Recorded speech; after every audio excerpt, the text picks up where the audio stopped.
Yes.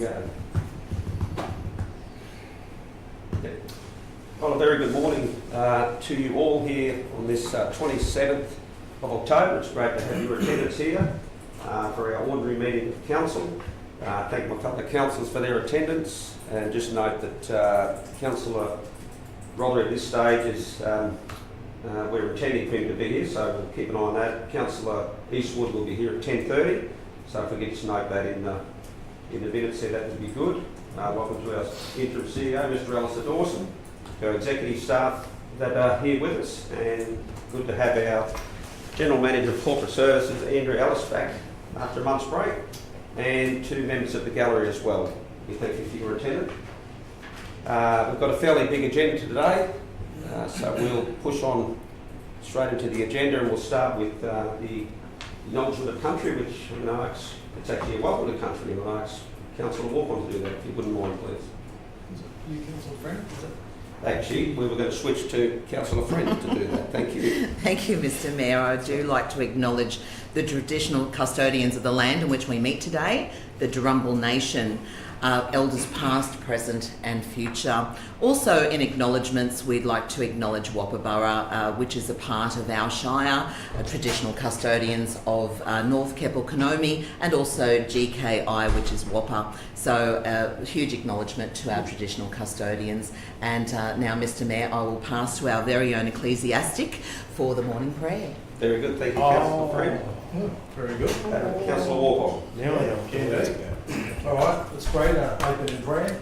So, Father, we thank you for this day that's before us, and as your word says, Ecclesiastes chapter 3, verse 1, for everything there is a time and a season under heaven, and we're in this season right now to make good decisions for our community, good decisions for all our constituents, future developments, plans, and so I pray that wisdom would rest upon all our hearts. We pray and we thank you for your leadership and guidance on this meeting today in Jesus' name. Amen. Amen. Thank you very much, Councillor Walker. Certainly one of my favourite books of the Old Testament, Ecclesiastes, so it's good. Okay, we've gone through our attendance. We'll move on to confirmation of minutes of previous meeting. We have someone to move those there. Councillor Friend is moving that. Councillor Mader is seconding that. I think there was two. Was there two meetings that we had to confirm? Yes. Yep. So we do them both together? Yes, Mr. Chair. Okay. Any need for debate, councillors? No, we'll put it to the vote. Those in favour? Thank you very much. That is passed. Declarations of interest in matters on the agenda.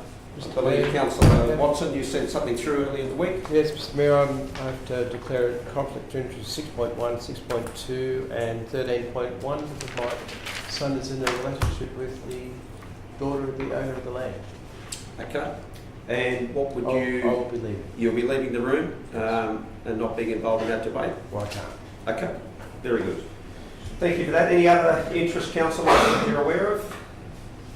If anything does arise during the meeting that you may not have thought of beforehand, please don't hesitate to let the CEO and I know. We can deal with that at that point in time. That takes us on to our deputations. I'll disappear. Yeah. Thank you. Councillor Watson's going to leave the chambers. Okay. Check that one out. 6.1, we've got deputation by BCF Concrete in relation to development application 266-2024, 64387, Bruce Highway Millman. So we welcome the deputies to the table. You're welcome to stand or wherever you're comfortable. What was your name again? Sorry, Mick. Mick and Anita. Mick and Anita. Oh, maybe you do it since you don't have Yeah, that's cool. That's Please give me the word when you need it. totally fine. That's great. Normally, guys, we allow 15 minutes for the deputation, then about 5 minutes for questions from councillors. So I appreciate you adhering to that. And if there's anything else that we can do, you let us know. So I flicked through some support letters there that might be a bit hard to see up on here. Okay. There are hard copies there if anyone's interested in having a look at the hard copies or whether you received the email copy. Okay. Probably a little bit, well, We go to the next slide there. We're a small family business, very, very heavily involved in the farming, agricultural industry. We started off in '97 in Warialda and have grown our business over time. Just a quick blanket there. We're a 100% Indigenous business. I own 5 patent inventions that are mine that belong to the agricultural farming industry. And we're looking to base our business at Livingstone. We've got premises in New South Wales, but we've been to Beef Week 4 occasions, do all the agricultural field days, and manufacture a lot of stuff to do with cattle feedlots, agriculture, and concrete precast. One of my inventions was the Davis Star Lift, to come second estate in Australia in the BHP Steel Awards. We'll go on to the next slide there. Second one was won Farm Inventor of the Year in '99, the Davis Bagmate. We'll grab the next slide. This is one of my inventions as well. It's heavily used in the cattle industry for strain and cable. It's called the ropey. Another invention of mine that does with cable sawing in the feedlot industry, called the cable coil. And this is my latest one. This one here is a plastic bucket. You put 300 on a pallet. They guard the bottom of the feedlot cattle yards or feedlots for erosion through manure and urine. And you can put 300 on a pallet. They'll take multiple different posts, 100 mil ADMB, 30 recyclable milk bottles in each one. You can stack 300 on a pallet. This is just some other innovative stuff that we've brought through to the cattle industry. It's adjustable neck rail. We do all the precast slip forming, all the concrete, build all the yards from scratch. We've got all the machinery. We've probably got close to $4 million worth of concreting equipment that does all your slip forming, remote concrete production. This is some of the trailers that we made. We were very, very heavily in 4.5 tonne trailer manufacturing. We'd probably look at revisiting this with using new technology in the fabrication game. We were probably running to the likes of Dean's trailers, but we were the first ones in Australia to bring out tilt bed tippers on trailers and 3-way tippers. This is multiple awards we won over the years. Probably just let you rattle through them, but majority mainstream agricultural awards we've won.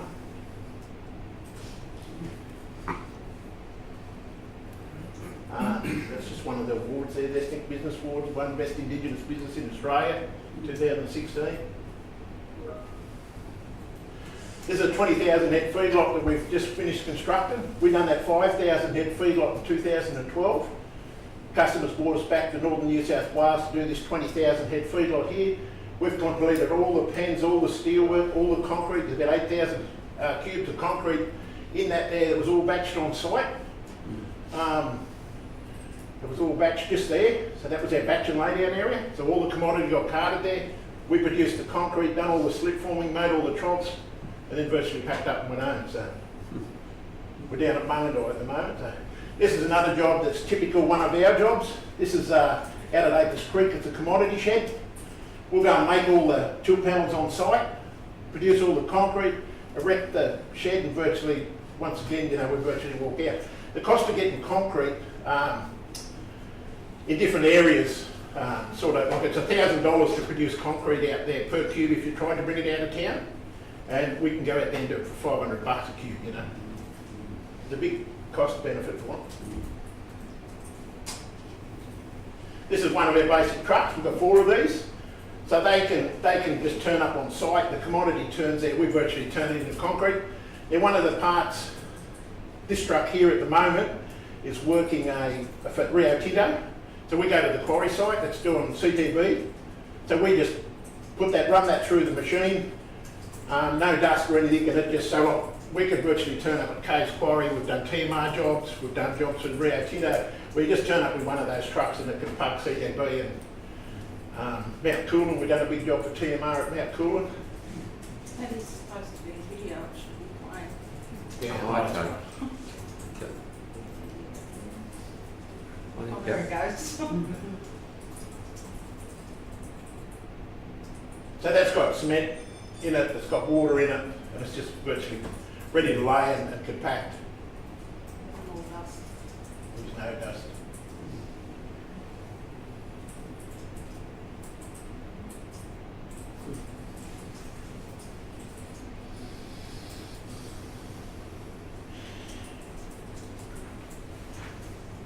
We'll probably go on to the next one there. Yeah, so we've got a number of support letters from different MPs, government organisations that are in support of our. So there's a hard copy of those there. Yeah, there's a hard copy there if anyone wanted to have a look. Okay. Morton Co. That's Morton Co. So we're actually just quoting on 2 feedlots for them at Grassdale. No, not Grassdale, Pine Grove, sorry, in Yarrabrook. And heavily in talks with Michael Matheson about we will get a very good leg in on the opportunity out in Chisengo. One of the big things about looking at our feedlot construction side, hence when we took our volumetric mixes forward in the application to produce concrete, we had to then fall under high impact concrete production into concrete batch. What we do to minimise the risk in our business, we will look at producing, say, water troughs down at Warrell. The rural government, if it's raining on the job site or we cannot get on the job site for any reason, we'll start producing water troughs or something to minimise the risk of the contract, and then freight that out. So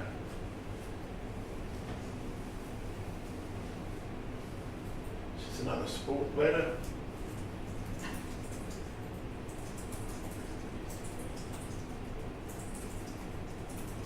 That's a couple of suppliers there that, you know, that we've dealt and worked with in the past in supplying us materials. Geddes Quarries, their Coast Quarries supplied us stuff to do at Shoalwater Bay, so we virtually went out on, we're the only concrete batching company that was allowed to batch concrete, mobile concrete, on Shoalwater Bay through our methodology. So all the others put in a fixed plant and was limited by a lot of environmental issues. We were the only ones who could bounce through and do causeway after causeway all the way through the Shoalwater Bay. Because of the time, you know, the time frame from moving concrete, as you imagine, to get out there, you've only got an hour and a half window, and you know, then eventually the concrete starts breaking down. We're with the concrete side there a little bit, you know, there was a lot of gaslight and a lot of talk about us doing wind farms out of there and that type of stuff. Realistically, wind farms don't get carted out of town. They put a batch plant out on site, they make the concrete on site, and the productivity level is up around 180 cube an hour and required to supply the concrete. These trucks will only do between 25 and 60 cube on, say, CTB. Okay. Open to any questions? Well, thank you very much, Mick and Anita. If you're on Shark Tank, I reckon you'd be absolutely killing it. Just quietly, any questions, Councillor? Yes, Mayor. Councillor Freeman. Oh, thank you. Thanks so much for that presentation. So I'm more interested in your storage of fly ash and lime or whatever you may be, and you said you won't be batching on site. What about the storage? No, we'll batch on site, but Yeah. like on a major project, we'll go and batch on site, Sure. you know, somewhere else. So we use ISO containers. So a truck, we don't carry fly ash, we don't use fly ash, Right. we just use GP cement. Yep. So truck will come in, the ISO containers are certified, they pump into the ISOs and then we just pump straight into our truck. Sure. And we have been aware of your plans with the actual concrete bays. Yep. What will be stored in those concrete The bays? sand and the aggregate to avoid contamination with Sure. with dirt and Yes. dirt. Yes. My last question, which piqued my curiosity with your 2016 win of the Ethics Business Award, congratulations by the way. Could you let me know a little bit about that? You're priding yourself on ethics in your business, and there is a lot of sensitive environment at Alligator Creek, including, and I quote this, I quoted it a number of times, the bum-breathing turtles. I love saying that, which they are. And so how do you plan to minimise any dust, or well, not dust, but wind wind, Airborne. airborne, not contaminants, but airborne things. All our, we've got pretty heavily filtration that goes onto our ISOs to put them in. It goes in at a very, very low pressure. We virtually can't be compared with a normal batch plant. You know, some of the information that's been pushed about is comparing us to a normal batch plant. And like I said, we've got a very, very small footprint. We're only allowed on defence, which is very, very stringent to batch all through defence. And that was because of our methodology and how we do it. Okay, thank you. Any other questions? Yes, Councillor Mader. thank you for that. You've done some very good work, by the way, very good work and necessary work. You said you're in farming and agriculture. Yeah. Apart from construction of troughs and things, personally, have you been involved in cattle? I grew up on a 360 sow piggery, and all our life we've owned farms and lived on a farm. We've owned property 70 miles north of Cooktown. So you've got horse sense, that's the way.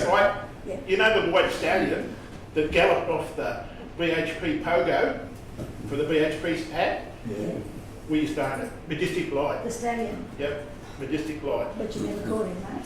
When I was 12 years old, we led 3 Arab stallions in the Royal Leicester Show.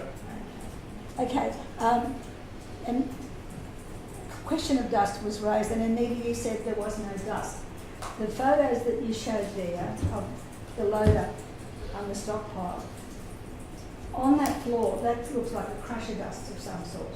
Yeah, That's their process, though. It's not our process. Yeah. That's not our plant. that's their Q&A stuff. Yeah. And all we're doing is that truck there. Our truck's sitting there following their Q&A. Yeah. Yeah. So you'd have stockpiles at home here. Yeah, we'd have recycled water on the concrete. That any recycled water will go on it to minimise the dust, and it'll be all on concrete. So we'll recycle the water onto the stockpile, which all batch plants, when they've got the option, do. Okay. Because like in concrete aggregate, there's a thing called SSD, like surface saturated dry, and you can't make concrete out of dusty rock. It's got to be wet down and it's got to hold that moisture so it don't draw back when you're producing the concrete. I used to live in a quarry once, short term, and the dust is the problem that we used to have. Yeah. If the wind changed, you'd get the full Yeah. blow. And even though you're moving trucks and you loading and unloading, when the water hits the ground, obviously there's no dust, but when the trucks are travelling over it from time to time on a regular basis, you do have that airborne dust. We'll have a pretty good hard stand there, so when the trucks come in, it won't be a dirt, dusty road. Yeah. So what, you say there's going to be no dust, so is there any plan to monitor the dust, to be able to control it? In a perfect world, once we start generating, we've got massive slip form to do 3.5 metre pavement, we will probably pave that road. Like that's once we start generating, we don't want to be maintaining from our front gate into the property, we'll look at running our slip former and paving it and capturing the water and redirecting it down into the dam. Yeah, the water's another thing, given the land looks flat, but it's not really. So that's the other thing. One thing you haven't touched on with the presentation was the accommodation. Yeah. Because it was identified in the report. You made a change to the application where your accommodation was going to be called rural workers accommodation. Mm-hmm. And now, on advice from staff, I suspect, it's now going to be non-resident workforce accommodation. What is the difference? Well, at the end of the day, the lads that are working for us will be only virtually there while they're working for us. There'll be no, it's not full-time in any way. It's what we've identified when we come to Rockhampton. We've been up here for 5 years. We come a very good second, so we went back building cattle feedlots. Now, the bottleneck for us was finding a big enough workspace and keeping our good men. So if we've got blokes that are probably, there'd probably be only 3 in every city that can operate the total station driven GPS on the slip former. Now, if we've got to call someone in to say we pick up a contract here, we've got to be able to sort of control the environment and say, well, he's in here doing the job. we probably will look out to reach out and say, well, if we start running some apprenticeships and traineeships, well, those people without cars and that type of stuff, while they're around the job, will probably be utilised to say, through their apprenticeship, they can turn up, they can do their 5 days a week, they can go home over the weekend, they can come back, and we can monitor how we move forward. Yes, I can understand that you're going to be doing some sort of multi-purpose organisation, you do a bit of this, bit of that, and it covers a whole lot of things, including staff. And I don't recall any situation apart from camps that service the mines where we've got one of these. Okay, where we've got accommodation on site. And there's a lot of unknowns there, and there's what worries me a little bit, because even though what you're doing is good, you've decided primary reduction at the moment. And there's a number of unknowns that haven't been addressed that will be addressed, hopefully down the track, if approved. So I just want you to know that while we don't know the extent of what you're going to do, and I guess you don't either to some degree, you can't blame us for being a little bit cautious. Thanks. I think with the accommodation, just to paint a picture from the past, I'm in charge of mobilising all our people. So if I bring people to Rockhampton to go to a contract, quite often there's not available accommodation in town, or you're in that position where you have to move them from this hotel to another hotel. So when Mick talks about retaining and looking after our people, it's not comfortable for them to move around accommodation. In our past contracts, they've actually come and stayed with us. And one of the big things is, been a family. Yeah. if we're going to invest, there's a massive investment that's going to go into this block and into the Livingstone Shire out there if we're successful.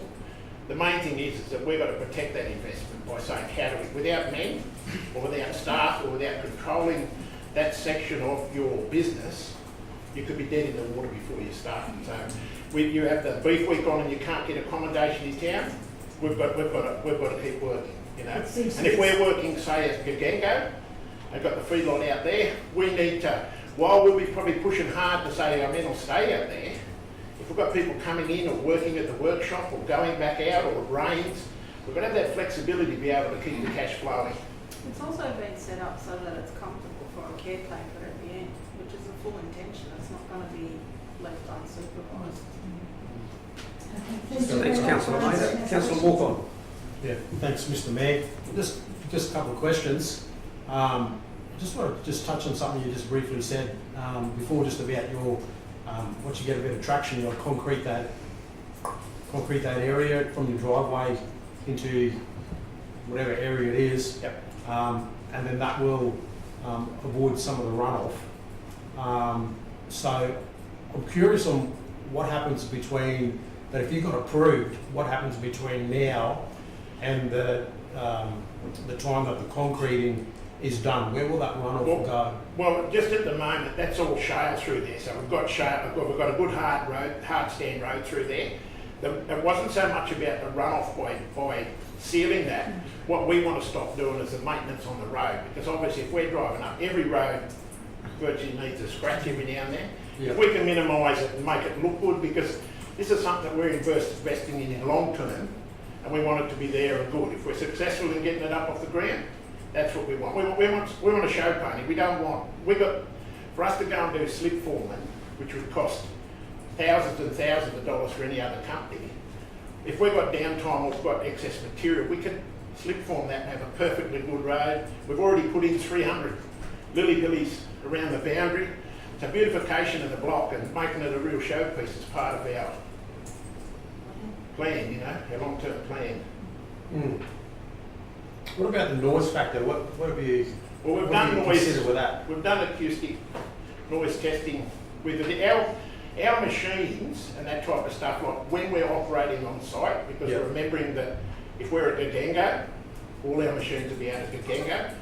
For us, at the moment, this is just for us to be able to say if it's raining or we can de-risk our project, we can go there and make water trials. But I might let.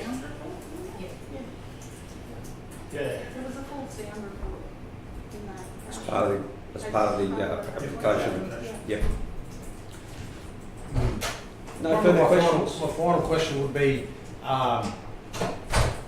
why this location We've got, above other locations? well, the big key thing is it's about freight and logistics for what you're doing. We can't be in town.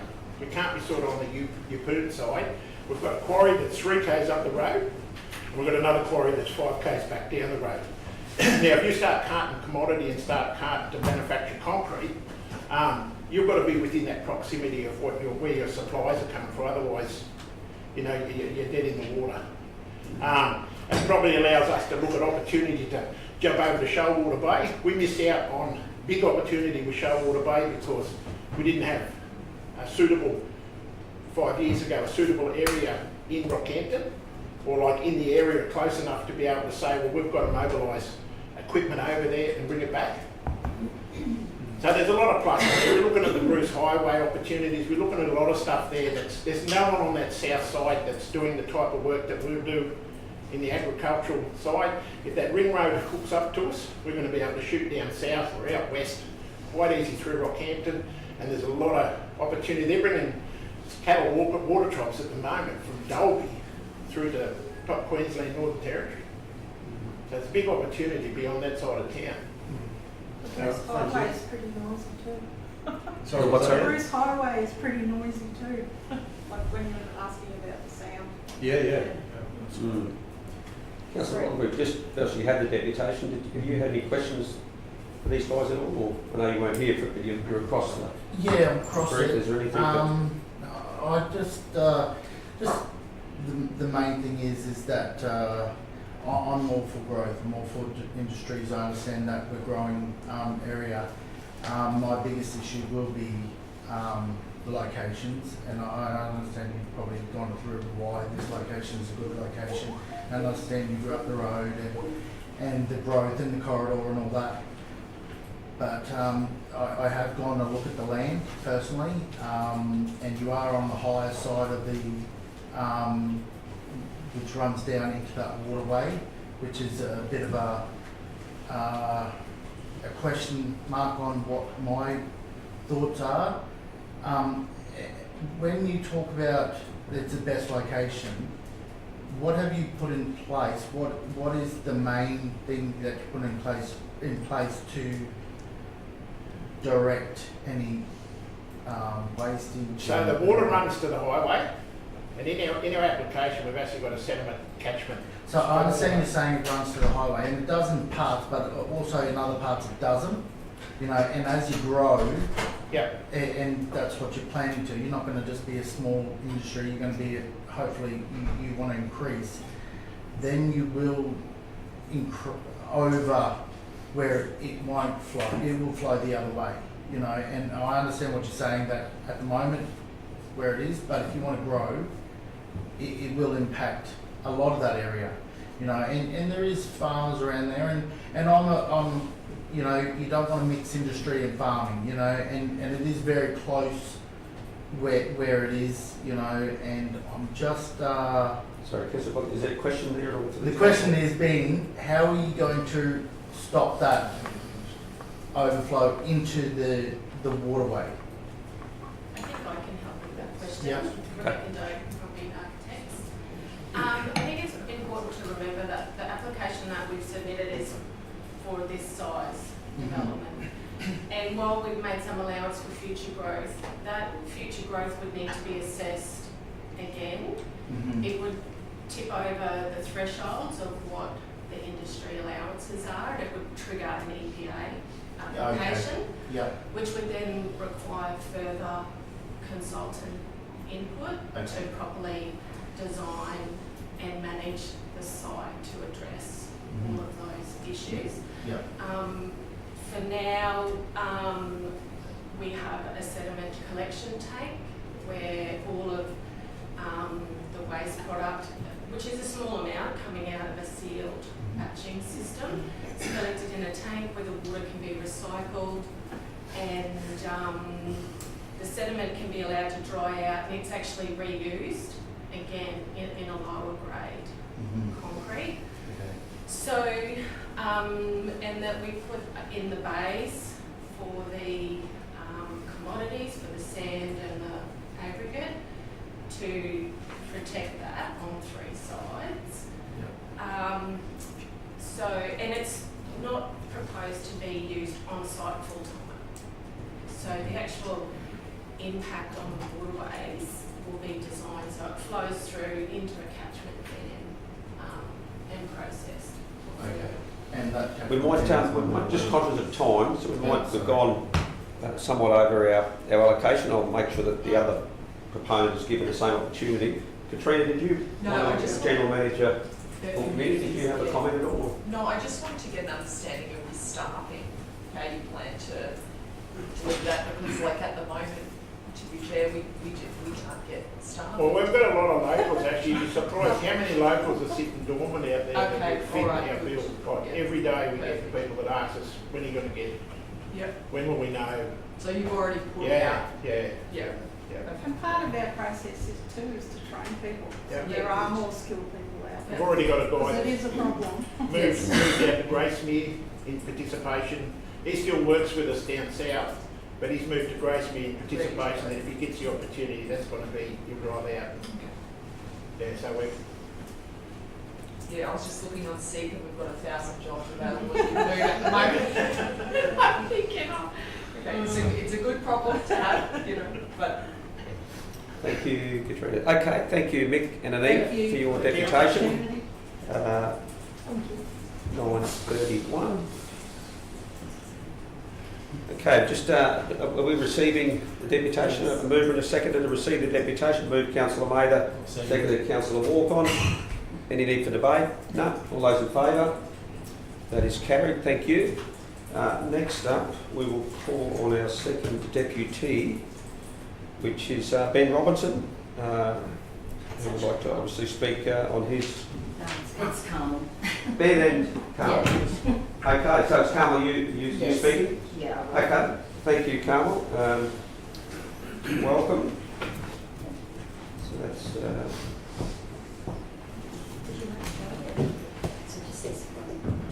Morning to Mr. Creedham, our General Manager of Infrastructure. Just a note will be required too, Michael, thank you. That's okay. Oh. Okay. Over to you, Carmel. All right. Sorry, I'm a bit scratchy in the throat today. Hope I get through it. Good morning, Mayor, Councillors, Council Officers and guests. My name is Carmel Robinson. My husband Ben and I own the closest neighbouring property to the proposed development. We are, without question, the most directly affected by the application for a material change of use. Excuse me, can we just interrupt them? Do you want to stand up there? Because everyone's watching. Are they watching you with the slideshow? You're not watching the side straight? Still on you, Carmel. Well, thank you. That's no pressure. No. No pressure. No I'll pressure. stand beside you. It's fine, I'm good.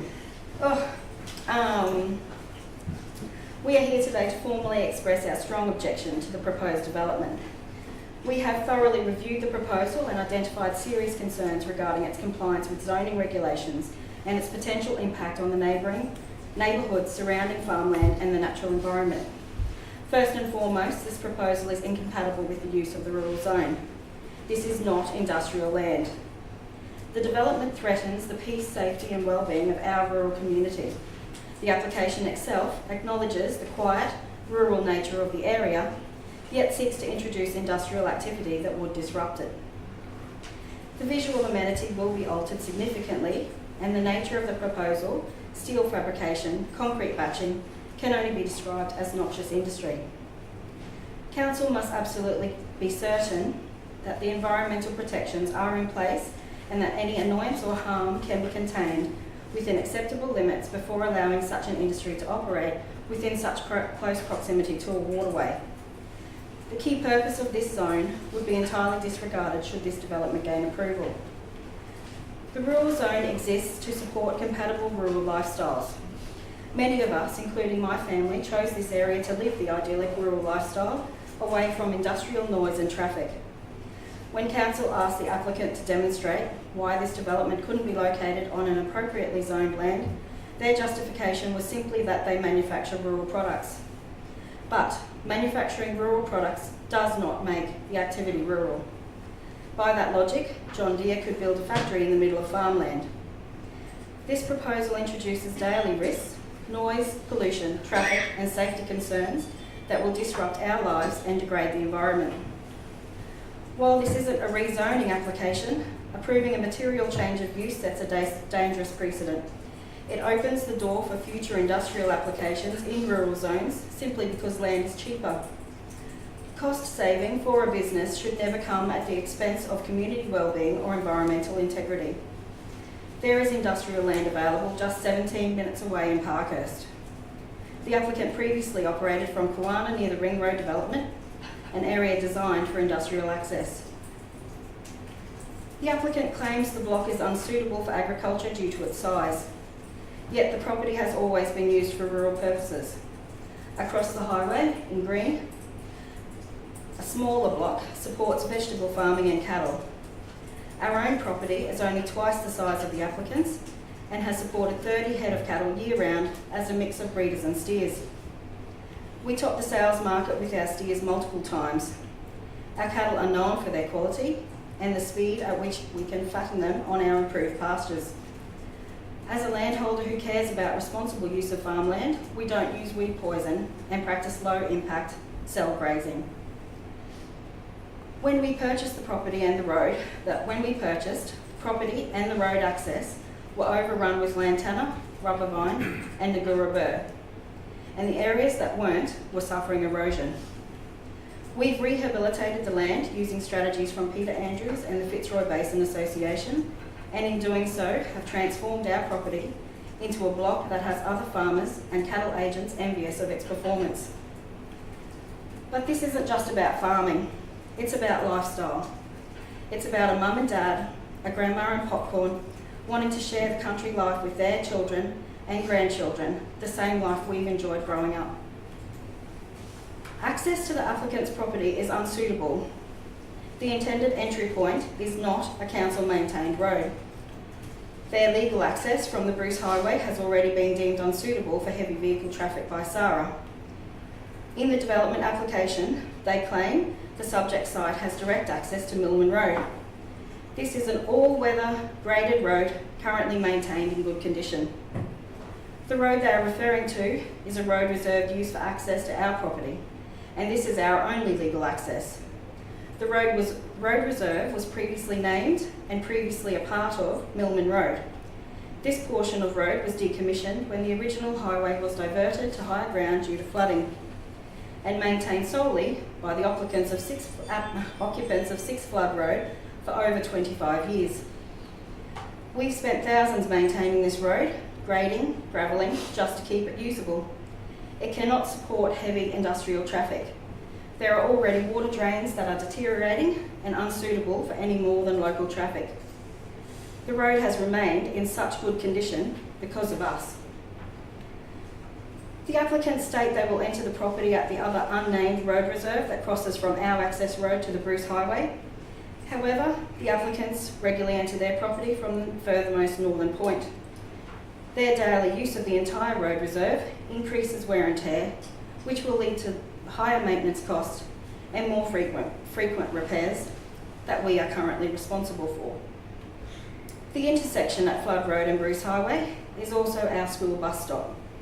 Our 14-year-old son must embark at 6:35 a.m. and disembark at approximately 4:45 p.m. He then walks 1 kilometre of dirt road access, maintained by us, to our home. Increased traffic poses a serious safety risk. The applicants have fabricated a turning lane on the Flood Road Bruce Highway intersection. They state in the DA, there is an existing turning lane provided to both the north and southbound traffic. This is a blatant lie. As you can see, only southbound traffic has a designated turning lane at this intersection. This must be taken into consideration. The applicants have grossly misrepresented the features of the southern left shoulder widening at the Flood Road Bruce Highway intersection. The Excuse applicant, me, Carmel, yes. if I can just, I respect that you've got strong opinions on this, and I know this is a very difficult period, but could I just ask you to refrain from making statements that somebody's either telling truths or lies, or that we could leave that out of it and stick to the Can I point fact of the next section though? There's just one point in the next section I won't accuse anyone of lying. Well, even if it was just stated that my observations, I disagree with their suggestion or their statement. Okay, But- sure. Sorry about that. Now that I understand it's not easy to do this, but we'd appreciate that. Thank you. I'd just like to point out that in the traffic generation report, the volumes on the road reserve were stated by the applicant to be 30 comings and goings of vehicles a day, increasing by 20 per day to an estimated 50 during and after development. Given that there are only 5 licensed drivers who reside at our home, and only 4 of which drive to full-time jobs every day, we'd love to know who is coming and going the rest of the day. Increasing the traffic though from 10 to 30 vehicles a day after development represents a 200% increase, which is not what was reported by using the 30, brings it down to a 66% increase, and that makes it seem less significant. When it comes to traffic generation, there was a claim made that minimal traffic generation and does not require heavy vehicles to transport, yet also mentioned concrete troughs will be stockpiled on site and will require large heavy vehicles to transport. That contradiction was made within the same letter, so it's hard to see how they can be consistent in what they're saying will actually happen, what the noise, traffic and environmental impact will be. The environmental risks are profound. Alligator Creek and the Fitzroy River are home to vulnerable and endangered protected species, such as the Fitzroy River bum-breathing turtle, the white-throated snapping turtle, platypus, crocodiles, tusked frogs, sugar gliders and other marsupials, and southern squatter pigeons. The Fitzroy River turtle is currently listed as vulnerable. The white-throated snapping turtle is listed as critically endangered, and both are known to occur in Alligator Creek. We see these often while spending lazy days on the creek banks. Important turtle nesting habitat occurs in Alligator Creek. This area supports the largest known Fitzroy River turtle nesting aggregation. Several sugar gliders have been observed on our property. The Fitzroy Basin Association currently invites Mount Etna land managers to provide important information on special species. Special species such as owls, birds, bats and sugar gliders use Mount Etna Caves National Park and surrounding land at night to look for food. Mount Etna is a mere 5 kilometres from the location of this property. We have observed several platypus in Alligator Creek from the banks of our property, and on any given night and day, if we're lucky, we can observe crocodiles. There are 28 species of frog listed for our location. I have confirmed via site or recording 13 of the frogs listed in our area living in our pondage. One of those frogs listed in our area is the tusked frog and currently listed as vulnerable. And yet I'm a bit of a dork like that. We also have a population of southern squatter pigeon on our property. These are also currently listed as vulnerable. We have another hard to capture on camera marsupial that is best described as a kangaroo rat type animal, and we really want to identify what this animal is because none of us can figure it out. Concrete batching is a prescribed environmentally relative activity. It produces alkaline byproducts that can leach into waterways. Welding and boiler making also produce hazardous waste. Reports submitted by the engineers only state that the development will not negatively impact the state-controlled road, not that runoff will not happen. Rainfall runoff from the site will not be fully contained. This image from years ago shows water running from the development site, which is behind me in this photo, into one of our leaky weirs. We understand that tanks will capture the rainfall runoff from the roofs of structures, but these do have a limited capacity. Our concern is for the rainfall that falls on the surrounding work area, which is not captured in tanks, and for what happens when the rainfall exceeds the capacity of their holding areas. Further to the point of water runoff, CQ soil testing has commented that the water from the development site will flow to the northeast. However, we've captured video evidence of water flowing from the site into our paddocks and into Alligator Creek. We are located to the west and southwest of the development application site. This report also states that water from the surrounding allotments may traverse the development site. Flood mapping shows the site is the highest point, yet the application claims water flows from the surrounding allotments, which is obviously don't see how. We are enormously concerned for the impact water runoff containing byproduct contaminants would have on the biosecurity for our rural production of cattle, pigs and other livestock, and future rural production of livestock feed. We've had our property independently valued. If this development proceeds, our property value could drop by over 80%, from 1.6 million to just 320,000. As all property owners do, we would expect our property value to increase over time, not decrease due to inappropriate development. When we ran a crane hire business, we operated from an industrial shed in Yeppoon. Initially, when the business was new, we operated out of a house with a large shed. But when council advised our home-based operation wasn't appropriate, we moved. We respected zoning laws, and we expect others to do the same. In conclusion, while we understand the need for the development, this proposal does not belong in a rural zone. It threatens our lifestyle, our safety, our environment and our future. We trust that Livingstone Shire Council will consider this objection carefully and make a decision that protects both the integrity of our rural community. Thank you. Thank you very much, Carmel.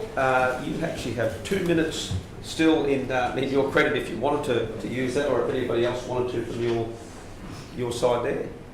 But otherwise, I think I've covered everything. okay, Yes, no problem. covered everything. So Councillors, there. over Question. to you. Thanks for the presentation there. What sort of metre distance is you probably may not know exactly where the operation will be, not sort of property line, but do you know approximately distance from your house to?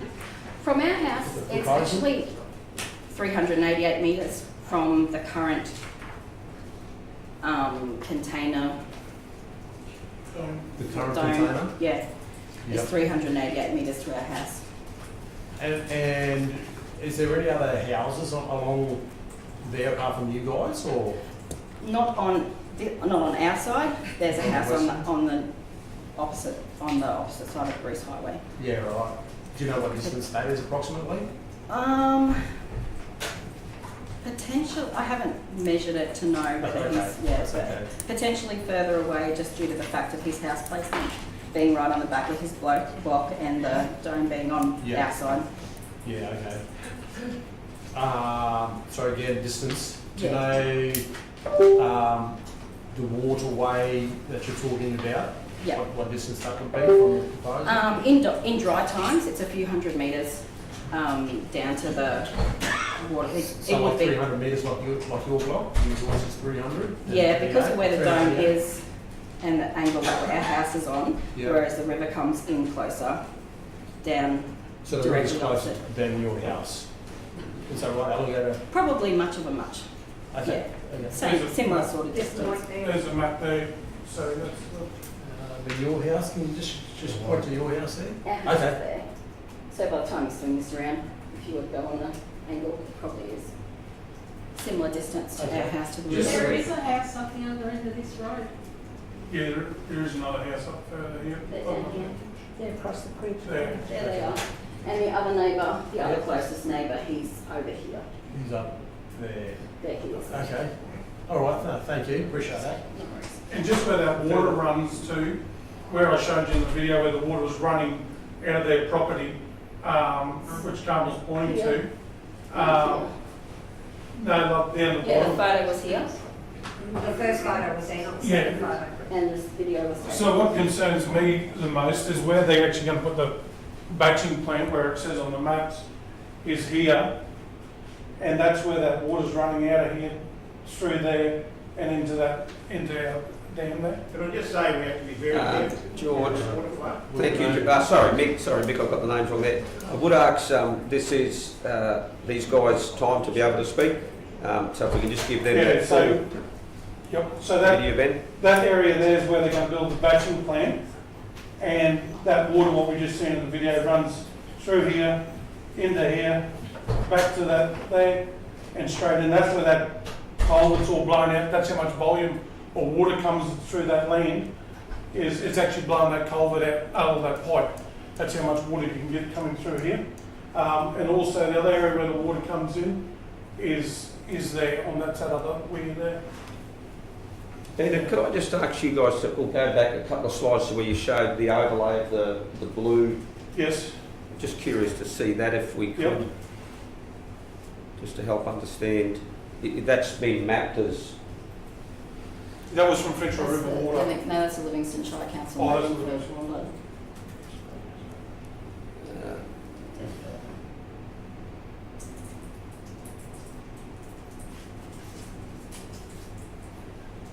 Yeah, well, we have things, aren't they?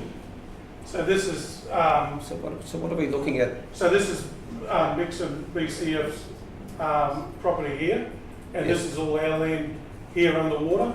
And that little spot there is where our house is, all this is underwater. Jeffrey's is underwater, so that is actually the highest block of land in this area. So the way it works is, if you're the highest block, the water's got to go somewhere, which is either going to go to Jeffrey's, and another thing, it can run here, run back around and go back into Alligator Creek here as well. But yeah, all that this here is all our property, and that's all Jeffrey's property there as well. Jeffrey's the person we met. Is that showing the Bruce Highway there? Is that this? The Where's Bruce the Bruce Highway is this little line just here. Oh, okay, right. See the edge of it Right. there? Okay. And that's Jeffrey's house there.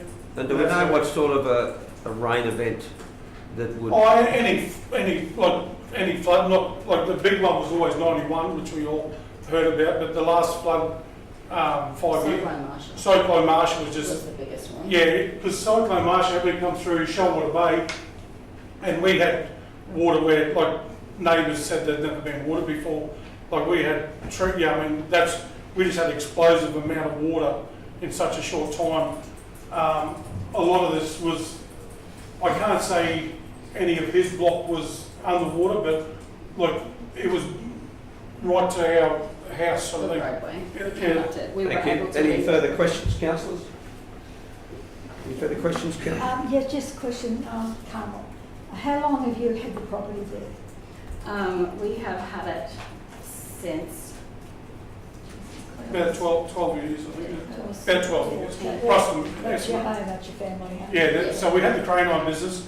We worked here in Yeppoon doing all the roof trusses and yeah, sold the business, and we just moved to there and always dreamed.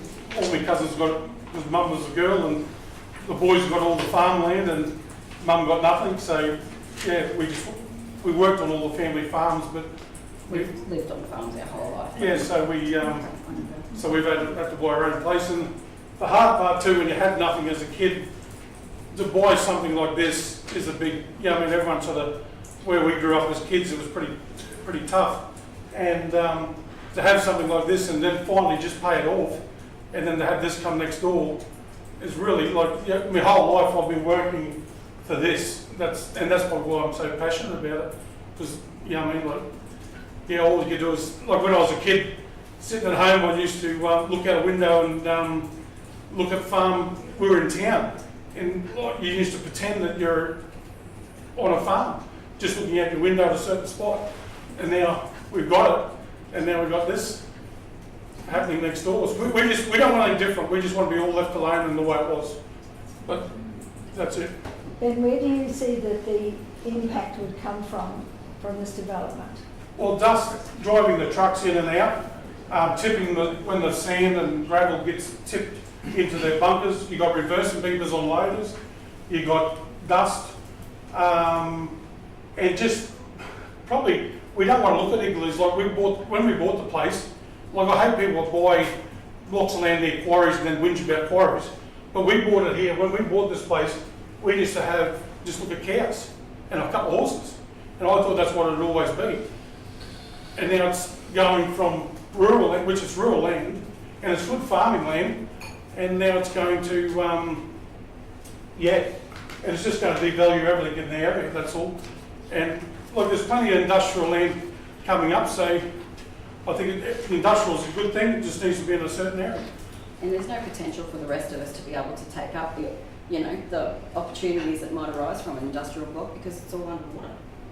So it's one isolated block that doesn't get water on it and doesn't flood. And that just shows you it's the highest point, so the water's got to go every bit of water off that block's going to end up in a creek. So is it end up in the table drain on your Yes, side, yes, the way it that's- slopes? And then If it sheds either way? it'll go over the bridge at the Bruce Highway. Alligator. Everything's going to go on. It's got to go on Alligator. It's been going on there since ever. So it's nothing different, is it? And when they have a flood, Mr Mayor, everything almost goes under. But It just laps sticking to questions though and answers, obviously at this point in time, I'm just so looking at the volume of water in that Yeah, area. and then when you got like a cyclone, that was just an amazing event. Like it was category 3 when it come over Millman Road there. And like, yeah, there was water where no one's ever seen water. And there's always that chance for that cyclone to come again. any further questions, councillors?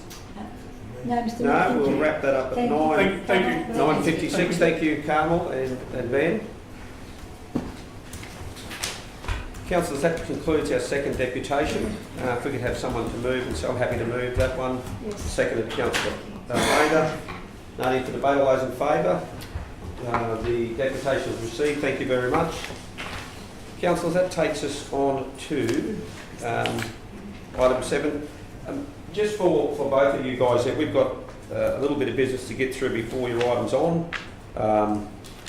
It could be an hour or thereabouts. You're more than welcome to sit and enjoy the theatre of local government. We try to do our best in our debate, but if you wanted to take a walk or whatever, that's totally at your discretion. So there is bathrooms out the back to the right if you need one. Otherwise, we'll move on. We will move on to our business outstanding 7.1. 7.1. Someone like to move that we receive that's moved Councillor Walcott, seconded Councillor Mather. Councillor Watson has returned. Thank you. Any points that want to be raised from the business outstanding? I just think, business outstanding, now you're talking a different one. Yeah, Mr Mayor, I have a couple, thank you. Go far away.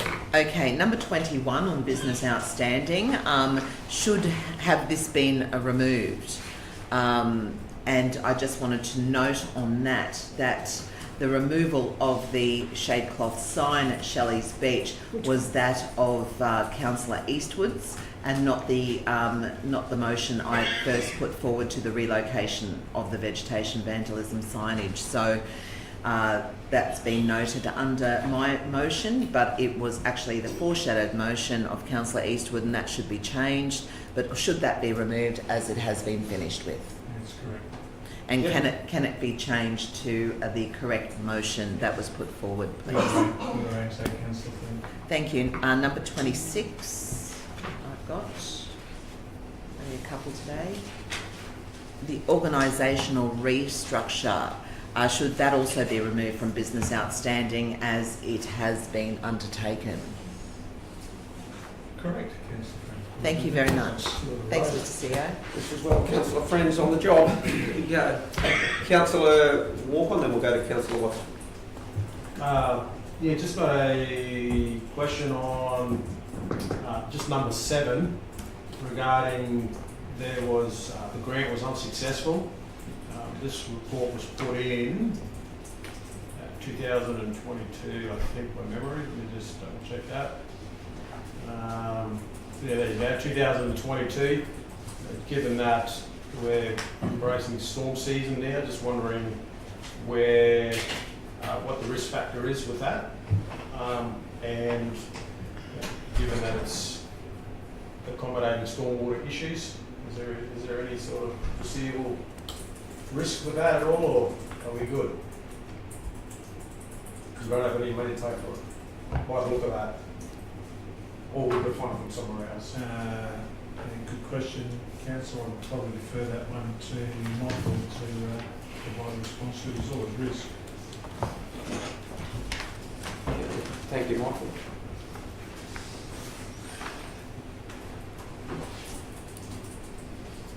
Thank you for the question through the Mayor.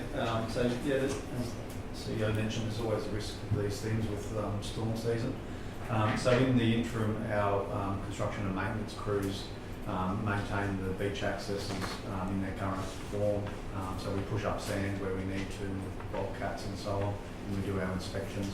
So So we'll continue to do that until such time as we either secure an external grant or council deliberates on the budget in coming years to undertake the work with our loan funds. Yeah. Okay, that's good to know that we're on to it. Thank you. Appreciate that. Just my last question. Yeah, here. go for it. Mr. Mayor, number 13 talks about a 10-month renewal request from Capricorn Coast Touch Association. They have requested a fee reduction. Does that come to the council table for a decision, or does that decide outside of that? And have other sporting clubs been given a reduction as well, or do we know anything about that at all? Typically, those matters would come back to the table through Mr. Mayor for decision and be a negotiated outcome. Okay. All right. So we'll come back to the table. Great. Thank you. Councillor Watson. Mr. Mayor, just number 4, the Earth Tech. It just says claims for costs have been submitted to the courts. Initial assessments is continuing, and there is no expected date for the completion of this phase. Does that mean we never expect to see the money, or is it just that it's an open thing and we'll wait and see what happens? Sorry. Thank you, Michael. Sorry. Through the Mayor again. Because it's been going on for years. It's been going on for a long time, that's correct. When this was written, that was as much information as we had from our legal team. In the last 2 weeks, we have lodged our costs for claims with the Supreme Court, and that's now being managed through the court process. The information that I got probably about 2 weeks ago was that process can take up to 4 weeks for the courts to appoint an assessor, and then the assessor from the courts will assess our claim for the costs, and then if there's no agreement, then we need to take it to court to seek the funds from Earth Tech. So it is a long process. It's one which through the last 3 years or so we've won at every stage in the process, and it's our legal right to claim costs. I can't remember how much it was. It was a substantial amount, wasn't it? Yeah, it was multiple hundreds of thousands of dollars. Yeah, that's right. The other question is, we've got 28 of these at the moment. Is there a reason why we've got 28 when we usually down to around about 10? Is there an issue why we've got so many open? Because generally councillors keep creating more and more work, and which is a good thing in many ways. So the CEO would be more than happy if we stopped giving him jobs to do. Okay, that's all right. Just there's an awful lot at the moment. That's all. Yeah, no, I appreciate that through Mr. Mayor. I guess there is a lot of things happening on council at this point in time, as you'd appreciate. Yeah. And so that has been a diversion of council resources, and some of these things that occur on here are not large things, but the necessary things that we're having to attend to among other business. So we will. I will give you a commitment to make a renewed effort to try and get this list down. Oh, that'd be great. One way or the other. Is the onus on you or us? So No, the entire onus is on me, Mr. Mayor. Okay. I like to hear that. It's a team effort. Any further questions? The other question is, I'm just wondering how the evaluations are going on that block of Casey Drive. I'll take that on notice. Haven't heard anything back yet? No. Thank you. Okay. Yes, Mr. Councillor Mayor. Mayor. Yes, thank you, Mr. Mayor. Number 3, the greying of the Northern Corridor project. At one of our presentations recently, I raised the issue of the Northern Corridor itself, because we seemed to be focusing on one particular parcel of land that was in the makings of development, and it didn't take into consideration any other picture within that Northern Corridor. Do we intend to go there at some stage soon to see what the rest of the corridor would look like? Because we just haven't really touched it. Are we able to decipher how far the corridor, where it starts and where it ends? No, we know where it might end, and that's around about the caves area. Okay. But I'm looking about what the lands, I mean, we've been looking for land. Is it going to be commercial, industrial? Is it going to be farming? Is it going to be whatever? Schools, hospitals, arcades. There's nothing to say where these things might be.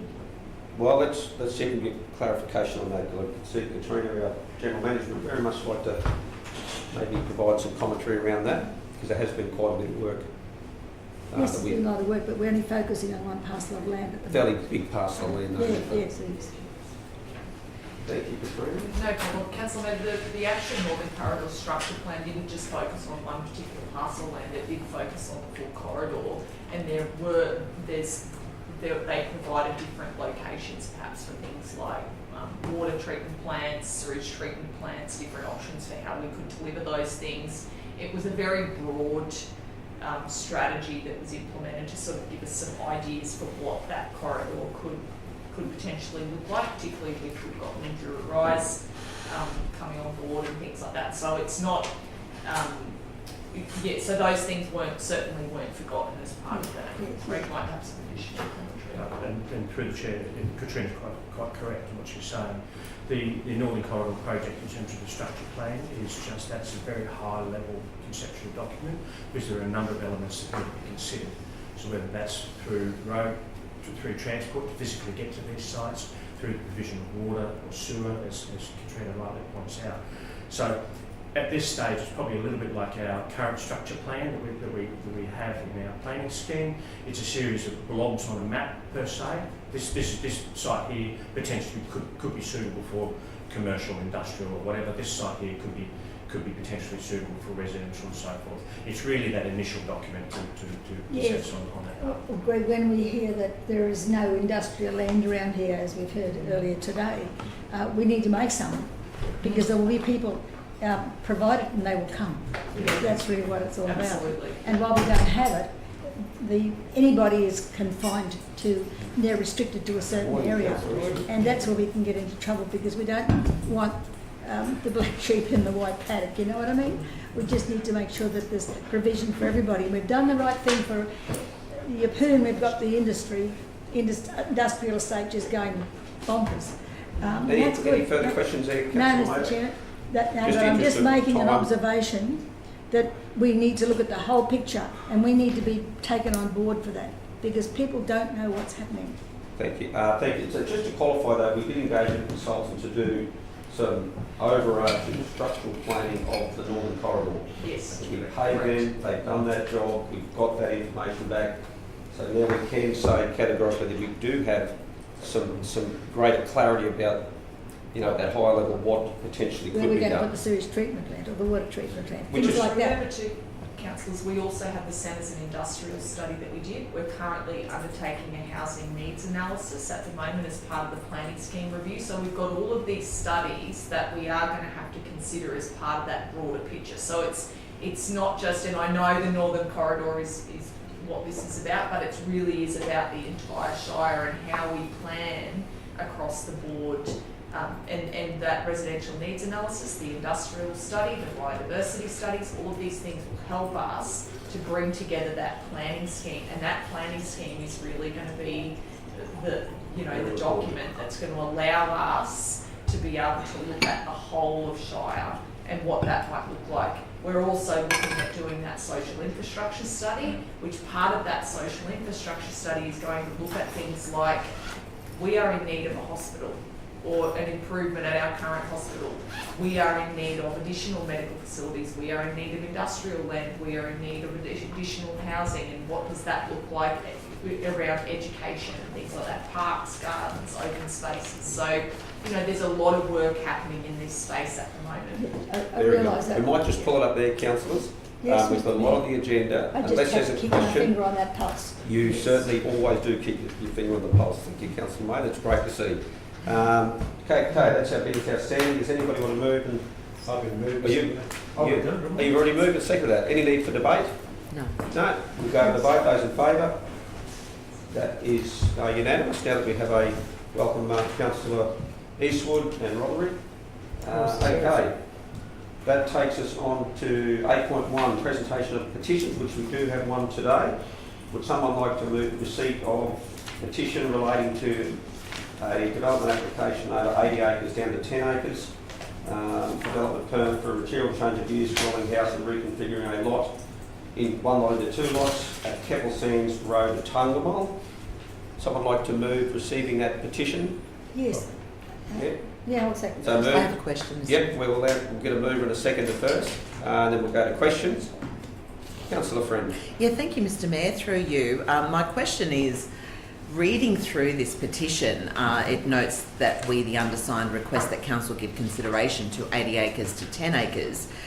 In my view, the petition is not clear in its intent.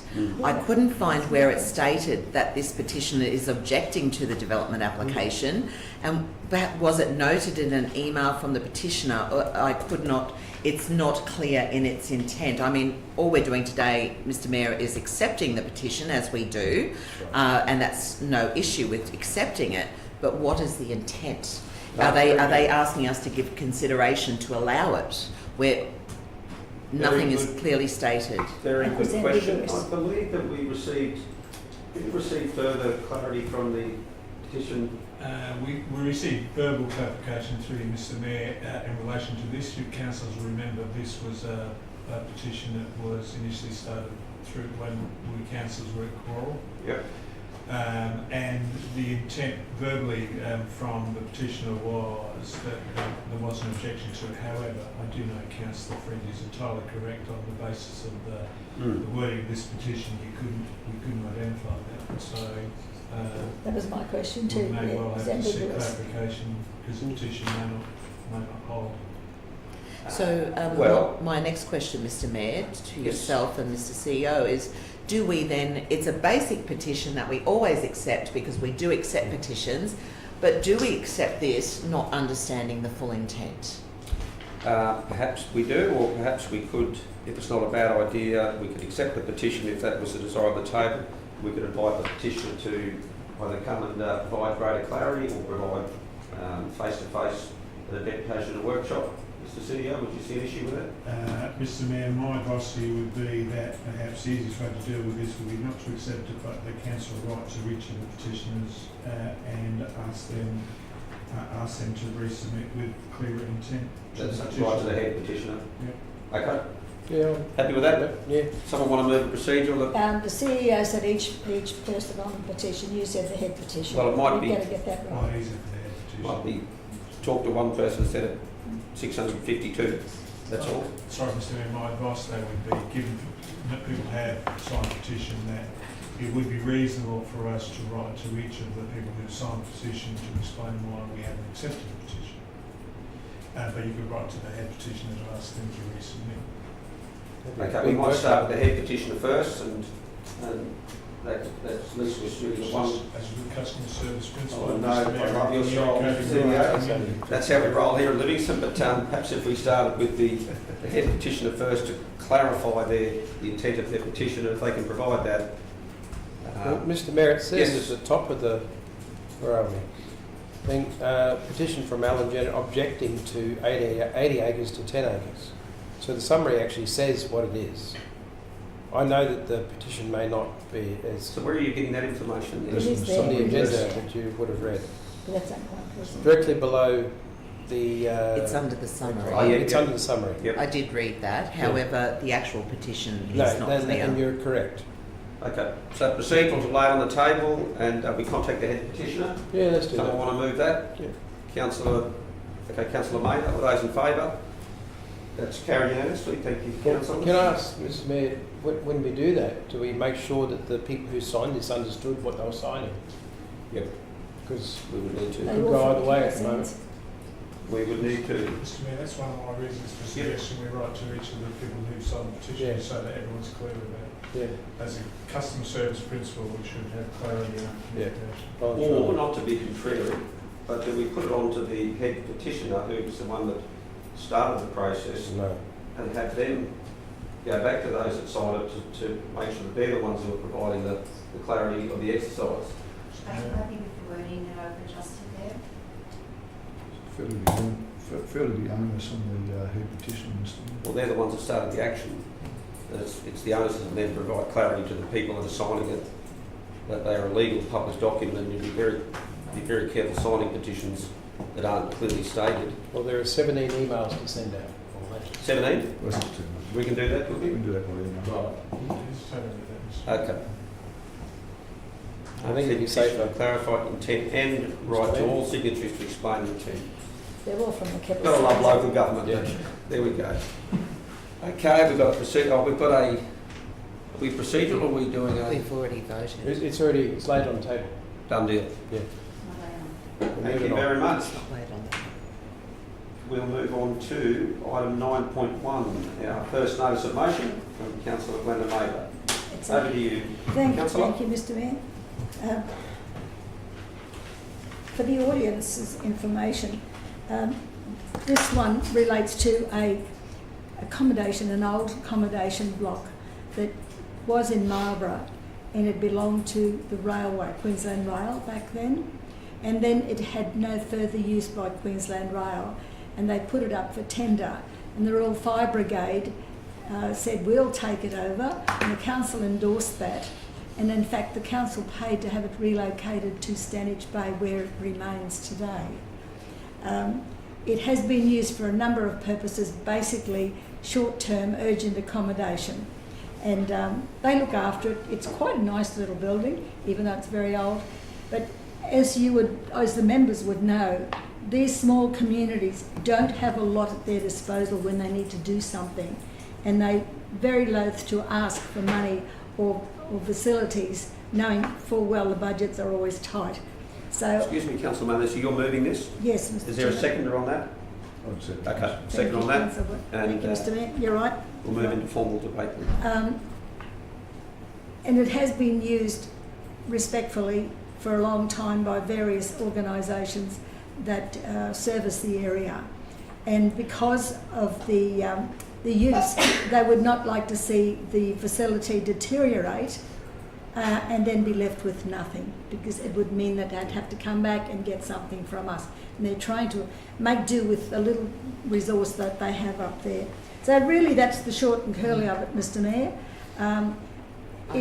We need to get the approval of the minister because it is on state land, and we need to give a clear indication to the community we're on board. It's subject to the minister's approval, and if we can put up a good case, I'm sure that.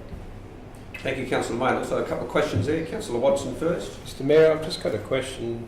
Is this building cyclone rated? Because I'm looking at the structure and there doesn't seem to be any cross bracing and things like that, and I'm wondering if we're going to have anything to do with it, wouldn't it be safer to have a building that was actually cyclone rated? Because the awning outside certainly doesn't seem to be.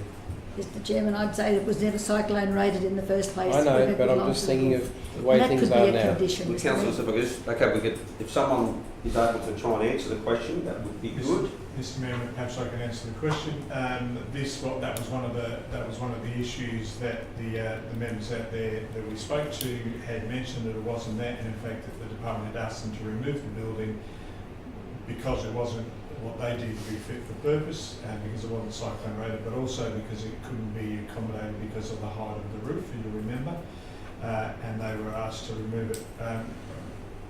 From an officer's perspective, Mr. Mayor, this is sometimes where government doesn't always get it right. The reality is this building is used by emergency services staff when they're out fighting fires, and it's somewhere a place for them to hang their head. If it wasn't there, they would have to use other means. That's right. And we know the reality is that it's unlikely that the government will provide another building to accommodate that. It's out in a region where there aren't enough people to justify the cost for government. And if you remove the site, then you remove a place for people to lay their head in there after they're fighting fires or doing other emergency services work.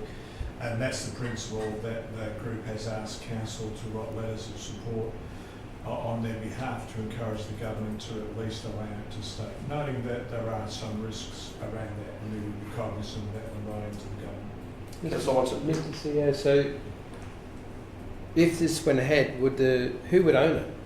The state government owns the facility and owns the land. It's their responsibility. Okay, so their responsibility. We can't determine what happens with it. We can simply write to the state and ask them to either support it or to provide an improved facility for the group. Can that be added to the thing, that they either improve the conditions of the building or replace? I just wouldn't want to see someone who's volunteering their time to do this and then have the roof blown off and them getting injured or something. Well, currently, it's approved for them to use it for the function that it's currently in. Shouldn't be, they should it? Well, I Especially think that's for the state. so That's, out. well, so are you looking to amend the motion? Is that what you're Well, asking? I'm just Councillor thinking we Watson? need to. What did you want to do? I'm just saying we need to reword a little bit.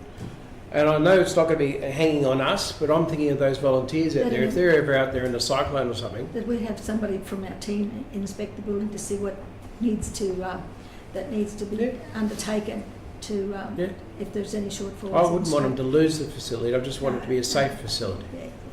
That's all.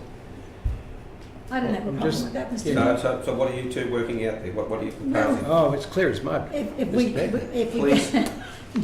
no, we're looking to ask the minister to give Yes. it approval to keep it and leave it. In the meantime, have an officer go and and we inspect. have somebody in the meantime to go up and see what needs to happen. Well, we've had one of our building inspectors go up there and deem that it's not suitable for residential purposes because the ceiling heights, that was the main concern. Beyond that, it is deemed to be suitable to function as an emergency. Through the Chair, I would concur with Councillor May that it's highly likely that the structure doesn't have an existing approval. That doesn't take away from the retrospective approval rights if it was constructed. So more than happy to send one of the building certifiers up there to have a look at it, and that they may make some suggestions, they may not, I don't know. If they could, that'd be great. More than happy. Thank you. Happy to do that. Got a question? Question first from Councillor Friend. No, my question was answered, Mr Mayor, through the CEO. Yep. I just want to note, so obviously it's not suitable and it's not allowed to be residential, so big bang, but it's definitely suitable for people to stay overnight if they're fighting fires and that. And obviously it would not be used during the cyclone and all that, but at the moment it's approved to be used every now and then, or no, not even that. Through you, Mr. Mayor, they're generally encourage or allow to have people stay there overnight after they're fighting fires. They're doing that in the breach. Okay, so it's not to be used at all. Not for residential, Yeah. but as a depot for the function of the SES performing the real fire brigade, Not stay overnight, but for an hour here or there. as long as they want to be there during the day, doing the work that they do. Yep. If it goes in the night with the work they do, that they're going to sleep in a tent on the side of the road, that's allowed, but they're not allowed to sleep in the residential. Okay. So Councillor Matey, you're looking for us to write a letter to basically say that we want the activity to be able to remain on site to continue servicing the community under its current use. That's what the resolution is to be, Mr Mayor. Okay, well let's test that resolution first. And there may be support I'll for read that. it so nobody's in any doubt. The Council write to the Minister for Police and Emergency Services, Daniel Purdy MP, seeking his consideration in allowing a facility relocated on state land at Stanage Bay in 2007 and currently functioning as a support facility for emergency services activity to remain on site to continue serving the community under its current use. Yep. Mr Mayor, but it doesn't have a current use at the moment because they're not allowed to stay there. No, but they can function there. They're not staying there. They can function there and perform the role. Okay. That All right, that's cool. I think it's just looking to continue that function. It's not used for accommodation per No, se, that's right. and it's not used as a cyclone shelter. Yep. Okay, did you, anyone want to speak against the motion? Any further speakers for? I'll speak for it, Mr Mayor. Okay. Look, this is one of those great occasions where red tape and bureaucracy can easily get in the way of common sense. You've got a structure out there, a donga, that's perfectly usable. In a situation where to build something costs a fortune, to get something out there and build costs even more than a fortune. People stay in caravans all the time. Caravans aren't cyclone rated. They fall apart when the big bad wolf has 3 blows. I actually don't even mind the idea. I would be happy for people to stay in it overnight, and unless there's an impending cyclone coming down, breathing down their neck. I just think that sometimes we've just got to make a strong case, and which we intend to do if this gets up to the state, to keep a facility that could then be used for the greater good of a small community that's going to move. Okay, any further speakers either for or against? Just to wash up, Mr. Chair. Oh, Just right. quickly, Councillor Watson. well, I'm not so much worried about the actual structure, but it's actually the roofing that I'm concerned about, and that's my main concern, because I know the boxes they're in are safe, and yes, they're lower roof and everything, but I believe we should, as Councillor Pat said, I nearly said walk on, I'm sorry. Everyone's lands these days, and but as Councillor Pat said, you know, red tape gets in the way of certain things, and I feel with this one, if we could just sort out the roof so it didn't blow away on them, I'd be more comfortable. That's all. So does that Thank you, end? Councillor Watson. I'm for. Councillor Friend, did you want to speak? Mr. Mayor, honestly, as a council, we often facilitate a lot of things, and in this case, we're advocating to keep a facility for accommodating the emergency services personnel in a reasonably remote area where there's very little accommodation. And because the officers are very happy to draft a letter to the state, I will definitely support this. Very good. We'll go back to the mover if she wants to wrap up. Just very quickly, Mr. Mayor, we've said it all, I think. Just to alert you that there is another one coming of this type, and that's in Marlborough, because the staff accommodation that was used for workers when they're in the area is sitting dormant in the main street. The policeman at Marlborough, this one, Councillor. yeah, the policeman at Marlborough has flagged, shall we say, at this point in time, that the need to use it for urgent accommodation when they've got accidents in the area and there's no accommodation in town. There is no ambo to take them to town. There's only one police officer. So they need that accommodation, 2 rooms perhaps. I've offered to give them linen. So we just have to tidy that up with you, Mr. CEO, when I tell you about it. Very good. What you just Thank did. you. Okay, we might bring it back to the motion that we have here, and thanks Councillor Mather for that. Thank you, Councillor, for the debate. We'll put it into the vote. Those in favour? That's Thanks, unanimous. Thank you very much. Item 9.2. Now, Mr. Mayor, are we still sending a building inspector up to have a look at the building? We'll take that offline for the CEO to follow up on. Okay. Yep. Thank you. Yeah, that'll go on the business outstanding table even longer. Oh, another one. 9.2. I missed that. We'll need Michael for this one, Mr. Mayor. Notice of motion, Councillor Glenda Mather, road safety, Tanby Emu Park intersection. Over to you, Councillor Mather. If you'd like to move that first to see if there's Yes. a seconder. Well, I think I'd better read it very quickly, at least skip a bit. Council write to the officer in charge of road design at Department of Transport Main Roads, highlighting the accident history of Tanby Road, Emu Park Road intersection, and offer the following suggestions, which we believe, we meaning me at the moment, believe will substantially improve road safety at this location without the need for intersection upgrade and major costs. And there are 4 of those. In other words, reduce the speed to coincide with the Tanby Road speed sign, replace the give way sign and put up a stop sign. That's the biggest problem.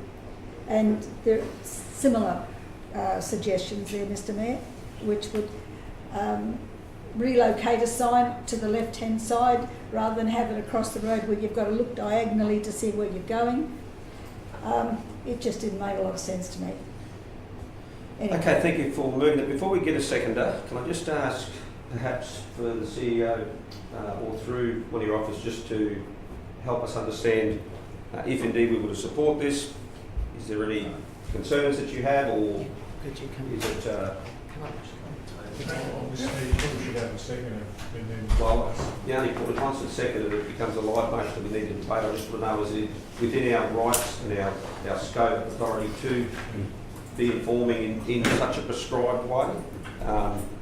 You know, when you've got specific points that you're saying, I want you to do this, this and this, as opposed to perhaps something more broader, but that's probably But where you I was still curious. need a second. Yeah. Okay. I've provided responses in the notice of motion. Basically, whilst the 4 suggestions are honourable and that, they would most likely be rejected by Main Roads. Right. The current conditions meet the current standards. These suggestions are outside the current engineering standards, which are typical for this type of intersection. the general manager has met on site with Main Roads representative and the state member, and Main Roads have made a guarantee that they will do a safety audit, Michael? We're talking about, yeah, safety audit into the intersection. So, you know, the officer's suggestion is to wait till we hear back from Main Roads after that safety audit to see what they propose. Sure. Mr Mayor, I have questions, but in order for me to ask them, we do need a seconder. No, you can ask questions Standing without a seconder. orders. Standing orders. No. It's standing. There you go. Mr CEO's agreeing. This is why I asked the questions to me, because I honestly believe in all the questions you were supposed to have a second to Okay, well, I'm quite okay to be to allow that to happen, and we can get clarity on that. So we've got a mover there in Councillor Mather, seconder in. Anyone prepared to second that motion? I'm prepared to second it to get it to the table. Okay. Thank you, Mr Mayor. Appreciate that. No problem. So my question is in relation to Department of Main Roads conducting that road safety audit. Do we know where that audit's up to? Because that has been spoken of for a short while now. A little while ago, probably about 6-8 weeks ago, it could have been a bit longer. Time flies very quickly on council. I know that there was some media with Member for Keppel, Mr Mayor, and also Councillor Mather at that particular intersection, and looking at doing something about it. So where is that all up to? Back to the meeting I was referring to, I'll have to take that as a question on notice and inquire with Main Roads where they're up to, but they did suggest at that meeting that they would conduct a safety audit. Sure. Yeah. And Jeff, if Main Roads is doesn't believe that what this motion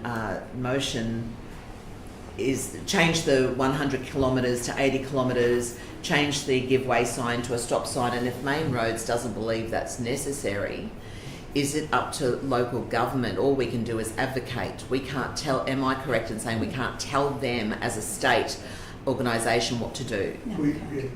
It's their road, so we can't enforce anything on it. We can advocate, but those suggestions are advocating against current standards. Current standards of engineering standards through TMR. And in particular, what Councillor Mather actually brought up, the most important one is immediately replace the give way sign at the intersection with a stop sign. Is there, why would that be against engineering standards? So if we scroll down, there's an explanation for why. Do we have a... Because of visibility. We've got visibility. No, item 2 at the bottom of the page 49. Sorry, it was my commentary. Yes, it was. Notice of motion. I'll be item 2. We've been in there.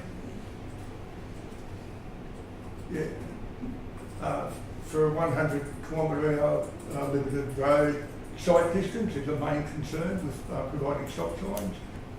As you can see, it's saying that the current intersection meets the stop sign requirement, so it's unlikely that or it doesn't recommend a stop sign at that intersection. Just got one question. Okay, question. Councillor Walker. Yeah, it does say on the page 50, saying that there's going to be a review that's already underway. Officers recommended the matter continue to be managed by technical experts from TMR, with the outcome being conveyed to councillors when known. Yeah.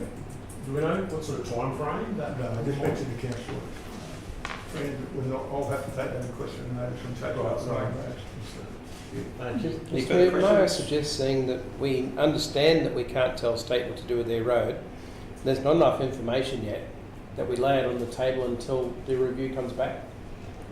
But that's a procedural that you can Can test. I just add something to that, but might negate what you're saying, Mr Chairman? And I haven't spoken to the Sorry, Councillor Mather, it's a procedural. We can't debate procedural motion. So there's already been one done, because Councillor I sent this to them, Mr Chairman, before.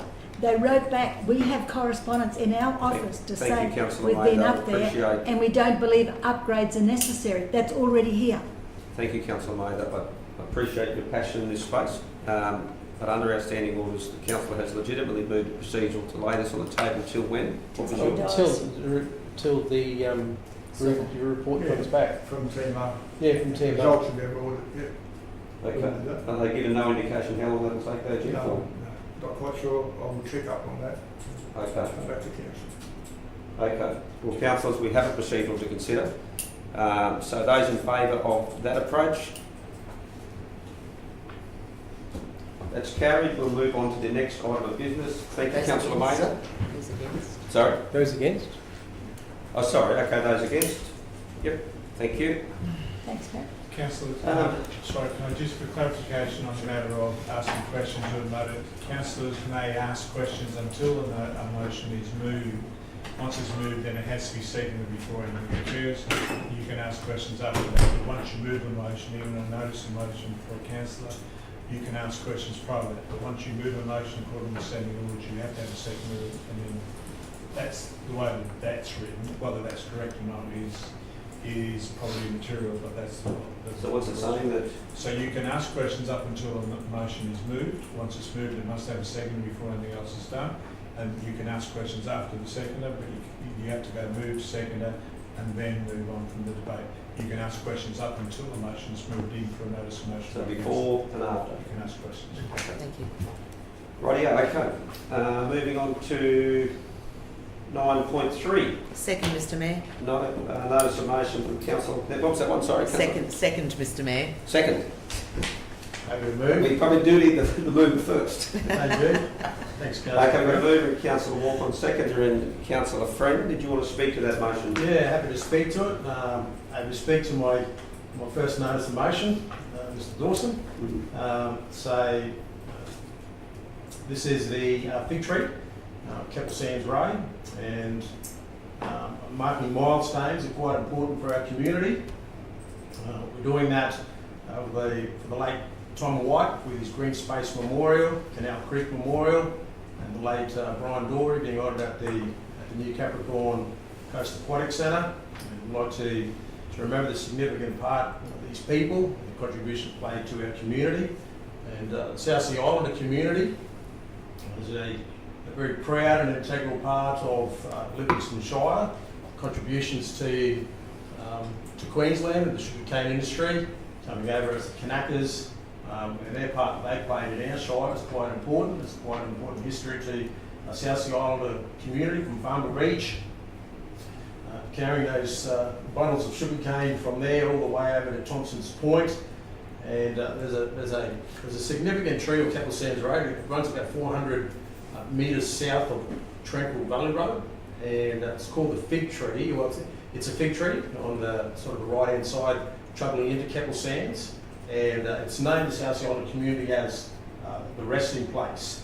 And so this place was used in the Kanaka trails where they would rest, heading over to Thompson's Point, and also for the South Sea Islander community from Farnborough, from Joscalee, into Rockhampton.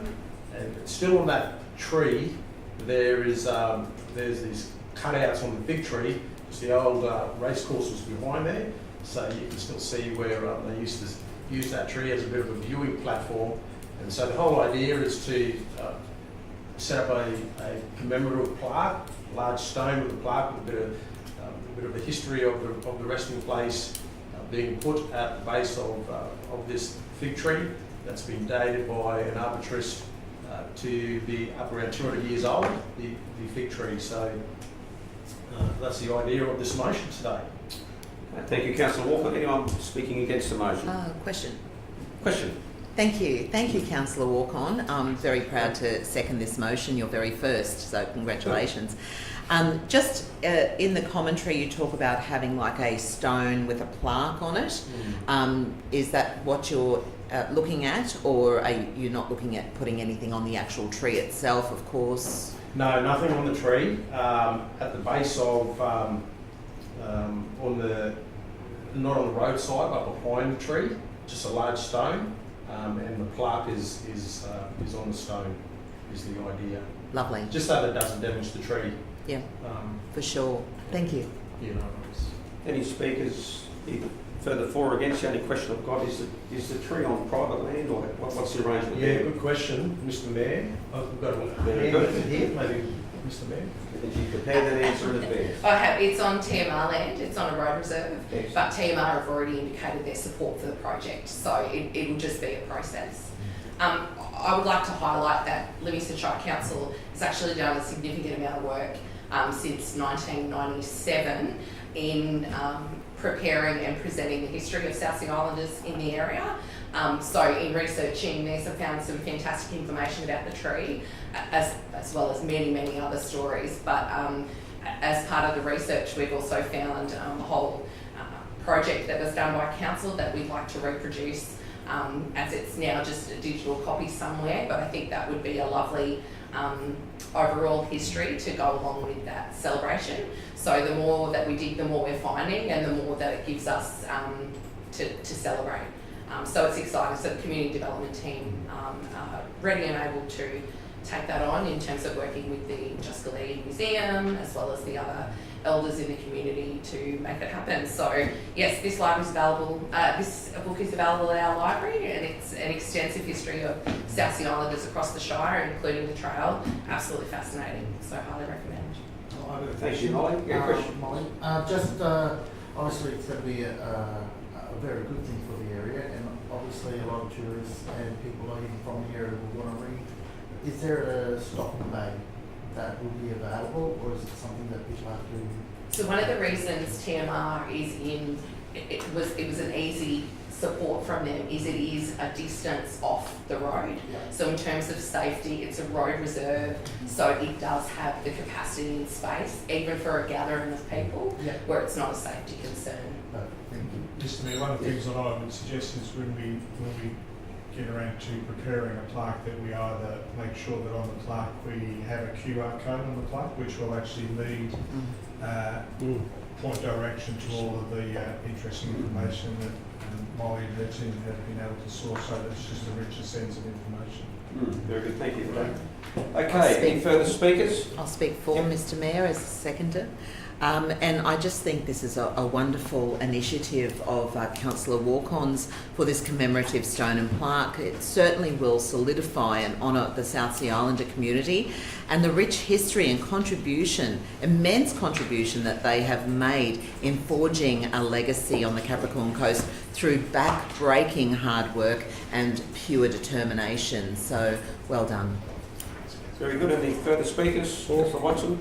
Mr Mayor, this is actually very important. A few years ago I was involved in the recognition of families from the South Sea Islander community recognising where they were buried at the Emu Park Cemetery. If you might remember, these people weren't allowed to be buried with their own churches because the white people believed the blood would drain into the white people's graves and desecrate their graves, which was absolutely disgusting. But anyway, and there was a rock put there with a plaque on it, and it's a great story, and these are stories that need to be told. And I'll be voting for this. Thank you, Councillor Watson. Any further speakers? Yeah, I'll speak for it, Mr Mayor. This is a very... Although I have to say, I just would love to have seen a photo of the tree. It's a very culturally significant place, and to us, these people have been culturally significant to the whole of Livingstone Shire. So it's important that we do remember our history, and that we pronounce it and make it known to others that come to visit our shire, as well as those who live here. Very good. Any further speakers? If not, I'll hand over to Councillor Walker to wrap up. If you've got any further... Nothing further. Nothing further, okay. Mr Mayor. Fantastic. Well, I'll put it to the vote. Those in favour? That's carried unanimously. Councillors, that concludes our notices of motions. We'll have a procedural to... There's one more. I do apologise. That's what you had two. I had two. You didn't go for one, you went for two. No, they come in hard. Excellent. Okay, over to you, Councillor Walker. You're moving that and Councillor Friend seconded. Okay, did you want to speak to that? I do, Mr Mayor. First, I'd like to, I think the terminology, Mr Mayor, is to seek leave to amend the motion. Okay.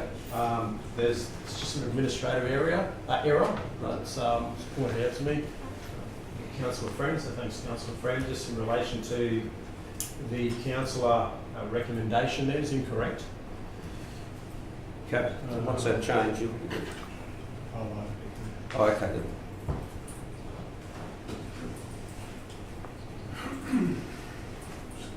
Okay, so you're happy with it? Yeah, I'm happy with that. So okay.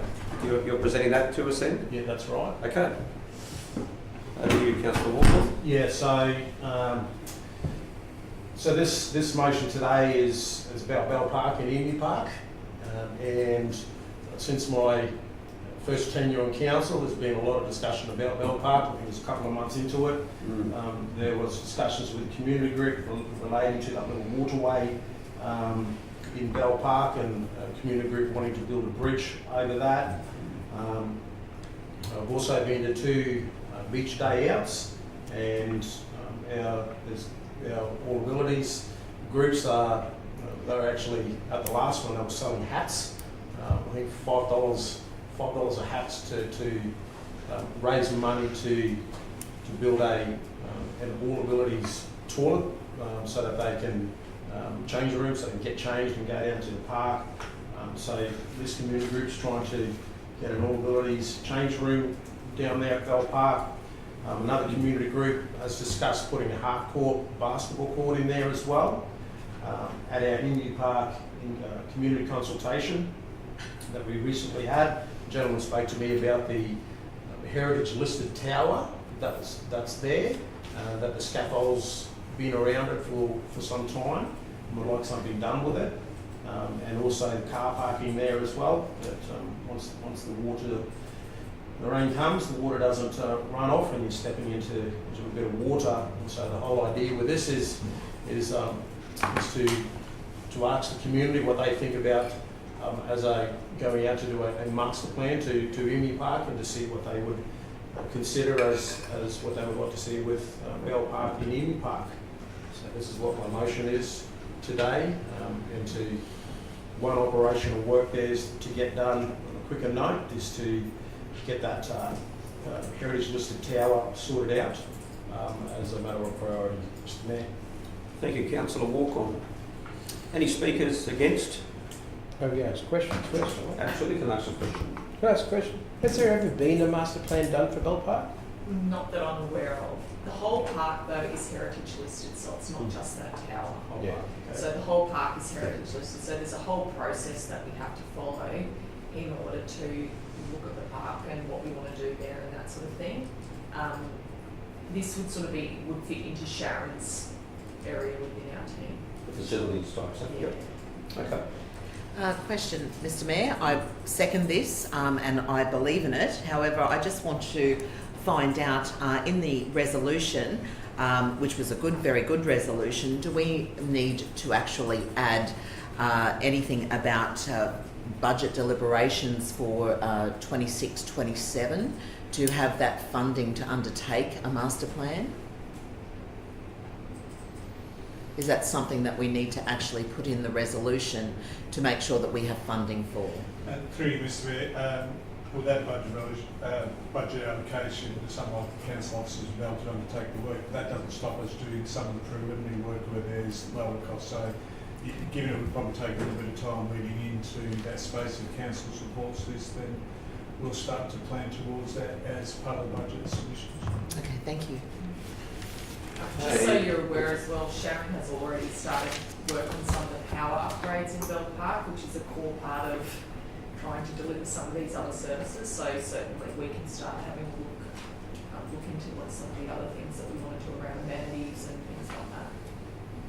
Okay, any further speakers? Yes, For or against? very, very briefly, yes. I don't have a problem with that. We all need to have a master plan for everything in time. The good councillor raised the issues of the tower and the step that has the netting around it, and the car parking that goes underwater when it rains. They've all been lodged with photos. And I think we just need to follow up on what's already been lodged, Mr. Mayor, rather than duplicate. Very good. Okay. I'll speak for it really quickly, Mr. Councillor Mayor. Eastwood. In my opinion, Bell Park is probably one of our, if not the prize park in the Shire.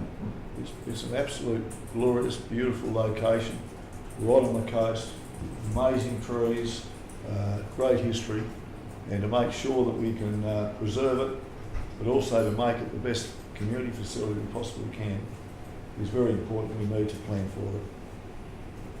Good. No further speakers. We'll go to Councillor Walker if you want to wrap up at all. Or I'm okay. on that, we'll go to the vote. Those in favour? That is unanimous. That concludes the notices of motions. We've got no questions on notice, no committee reports, no audit and risk. We will have a procedural load to break for morning tea and re-adjourn in about 15 minutes. 15 minutes. All those in favour? That's carried. Members of the gallery, you're welcome to get up and walk around and make yourselves as comfortable. Bathrooms at the back.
Thank you, Linda. You hit the button when you're ready, and then we'll be ready. Thank you, everybody.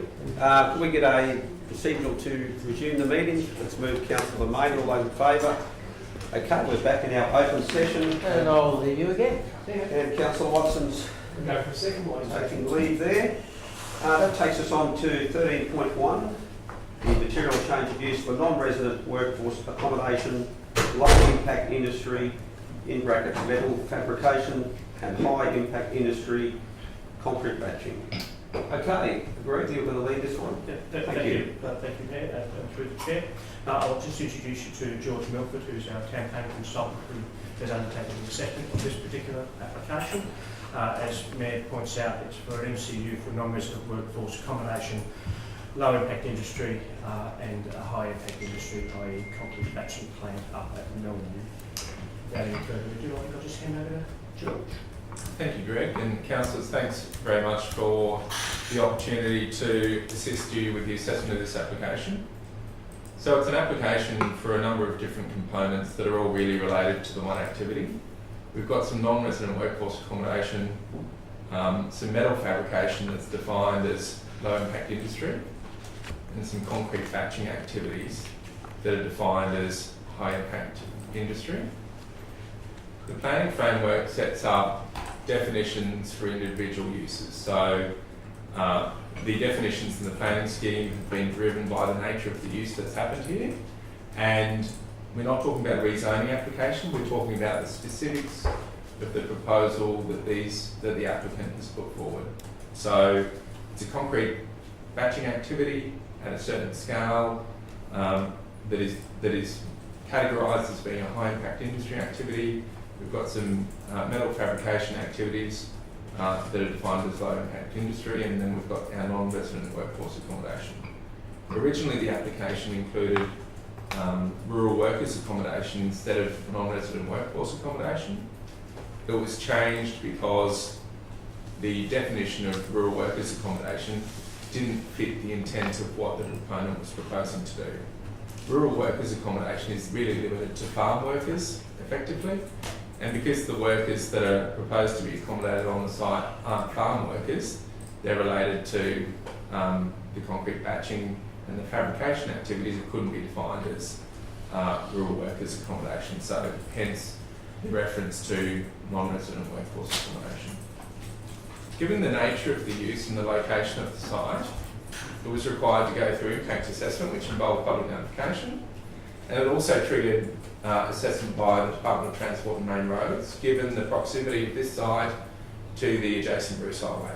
Now, Department of Transport and Main Roads are responsible for assessing, really, the impact of this activity on the main road, and their particular interest in this case is stormwater management and the potential impact on the main road, and the capacity and safety and efficiency of the intersection that's relied on for access to the land.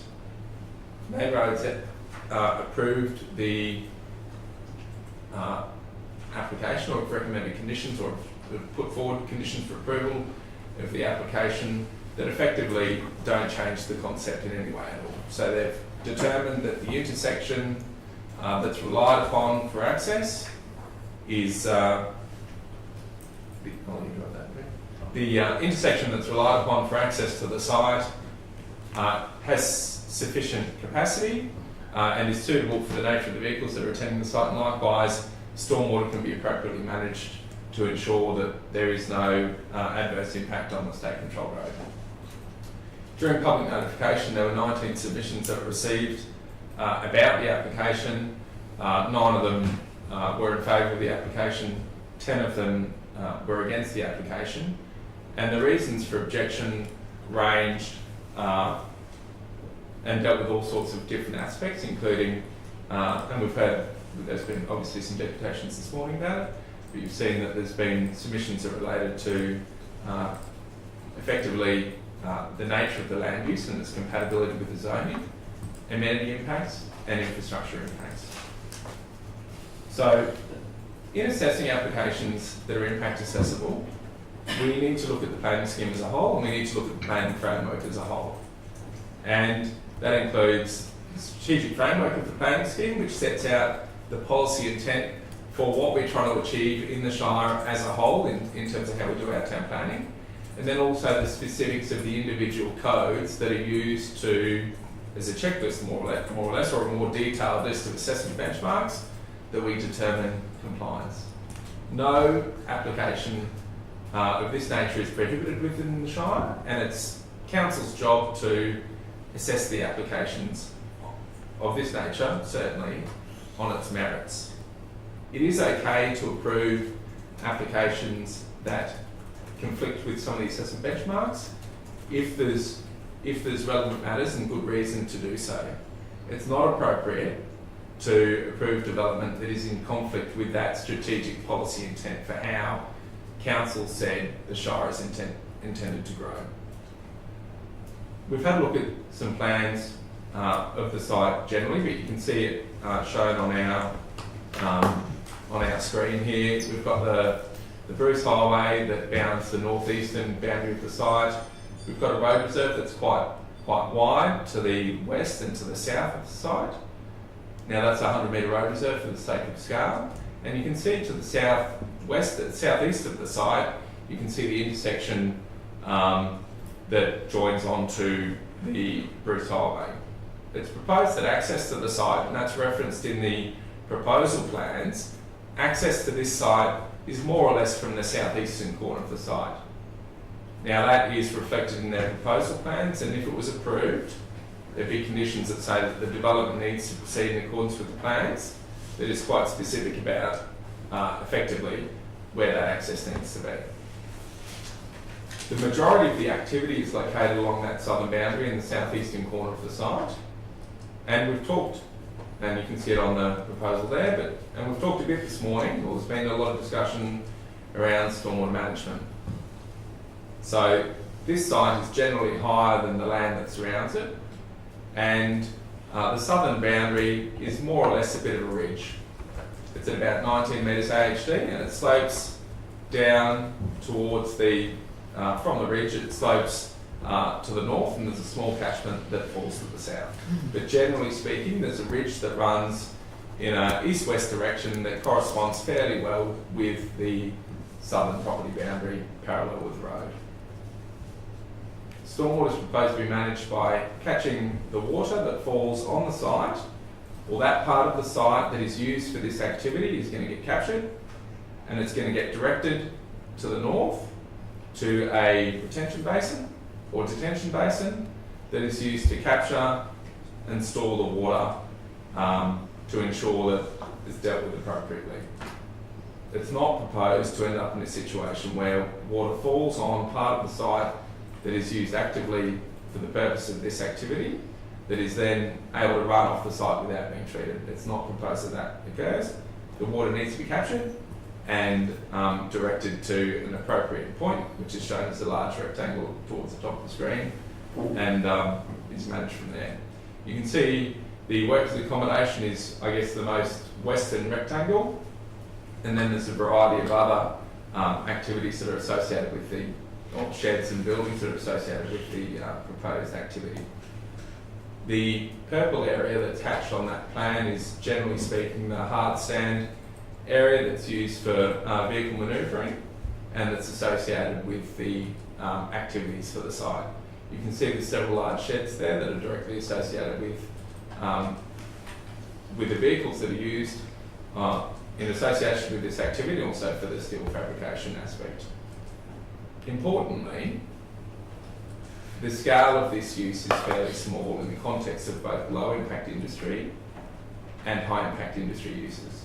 For context, there's a limitation by the way that the low impact industry use is defined that ensures that it's not allowed to produce more than 10 tonnes of steel or steel product in a year. Now 10 tonnes of steel is not very much steel if you think about total throughput. It's proposed that, and whilst this use is not limited to it, and you know from the deputation this morning, it's proposed that the steel product that's fabricated on site will have a nexus with and will support rural industry. It's the nature of the business that's going here. It's not proposed that that be locked in by way of a condition of approval, but certainly the scale of the industrial activity, or that steel fabrication activity, will be limited. It needs to be limited by its nature. It's fundamentally limited to that 10 tonnes per year. That's a serious impediment on the scale of this industrial activity, and it's quite clear from the deputation this morning that, and the scale, that this is a facility that is primarily used to support off-site projects and off-site activities. And the same applies for the concrete batching activity. Fundamentally, the concrete batching plant, which is a mobile truck, is going to be off-site, it's projected by the applicant, about 70% of the time. Okay, it's going to be off-site doing other activities, and it's not a matter for this application to try and regulate the way in which that truck is operating out of the site. We're interested fundamentally in what happens on the site, during the production period. It's proposed that the concrete batching that would occur from the site could involve the batching of concrete for local projects where an agitated truck might be driving from this site and delivering concrete to a shed or something like that that's nearby. And the rest of the time it will be used to produce precast concrete products like troughs and what have you, or precast panels that would be taken away from the site as a whole product effectively. In assessing the application against the relevant assessment benchmarks, we've determined that the proposal is consistent with or compatible with the strategic framework and what the strategic framework seeks for our Shire. Assessing it against the more detailed benchmarks, it's evident that there's some conflict there, in particular with what the planning scheme says about the rural zone. In particular, the rural zone specifically anticipates rural activities, and this is not a rural activity. This is categorised as being an industrial activity, notwithstanding its low scale. That doesn't mean that it's not appropriate to have that type of activity or approve that type of activity on the site if it's appropriate to do so. An example of that, for instance, could be a quarry. A quarry is not listed as being a rural activity, okay? But there's specific reasons why it could be appropriate to approve a quarry or a sand extraction activity or whatever it might be in certain instances, in certain circumstances. So we need to think broadly about whether or not this application is consistent with what our policy setting is for how Livingstone Shire is meant to grow. And also, is it okay that this use, being of industrial nature, is appropriate with what we're trying to achieve in our rural zone? Now, we've identified that because it's not a rural use, there is some conflict there. And this is where planning gets a bit tricky, and this is one of the trickier types of applications. Sometimes town planning decisions are really clear cut, it either complies or it doesn't comply. And sometimes projects will conflict with the planning scheme, but there can still be good reasons to approve it. We're suggesting from our assessment that that circumstance applies in this case. Whilst there's non-compliance with two of the assessment benchmarks in the Rural Zone Code, we think there's good reason and it's appropriate to approve it in this case. The reasons that we've outlined in our recommendation report for approval are that there's been a lot of work that's been done by the applicant to describe the amenity impacts and how this proposal would be managed to ensure that there's not an unacceptable impact upon the surrounding land uses. In particular, there's been some noise, some acoustic reporting that's been prepared, and that acoustic reporting has demonstrated that there's ways in which this project can be built or mitigation measures that can be implemented and ways that this use can be operated to ensure that there's no unacceptable impact on the amenity of the nearby sensitive receptors from an acoustic point of view. And the same applies to stormwater. Whilst we are within a couple of 100 metres of the watercourse, it's proposed that the conditions that council always uses in relation to appropriate stormwater management that are consistent with the state planning policy are implemented here to ensure that for all storm events, stormwater is appropriately managed and directed to an appropriate spot where it's treated and stored and ultimately discharged if the storm event is larger than the design event that's nominated. It's the same requirements that are dealt with for all sorts of developments throughout the Shire, and it wouldn't be appropriate for this site to discharge untreated stormwater from the industrial activity area onto adjoining land, and it's certainly not something that's proposed to be tolerated in this instance either. So the second reason why this use should be contemplated or approved in the context of the conflict with the planning scheme is that conditions can be imposed to ensure, from an amenity point of view in particular, that the impact can be acceptable. It's common for conditions of approval to be used to ensure compliance, and indeed, where conditions can be used to ensure that a development complies with the town plan, it ought to be approved. So if you can achieve compliance by conditioning something, it's not appropriate to refuse it, and that's something that's important, and that's a really good example of an appropriate response to stormwater quality and stormwater management. If it can be addressed by way of a condition of approval, it should be approved. It's not a reason to refuse it then. That's just the way the planning framework operates. The scale of the operation is really important here. So whilst it is categorised as an industrial use, we need to think about the scale of the operation and how compatible that is with the rural environment and the surrounding rural uses. If you really thought about the way some rural properties get used, if you wanted to break it up into lots of little pieces, there's industrial activities that happen throughout the Shire on all sorts of different properties, right? There's welding that happens, for instance, often with rural properties. There's concrete work, there's construction work, there's steel fabrication, there's transport operations and heavy vehicles. And it's a matter of scale, right? It's a matter of scale about how appropriate they are and how they get managed. And the scale of this thing is critical. If we were dealing with something that was of a much larger scale, where the impacts couldn't be appropriately managed, we wouldn't be recommending approval of it, certainly. The approval of this application, or the way in which an approval could get structured for this, is intrinsically linked to the scale of the use and the nature of the use. Just because this has been approved, if it was to be approved, just because this has been approved doesn't mean it's a free-for-all for industrial activities on rural land. It's a unique activity, it's a unique approval, it's a unique context, and all of that is reflected in the approval. If it was approved and if it was to be sold, it's not possible for somebody for Boral or some other multinational to pick it up and have it as the base for their Central Queensland concrete patching operations. They're bound to the conditions of the approval in the way that it's proposed to be put. So the idea of precedent, or the idea of this activity growing into something that's not approved isn't right. It wouldn't be lawful for that to happen unless somebody was to come back and get their approval changed to contemplate the scenario that we're talking about. There's been a bit of talk about agricultural productive capacity, and this lot is quite small in the context of the minimum lot size for the rural zone.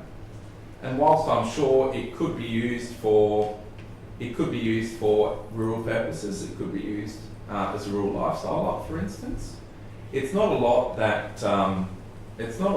that's got the opportunity to significantly contribute to our rural productive capacity. And in that way, when we're thinking about technically a non-rural use that happens here, I don't see that the loss of this land for industrial activity is not something that prohibits its approval. It doesn't have the opportunity to make, given its size, it doesn't have the opportunity to make a significant contribution to our rural production capacity, and in that way there is an opportunity for it to support economic growth within the Shire, and that's something that we need to think about in the context of our strategic framework. Questions, Mr. Mayor? By all means. Thank Can you. you say Sam? Sorry. I am George. Okay. Yes. Thank you, Councillor. George. Thank you, George. There is a Sam Milford, but it's not you. Thank you. Thank you, George. So I have just a number of questions here, and my first one is, I believe I'm correct in saying that there is no environmental relevant activity, or it was not subject to an ERA under the state. Could you explain why? Thank you, Councillor Friend. So it's not of a scale. So there's certain activities that are identified as being environmentally relevant activities, and those activities trigger assessment when they reach a certain threshold or certain volume. In this case, the scale of the activity that's being proposed here is not of a scale that triggers the need for an environmental authority or is dealt with as an environmentally relevant activity. Okay. Next question was on page 77 under all natural hazard areas, and I read it all and it's all listed. It says it complies with all. So just if you can summarise why it complies with all of the natural hazard areas. Was that to do with the runoff into the water basin? Was that to do with... So natural hazards are generally, the planning scheme includes overlays that identify areas of natural hazard, for instance, landslide, bushfire, and flooding, and storm flood inundation for that matter.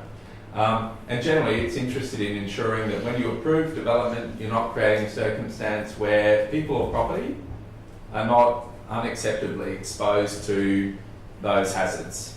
In this case, we're not, if it was to be approved, we're not contemplating an activity where we're exposing people or property to any of those natural hazards that are identified in the planning scheme in a way that's incompatible with what the policy setting is for the planning scheme. Okay, thank you. Just a couple more questions, if I may.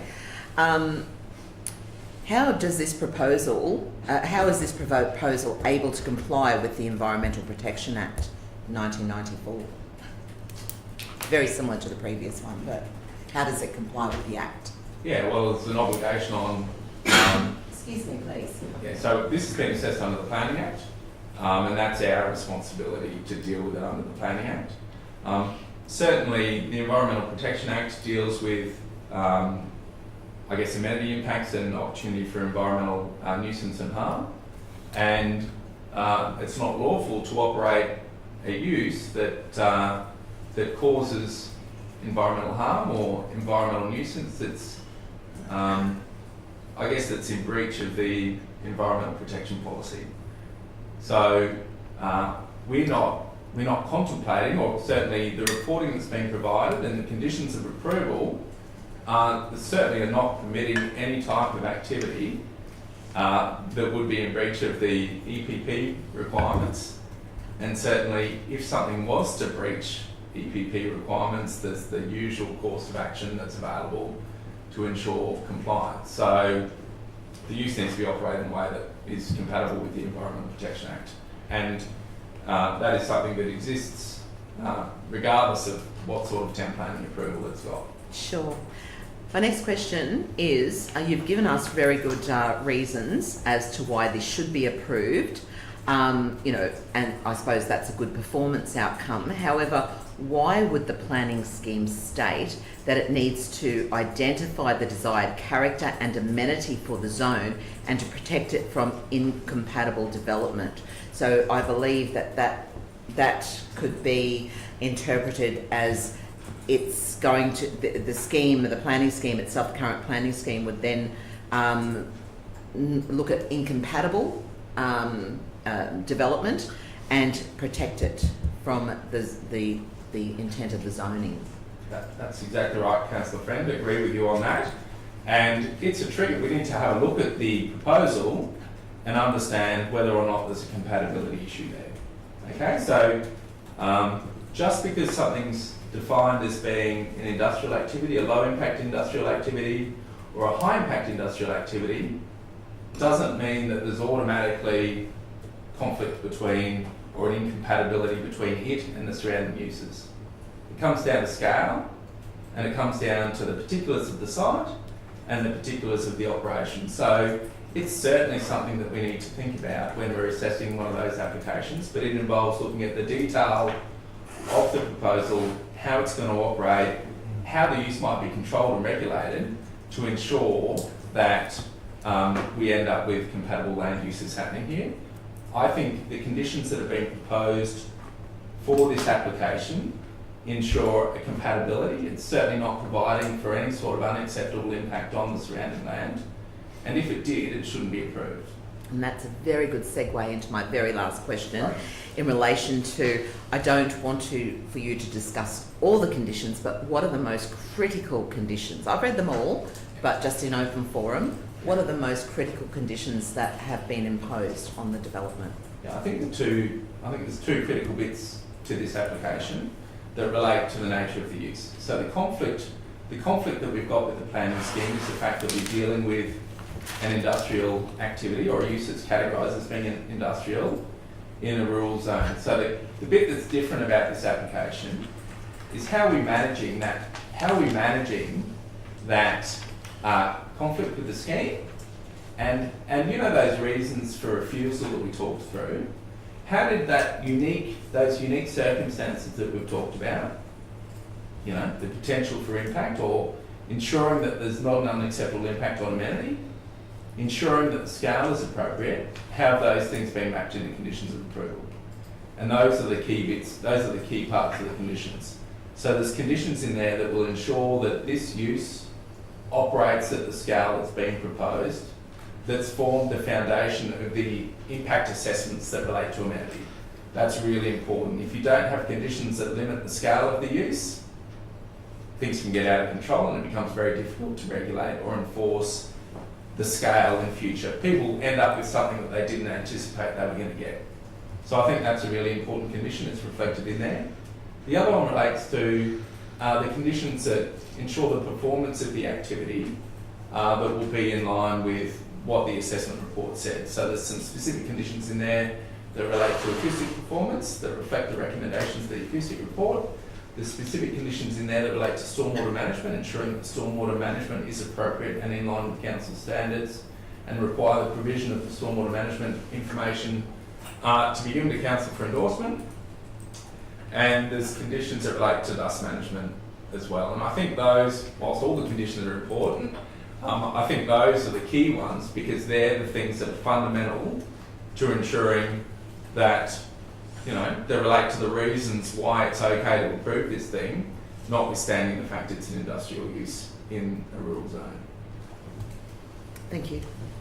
Thank you, Councillor Freeman. Thank you, George, for those responses, George. That was good. Councillor Walker. Thanks, Mr. Mayor. Just a question. Read the report about that noise, the noise impact. To the average person, what's the reading? What's it going to sound like next door to the closest resident? Is it the loudness of a dog bark? Is it hitting a piece of tin with a hammer? What would be taking all the metrics and putting it into the average Joe Blow? Yeah, unfortunately, Councillor Walker, it's not that straightforward because there's a lot of variables when it comes to acoustic assessments. For instance, the nature of the noise can be important. The duration of the noise. Is it a one-off activity that happens, you know, for 2 seconds of every 10 minutes? Or is it a constant noise that happens in there? So I don't look at it like that. We need to look at it in the context of what is the policy, the environmental protection requirements, what does it say about noise limits? And how does this use comply with, does it meet the acceptable limits that are set for sensitive receptors that are nearby? And there's a lot of work that goes into determining that. The acoustic report that's been prepared by the applicant for this proposal by an acoustic consultant really identified as normal, really identified 2 different ways that noise gets dealt with. One is like through physical means, you know, are there certain mitigation measures that need to get installed on the site to ensure that the noise is appropriate. So there's one thing, there's that. And then there's how does the use need to be operated to ensure that it's not offensive or that it doesn't cause a breach? So we've caught those two things in two different conditions. Where it involves the physical installation of a mitigation measure, it needs to be installed before the use commences. It needs to be certified by the acoustic consultant as being in line with the recommendations of their report. Council's been caught out on that before. It's the right way to do it. Do the mitigation first, then the use is right to operate. The operational aspects are a little bit difficult because it relies on somebody doing the right thing. Okay? The best way to deal with that is to be explicit in the conditions about what they need to do to ensure that it operates and set up an appropriate framework for that to be policed in the instance that there's complaints about that. And that's the way that we've addressed it through this. So sorry I can't give you a direct comparison, but the best guide and the most appropriate way for us to think about it is, does it comply with what the state codes say about acceptable noise limits? And certainly that's what the documentation is saying. We picked that up and made sure that those requirements that ensure compliance are reflected in the conditions of the approval. I have a question too. Just one more question. Sorry. Call you Mr. Rollery, Councillor. Last question is during the deputations we sort of pinpointed some of the areas of that runoff. I think it might have been on the south-western link down there. That's right. And then, so how is that mitigated through the conditions? Yeah, it looks like there's a contour plan. Libby, I just have to throw a comment. Thank you.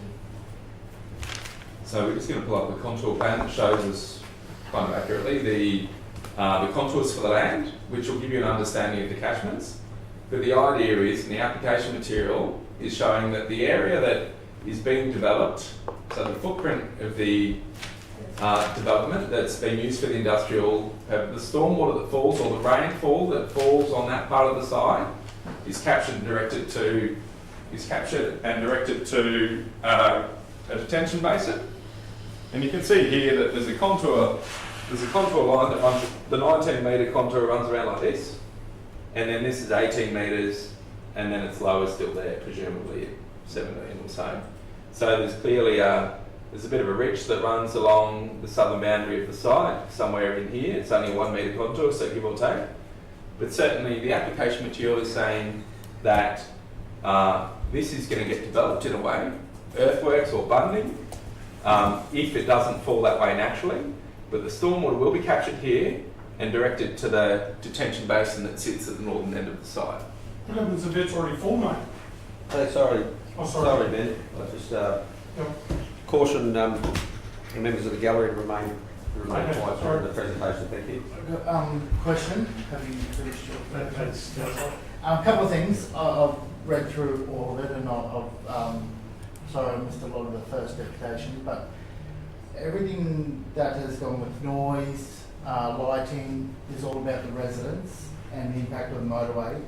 But as farmers, the stress of the animal, the cattle, the pigs. Now, where his property is and where his farming area is right near where that's proposed. Now, has there been any work done on the effects of his cattle, which is his primary income? Has there been any, with the lighting, it says about nuisance with residents and the highway, but is there been any impact on the cattle and what's their issues around that? Thanks, Councillor Rollery. So there's been no specific assessment of the impacts of this development on livestock specifically. Mm-hmm. But what we lean to and what we look at is the environmental protection policy and the standards that are set in the codes about acceptable impact and the standards that are set for off-site impacts. And sure enough, we talk a lot about sensitive receptors and the impact on sensitive receptors, which are defined as houses and residences and childcare centres and things, but that's often because that's the focus of our assessment in urban contexts and with a lot of the work that gets done. Now, that's not to say that the environmental protection policies and those standards aren't drafted to deal with other things and to ensure that there's appropriate impacts in other ways. So just because we deal with sensitive receptors a lot doesn't mean that other things aren't contemplated in coming up with those standards by the state or the professionals or the regulators. Stormwater management is a slightly different one, and really it's a containment solution, right? It's saying that it's not appropriate. So there's an absolute situation here where the stormwater isn't going to run, and it can't run according to stormwater management stuff and the way the conditions are drafted. Stormwater can't run from the industrial bit of the site onto the neighbour's land without being captured and treated. I totally understand all that. My biggest problem I've got with it is sorry, that... there's the walk, Robert, can we just keep them to questions and then save the problems either for or against to the debate, otherwise... Well, but I don't mean to shut. If there's a question, by all means, please. Oh, it could have been, but I don't know myself. I'll wait. I'll say it. Right. Okay. Any further questions, councillors? No. I do have a question, George. Just in terms of so what is the purpose of the retention basin? What's the purpose of the retention basin itself? What's its function? Yeah, it really does generally retention basins do two things. One relates to quality, stormwater quality, one relates to stormwater quantity. So ordinarily, this proposal is going to see an increase in hard sand area, a reduction in the impervious area of the site, which means that typically stormwater is going to run off quicker than it used to, and there's probably going to be slightly more of it, right? Its purpose is to ensure that, one of its purposes is and which is what Main Roads is interested in, is to ensure that there's not more stormwater that's running off-site than what there was before, or to the extent there is, it's immaterial, right? So it's to slow the water down. One of its jobs is to slow the water down and ensure that it mimics more or less, or to the extent that it can, the previous stormwater regime in terms of not increasing the peak flow for all those different storm events off the site. So that's one of its purposes. The other purpose is to relates to stormwater quality management, and that is to capture the water that runs off the site and enables it to be appropriately treated. Now, it can get treated through grass vales and things on the way to the detention basin, but typically detention basins are used to provide the opportunity for the sediment loading or the turbid water, the fines to drop out of that water and get scooped out, which is what the applicant talked about briefly in his deputation this morning. So its role is two things, quality and quantity. And is there any concern that in the event that there was a significant flooding event, that the function of the retention basin holding sediment in there that's come off the block, that has now changed its use from what the real use is, that it may be carrying a number of contaminants that potentially could be on that site as a result of the use, could leave the property and end up perhaps adjacent or to other neighbouring property owners, potentially impact their rural operations? Yeah, that's a relevant consideration, and that's why we're recommending conditions that deal with stormwater quality management, and that includes ensuring that the stormwater management infrastructure, like the basin, is designed for those larger storms as well. And you can have a look in there, it talks about a 1% storm in condition 7 perhaps. It talks about design for a 1% storm, which is really picking up council's standard. Yeah, which is picking up council's standard. Now, a 1% storm is a pretty big storm. The flood mapping that was brought up earlier that showed all the blue shows the amount of land that's underwater in a 1% event. So what sort of rain volume would? It's a 1 in 100 year storm. So we're saying there's a 1 in 100 year chance that retention basin could overflow. You've got a 1% chance, right, every year that stormwater detention basin will discharge. If there's that sort of event that's happened on site, we've got a flood map that shows the extent of the land around it that's going to be inundated, which was the blue flood map that we saw earlier this morning. So that pick up the property next door? It's all underwater. It's all underwater anyway. So if you think about it, in the 1% event, when this detention basin's overflowing, it's overflowing into a floodplain that is inundated. Yep. So it's not you wouldn't be able to figure out that bit of dirt's come from that and gone to there. It's dispersed and really diluted, I guess, into a floodplain that's completely inundated. And potentially settles on area of the land surfaces surrounding that highest point, but it'll eventually go to the lowest Along point. with all of the other sediment in the catchment that's been picked up in that We've soil. potentially introduced additional different sediment through the result of the heavy industry. I'm just trying to understand. So through the chair, Where the blue map that was brought up before is called 1% DFE, or the defined flood event. Yep. If we have a 1% defined flood event, Hartwell and Downs, East Rocky, that's all underwater. Can I just ask a Okay. question? Yeah, that's good. Can I Thank ask you. a question on that?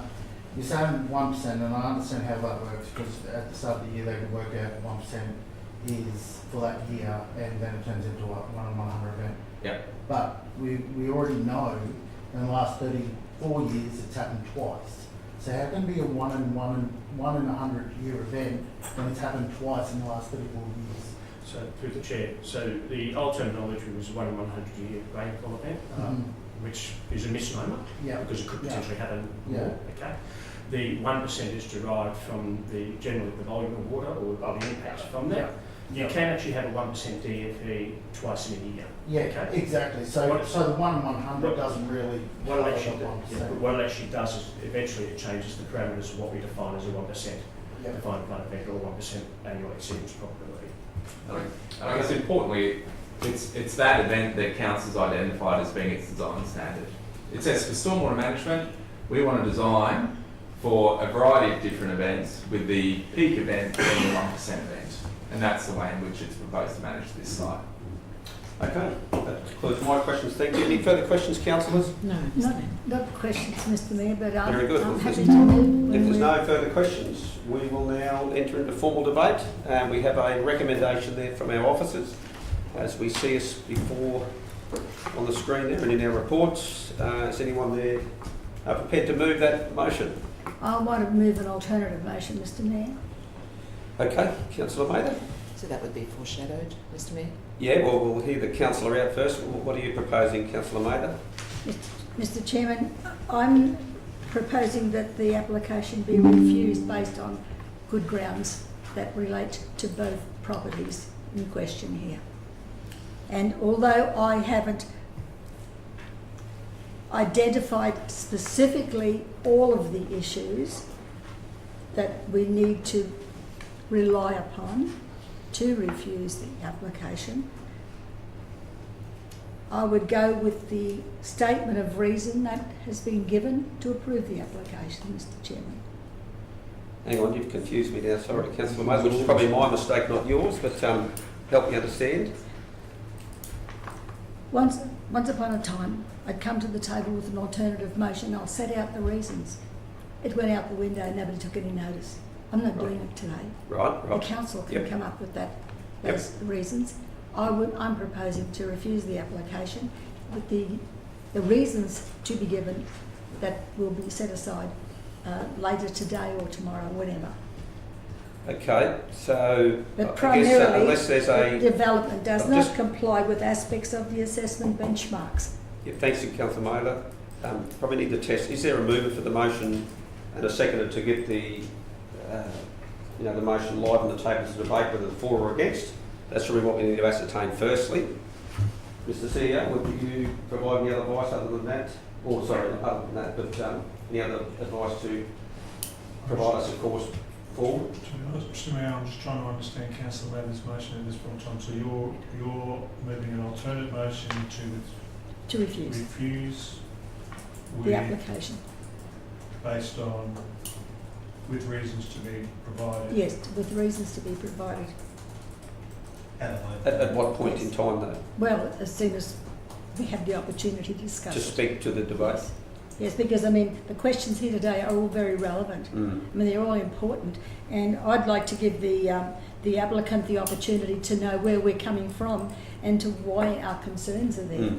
Because they're all very important, because while we're concentrating on an application to benefit, let's face it, one party, we're not giving due consideration to the other party that would be Yeah, I impacted. appreciate your perspective on it at this time. That's I guess where I'm coming in the from. ability to debate this motion, its merits either for or against, we would normally need a mover. So in the event that we don't have a mover and a seconder, then the motion lapses for one of a seconder or a mover, and then we would need to charter a different course, which may well come from someone moving a alternate motion. So is anyone prepared to move the motion that the officers put before us? The officer? Which one of the members? Well, the officers have put a motion up there for us to consider. Yep. Well, it's not just recommendation C, it's the entire body of that if we scroll further up, which is in our sole application. In our reports. So if there's an officer, if there's a councillor that would like to see this motion debated on its merits, we would need a mover and a seconder. If that's not the case, well then it lapses for the want of a mover and a seconder, and then it'll be a matter of an alternate motion being considered on its merits to direct the course of the council's position. So, third and final time, I'll ask, is there a mover for this motion that the officers have put before us? There is not, so the motion lapses for the want of a mover and a seconder. Councillor Mather, you're wanting to flag an alternative motion, which would please be... intercept Mr Dawson at any stage if you feel that we are straying from our standing orders, but that's my understanding of how we deal with matters when there isn't a mover and a seconder. Sorry, what did the CEO just say then? Sorry. With the man, he's correct. So. Yeah, that's okay. And you're proposing an alternate motion? Yeah, my alternative motion is to refuse the application based on solid grounds, Mr Chairman, which will be determined. Like I said, I've done that before and nobody took any notice of them, so I'm going to not leave it in my hands to deal with all of that. But So you're moving this particular motion? You probably don't need to have any reasons, because they'll probably come out in the debate, I would have thought. Certainly, wouldn't have well, it would be incumbent on councillors to provide... You need town planning reasons to actually object. It would be incumbent on councillors to provide their reasons either for or against, out of courtesies to the applicant and the objectors. So that is certainly the responsibility that we have here. So, Councillor Mather, you're moving that council move to refuse the application with reasons to be finalised at a later stage or later date or later stage, or yes, at a later time. It could be today, it could be tomorrow. Okay. Well, that captures at least a direction, so or a position. So you're moving that. Is anyone? Mr Mayor, we're just concurring with my colleagues that motion won't hold like that. If you move a motion to refuse an application, it has to be with reasons. Yep. Otherwise, it just won't hold. Okay. So how could we, with reasons of, give us something to work with within our framework, whether they're due to planning reasons. I mean, they can't just because of reasons because I said so. One would believe there would be, my understanding would be probably planning reasons or Mr Mayor, this is planning exactly amenity why... concerns or planning... This is exactly why I didn't want us to be fumbling at this point in time. Well, it's not unusual for us to fumble, that's just the way local government is at times, but... Let me go to the statement of reasons that council gave, the officers gave, for approving the application, Mr Chairman. The very, very last statement here, council exercising its discretion to approve the application even though the development does not comply with aspects of the assessment benchmarks. Okay, so how do we capture that in a sentence that sort of... That's the foundation of environmental conflict, industrial conflict, land use conflict. There's conflict all the way through, Mr Chairman. Due to reasons that conflict with... Precedent as well. We already have precedent from Artillery Road. Sorry? We already have precedent from Artillery Road, so there's precedent as well. Mr Mayor, we've identified in the planning assessment, if you jump up to recommendation A, I think. Yep. We've been explicit about if it's any help, we have been explicit about the part of the scheme that we see it conflicts with. Right. And it's that conflict that we've tried to overcome with the reasons for refusal. I think it's, maybe if we go up further, is it that bit? Actually, statement of reasons. Is it statement of reasons? If we jump up a bit further, possibly. On page 134 of the report.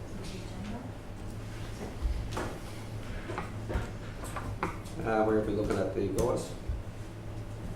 Say page 134. There we go.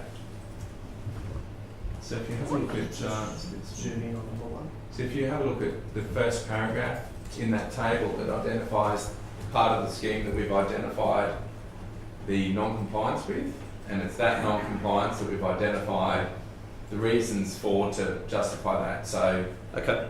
that's clearly the bit that. Okay, so you'd be comfortable, well, your advice would be to include that into the... Well, that's certainly the bit that we're saying it doesn't comply with. Yep. And then you could, that's a foundation for the non-compliance, and then you can use... Elaborate on that further as the debate. That's right. Okay. So if we can capture that in Councillor Mather's alternate motion there. The development does not comply with overall outcomes 2 and 3 of the Rural Zone Code. As the development is not for preferred or identified use for the zone. Does that give Linda something to include in there that will give us at least something to debate? Mr Mayor, I would like to think that we'd have more meat on those bones. Well, we'll, if it gets us a starting point. What we've got is rural land. Councillor Mather, I'm well aware of what we've got. It's more, can we provide something here to ensure that we're abiding by the Local Government Act in how we articulate our motions that are legal, ethical, all those sorts of things? Mr Mayor, I think it would be wise to allow this to lie on the table till later in the afternoon. We can actually tie it down.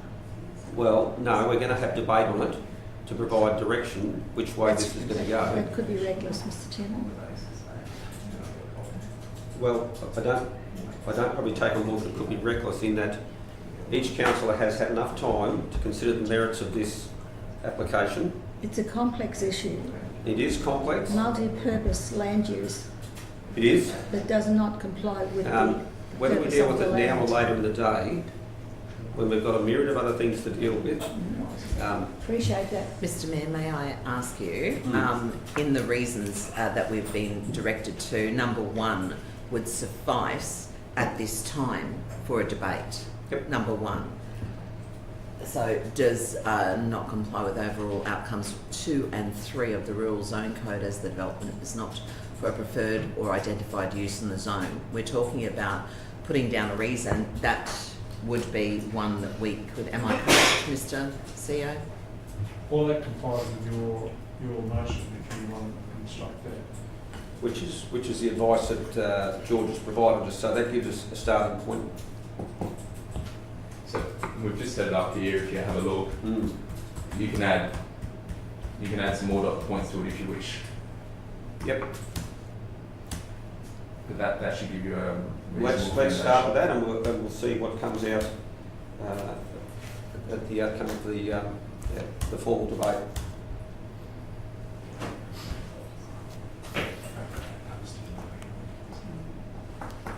Unless there's further that you want to add to it now, Councillor Mather, we'll...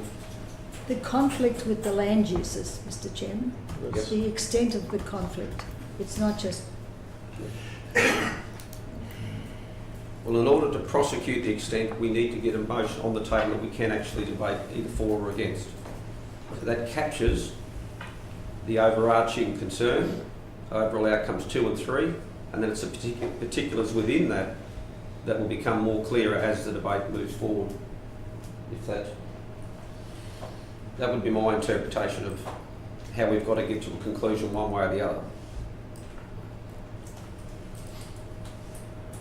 The only thing I'm worried about that is that to put in the rules zone code of development where council has in the past overseen that.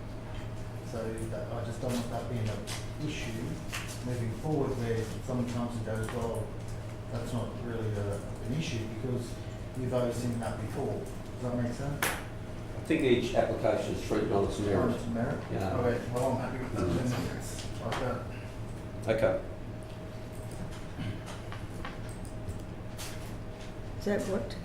Well, we now have something that we've been informed that would be legitimate and suitable to debate the merits of, and no doubt more clarity may come to help inform that. Question, Mr Mayor, through you. Our gentlemen who are experts, could you please just let us know the outcomes of 2 and 3?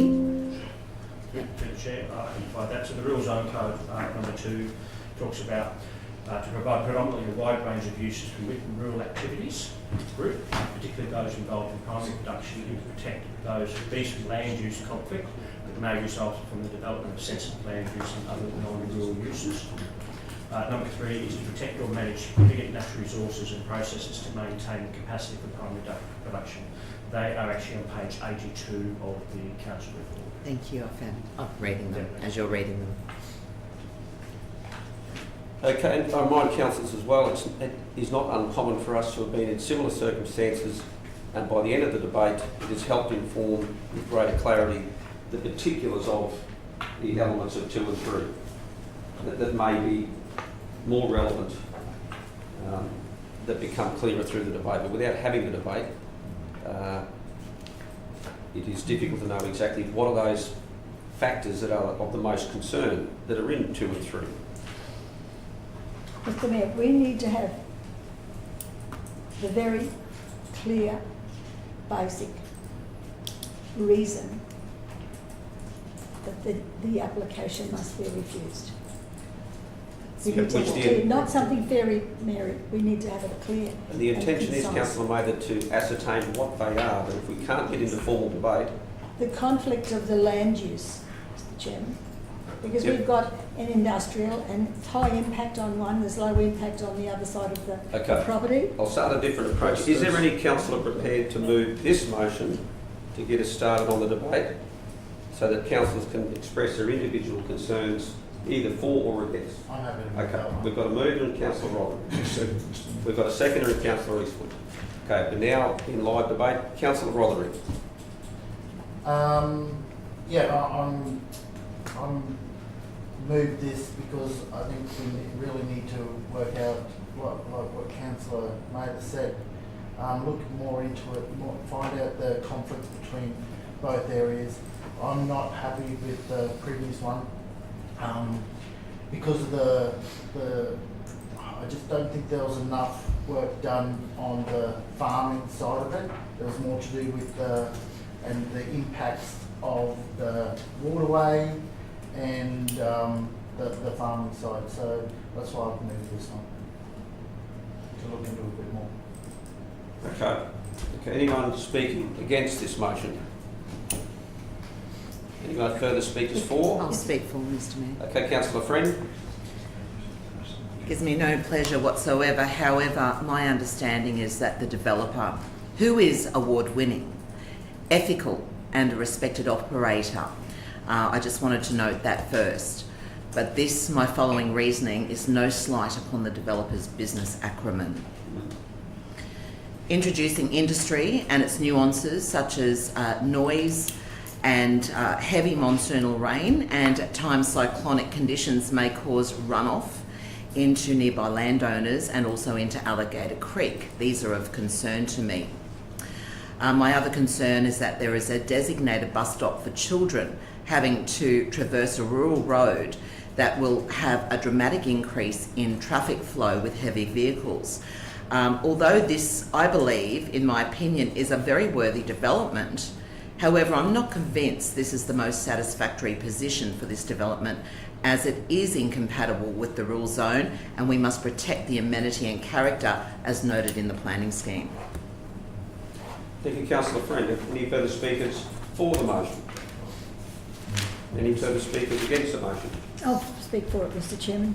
Councillor Mather, speaking for it? Yes, For the motion or against it? For the motion. Okay. Mr Chairman, I think we might be rushing this here. Like I said, I'm not a planner, but I know it needs to be said and I know what compatibility on land use is. And what we've got is an industrial operation, and all credit to the operator, because he's obviously done some good work over time. That's to be expected and respected. And I would like to see them flourish in another area where it's compatible with the land use of its kind next door, rather than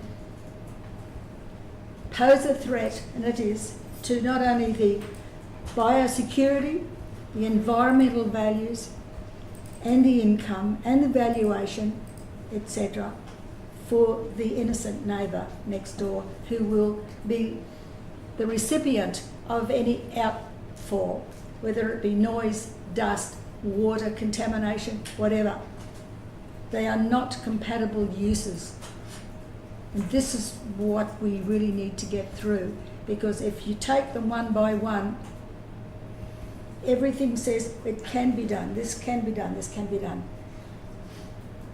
We don't expect to put a blanket over an operation and smother it and say you can't operate. We let them operate in their own world, but not beside biosecurity and pristine environment where the impacts are very, very real, Mr. Chairman. Thank you, Councillor Maida. Any further speakers either for or against? Councillor Eastwood, we'll go to you, Councillor Walker. The second to finally got to go. He's a bit slow in putting his hand up. Anyway. Look, for me, the rural zone, as much as we can, should be the rural zone. Now, we have moved away from that a little bit, as far as rural residential, etc. But I think it's a step too far when we start to bring industrial into the rural zone. A few years ago, we had a business in Artillery Road where the neighbours nearby were against it, and it didn't make it. And to me, yes, I believe that does start to set some sort of precedent that we don't want to have these sort of industrial activities within our rural zone. Whether that means we need to look at our zoning and create a rural zone in the northern suburbs, I don't know. But it would have been different, I believe, if we'd had no objections. But we have had objections to this. And so, as far as I believe, if I bought a property in a rural zone and I've got a rural activity within that zone, I personally would not like to have an industrial plant of any nature on my doorstep. And I think that's what we're talking about here. We're talking about looking after the people that have already purchased within these zones and making sure that we plan in the future so that the industrial zones do have somewhere to go, but not higgledy-piggledy, not anywhere that they choose. Thanks, Mr. Mayor.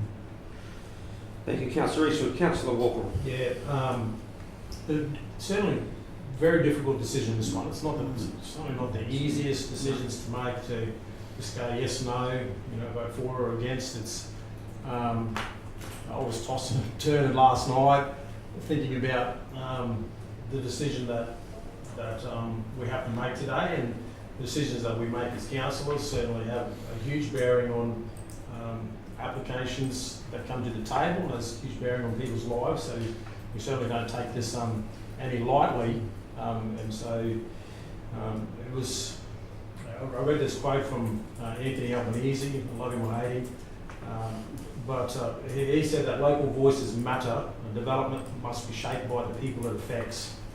And when we think about our development applications, I think it's a pretty good stance to be in. That development must be shaped by the people that it affects. And with all decisions that I find with a lot of tension, I always like to try and put myself in their shoes, and I think the place of understanding is a good place to start, and that is, if I was living there, would I like this sort of operation in there? Not to say it's a bad operation, there's no negativity on the operation on there. Is actually a great idea. And some great things have come out of it, but the basic understanding, would I want that next door to my house? And I realise that it complies according to all the things that happens, but for me, I probably wouldn't vote for it for myself, and if it was next door to me, not that I would vote for it because I have a conflict of interest, but you know what I'm saying. So on that basis, I'll be supporting the motion that's on the table. And again, it's not the easiest decisions, Mr. Mayor, and none of us have, except for myself, haven't taken this lightly. It's been very, very difficult, one of the most difficult ones so far. Thank you, Councillor Walk-on. I'll speak in favour of this motion, and I think, like Councillor Francis, it absolutely gives us no pleasure to do so at all. I commend the applicant for their vision, their drive, their success over many years, all of the elements that we love, and absolutely have been very proactive as a council to get behind. We approved a heavy industry application recently for Keppel Eats as an example, and we had a lot of pushback from the community around it that said, no, don't do that, it'll affect our valuations, it'll be noisy, all those things. And the officers could prove that it was a suitable use there that could be addressed in terms of the impact. The difference is that it was in an industrial park. It was in an industrial park. To put a heavy industrial type use, despite the good efforts of the officers who have done a commendable job, potentially, legitimately putting into place conditions that can address all the impact, they believe they can. At this point, I sit here and still, I'm not convinced that they can. I'm not convinced that and one of the primary concerns, it's not so much because a neighbour left, right or centre says, oh, I don't want it here. I can't allow that to be the foundation of my decision, because in a planning court that doesn't stack up. It just doesn't stack up. My concerns are really around the stormwater flow. We sell the blue shading directly around that block. The contaminants that could come, it may not come, but it certainly could, and then impact on the neighbouring organic farming and what have you that's there is a concern to me. It really is. We recently were supportive of a block of land that council owned on the corner of Bondula and Cottons Road, and for the Bondula Rural Fire Brigade to go there. And the assessors of that block of land in Brisbane did not support council's support for the block of land on the basis that it wasn't a 1 in 100 year flood that concerned them, where the fire shed was going to be built. It was 1 in 500 years. And they knocked back this council's decision to support that brigade going there, even though the neighbours had said they'd never seen water go anywhere near that shed. So I find it difficult, the inconsistencies in the assessment here that says that no, it's going to be okay, because it's on a 1% chance of a 1 in 100. We've seen, as Councillor Roderick pointed out, we've had a few of them in the last 30 years, and we know climate changes, they're suggesting is going to create greater frequency events, higher intensity. Is that a risk I'm prepared to take and be totally sure that those impacts can be mitigated? At this point in time, guys, I can't sit here and actually be convinced of that.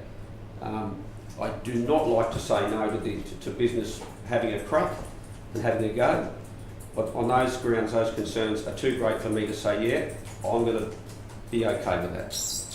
So I settle my position on that for those reasons, and I accept that some will be very disappointed with that, but that's where I'm at this point in time. Any further speakers either for or against?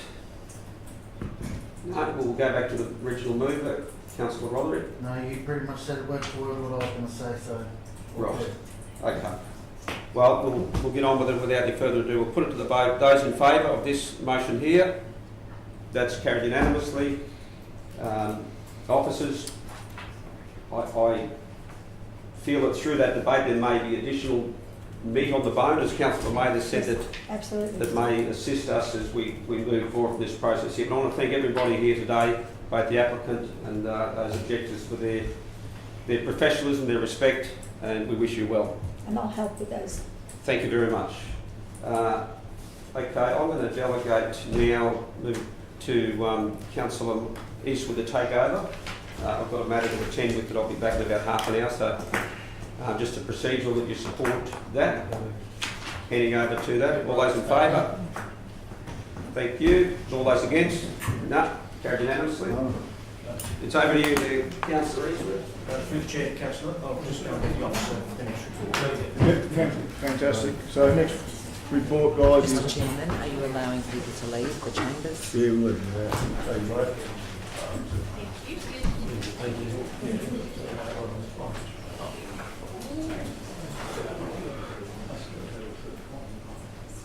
And like and this is what it's all about, making the hard decisions. That's Rose coming. Rose coming back, and you guys staying for a while?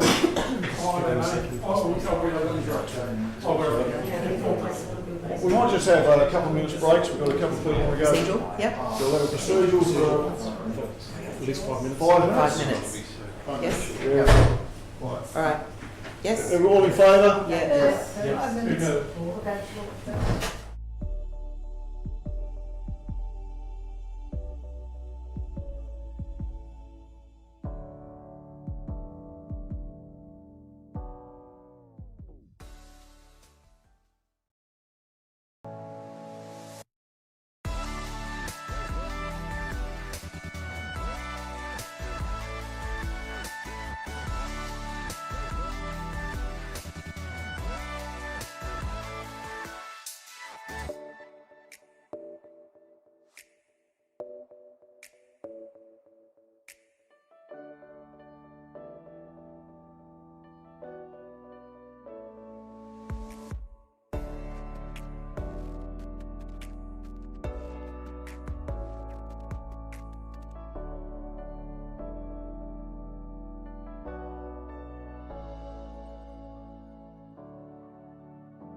Back into it, councillors, and we're up to number 13.2, the Local Government Infrastructure Plan, 5-year review, advancing minor amendments following public consultation. We've got the officer, Melissa Warrior here. Hi, Melissa. Morning. Morning, Mayor and councillors, or acting Mayor and councillors. This report is, yes, item 13.2. Following a briefing session with councillors on the 7th of October with our consultants, High Solutions, who have assisted with this project since 2022, I'd like to take the report as read. It has been explained to councillors at length at that session. I'm happy to take any questions if there are any. Any questions, councillors? I have a question, yours, Melissa. No? What was that? No questions? Oh. No, I don't actually. We have a mover. I'll move. Seconder? Yes. We've got a mover and Councillor Watson, seconder and Councillor Walcon. Would you like to speak to the motion, Councillor? No, I just think it's a process that we're going through and we've got to follow through and finish it, keep it up to date. So I don't think there's a lot to say about it. Just one of those things you've got to do. Is there anyone against the motion? No one against, would like to speak to it? Councillor Walker? No, same as Councillor Watson. Would anybody like to speak to the motion? Melissa, would you just like to give us, look, planning is quite a complex topic, and I know you've been doing it for 100 years, and you do it well. Can you give us an overview on these, what you've set out there? Because I know there are a couple of submissions. Yeah, so those taken into account. pardon me. There's 4 paragraphs in the summary in the report because it is quite a lengthy process that we have had to undertake. So any summary of it would be that this is a 5-year review of the local government infrastructure plan, which forms part of the planning scheme, and we've had High Solutions partner with council to undertake that work and guide us through and our teams to get the review done. We have publicly had the proposal and its amendments publicly notified, and we've got 2 properly made submissions. We will be making some amendments based on some of the details in the submissions, and the resolution is that we respond to those submitters. I have been contacted by at least one who have reached out, and I told them that today it would be addressed. So our next step is to send the amendments to the Minister for approval to adopt, and one of the resolutions there is for the CEO to be given delegation to deal with the matters moving forward.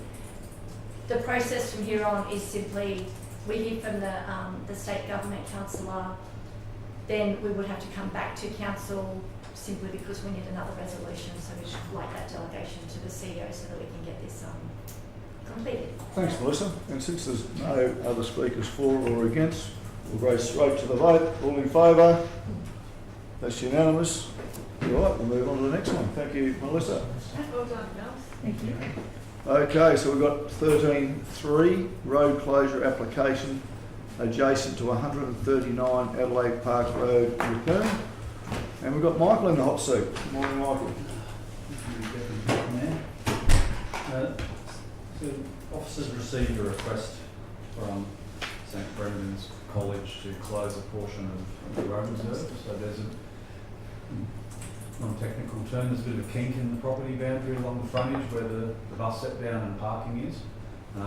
They've put an application in to seek council's views on taking the kink out. It's about 750 square metres.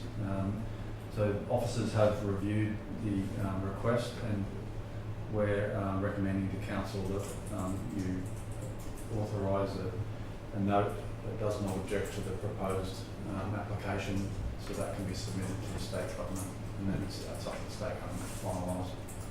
Thanks, Michael. Any questions? Yep. Councillor Walker first. Thanks, Councillor Eastwood.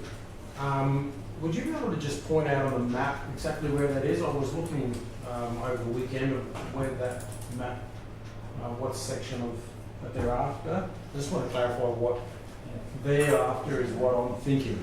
Okay.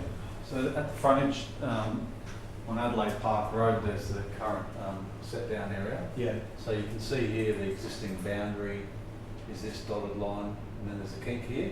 Oh, yeah. And then they're proposing to take that kink out and then just run the boundary through as a sort of a wedge, 700 square metres odd. As part of that, they are going to look at putting in some shelters on this land and adjust the curb and channel. And then there's this centre island here, it's Adelaide Park Road, so they're considering doing some work to narrow that down. So the footpath remains, the road moves over a bit, they pull the boundary out slightly to allow the bus set down. Okay, thank you. So who owns the land, sorry? Who owns the land then? Michael, does it belong to us or is it private land? Currently the road reserve boundary is here, so that's all road reserve. So That's vested in the state, managed by council under the Local Government Act. If this proposal is accepted and then the state government further accept to sell the land, the school will then change the boundary, which comes down here, straight through there, and then that will be amalgamated into their property and it'll become private property of the school. So, through the chair, Michael, has this all happened because of the work they're doing there? And did they all of a sudden find out they didn't own the land or something? Is that why this has been happened? Or? I don't know exactly the sequence on why it's happened, but that's probably not a bad summary if I had to guess. Yeah. All right. Okay. Thanks. Any more questions? No. Speakers for? Well, first we'll get a mover. I'll have a second that. So we've got Councillor Watson moved, and we've got Councillor Rothery second. We'd like to speak to it, Councillor Watson. Look, there's not much to say. It's just simply basically cleaning up the where they bring safety for kids to catch buses and everything else. And I think it's something that's been a historical thing that's finally getting sorted out. Anyone against it? Councillor Rothery, would you like to say anything? No, I'm all good. Yeah, look, I'd just like to say that when there's no objections to something like this and it's a common sense move is to make public safety better, I definitely would support this. So we'll go to the vote. All those in favour? That's unanimous, councillors. And we'll go on to 13.4. Contracting exceptions, sole supplier exception. And we've got Chris. All right, good morning, Chris. Morning. So very quickly, this is to seek Council's approval to enter into a sole supply arrangement with an organisation called Resource Hub. Resource Hub undertake waste levy submissions for over 80% of the councils in Queensland. They've been working on our waste levy submissions for the last couple of months, but we'd like to enter into a more permanent arrangement over a year as a sole supplier. A question through the chair, if I may. Thank you. Thanks so much for that. Who has been providing the waste levy reporting up until this time, and why is there a need now to enter a sole supply contract? So council officers have been undertaking that function. It's been fairly difficult for us to undertake that function. It's fairly refined skills. We also suffer from, people being away, annual leave and things like this. Now we've got it covered for the entire year. I suppose my next question, just to move on from that first one, is this within your operational budget? Thank you. Good question, As I understand that this part of the business is always lacking in staff. Wouldn't it be easy to put another person on and give them a full-time job? I know it's only 50 grand here, but I know that they're short-staffed on other things as well. Would it not be more suitable to I don't believe so. I think, as demonstrated by other councils throughout Australia, unless you're a very large organisation where you could put, say, 3 or 4 staff members onto that, the requirements from the waste levy is quite comprehensive each month to submit, and we're looking at a level 3 officer to undertake those work, which is hard to find. Okay. Thank you. Any further questions? No. We have a mover. Yes. Second. So moved by Councillor Mather, seconded Councillor Watson. Let's ask one question.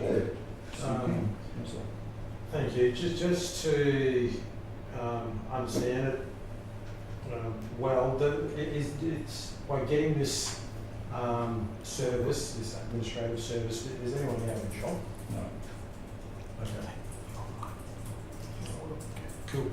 Okay, so we've got a mover and a seconder. We'll go to the vote. All in favour?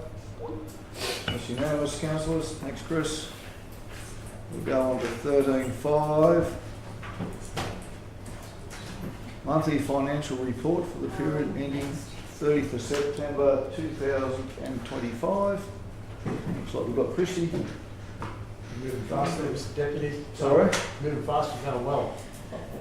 Well, that's because you guys are moving fast, not He's because I'm hungry. moving fast. He's hungry. Good morning, Christy. That goes without saying. Good afternoon. Good afternoon, Good afternoon. councillors. How's it going? I'm going to be presenting the monthly financial report for the month of September. Damo was going to come on over, but he, from a timing perspective, is not going to be able to quite make it. So this report is being presented for the monthly financial report, just giving an indication as to our financial results as at the end of the 30th September. So all variations are reported against the 25-26 financial year budget, and that was adopted by Council back on the 9th of June. So I will take the report as read, however I will just highlight a couple of key things for councillors. So section 1 of the attachment to the report includes a dashboard, and that is a really good visual representation of some of the key financial attributes and metrics in terms of how we are tracking. Council's operational surplus for the 25-26 year to date is approximately $20 million, which is mostly due to the revenue that's recognised from the first half yearly rates notices being levied throughout July. And this is expected to move more towards the budgets over the coming months. As this is relatively early stages of our financial year, our total capital expenditure is approximately sitting around $12 million, with approximately $35 million sitting in our capital expenditure commitments as at the end of the month. Our cash balance is looking good at $184 million, of which $60 million of that, or 33%, is being externally restricted cash holdings. Our total debt balance is continuing to trend downwards, whereas at the end of the month of September it was sitting at $40.8 million. And throughout the remainder of the 25-26 financial year, this is actually projected to be reduced by a further $6.6 million, looking at $35.9 million by the end of 30th June 2026. The report also provides some information on rates and different debtors, receivables, and a snapshot of that is being provided within the report around any other kind of contracts and tenders that have been awarded or procurement activities throughout that period as well. So I put that to the table for any questions. Councillor Fred, do you have any questions? Yes, I do. Thank you, Mr. Chairman. On page 258, we see that the asset renewal funding ratio is 46.6%. Last month, in the monthly report, it was 29.4%. Does this mean that asset renewals have been undertaken in this last month? That was on page 258, did you say, sorry, Councillor? 258. Yeah, and that was the asset renewal? The asset renewal funding ratio.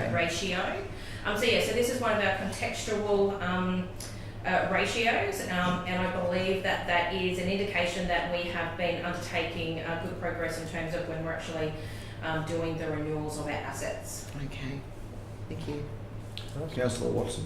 Yeah, through the chair, Christy, I was looking at the CapEx expended. It says 13.5%. I thought being quarter of the way through the financial year it would have been a lot higher. Is that because of resourcing or materials or something? Or?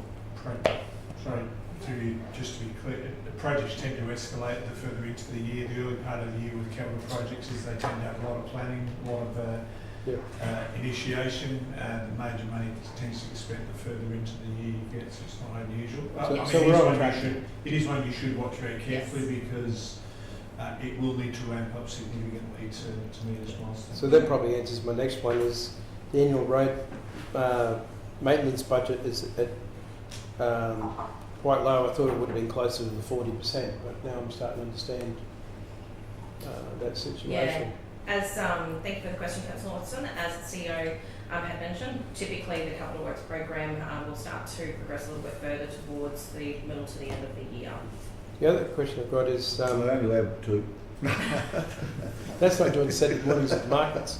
The other thing is we've got $7 million in rates outstanding.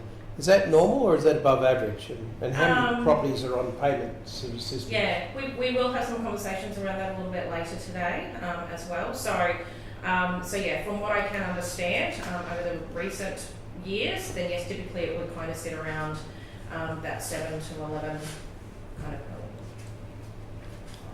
Okay. Councillor Walker, you had a question? Councillor I'll Watson. come back. I'll come back. Councillor Watson asked a question just about that road maintenance, 35%. I'm wondering where it should be sitting, but it's been answered. Thank you. Can I just go back? Am I right in saying that the design for the air conditioning at the Emu Park Hall is for this year and installed next year? Or is it, and has it been designed as yet? I will refer that through to our GM Communities. He's got an update for you around that, Councillor Watson. The other one was the arbour work that's being done in Emu Park. I know that it's been rebuilt because of white ants and whatever it happens to be. Is that getting closer to being done? Would you like to provide? Do you mind if I just answer from over here? So the Emu Park Hall air conditioning, we're just finalising the design at the present, and that will be installed later this year or early in the next year. And then the Emu Park arbour replacement are out for quote at the moment to demolish the existing, and then we'll look to replace next financial year as there's significant lead time for procurement of the new arbours. So that will probably fall into next year's budget. Are we looking at different materials or? Yes. There we are. But it's got to still fit with the look and feel because it feels good over there. Yeah, that was a really important part of what the feedback we got from you guys. I also noticed that there was thing about the parking out the front of the Richmond out the front of the pool. I had a request on the weekend for an extra bay for disabled parking beside the other one, and I'm just wondering if that possibly is already part of that resealing that we're doing there or not. So I might take that question. Yeah. That's all right, through the chair. So we did under maintenance put that single all abilities or disabled parking space in, and we do have a project to do the design for the entire car park seal, and that'll be in future budgets. If there's a request for an additional bay sooner rather than later, we can look at that under a maintenance project. It's just that when I was there the other day for the new hoist that's been fitted, majority of the people there had mobility issues, and they're all saying, I wish I could park in that spot because I had to walk so far to get to the thing. And I thought, well, if they had at least one more spot, which is right beside it. If we can try to stick to the actual report. Well, that's what's in this. That's why I'm asking that question, whether it could, all right, thank you. Any other questions? Yes, Mr. Chairman. Thanks, Councillor. 259, page 259. You've got 4 red flags there, 5 red flags. Under financial reports under number 2. On page 259. In it, the bottom, the one underneath the box says major negative variance, comment required. Yes. So that's just a bit of an indication to us in terms of the movements that happened between what we have budgeted for the financial year in terms of how we are tracking as at the end of September. So if there's any kind of significant variances, then we kind of indicate that through the symbol. So those are the ones there that's highlighted in the financial reports tables. And you're happy with those? Yes, in terms of the net operating results.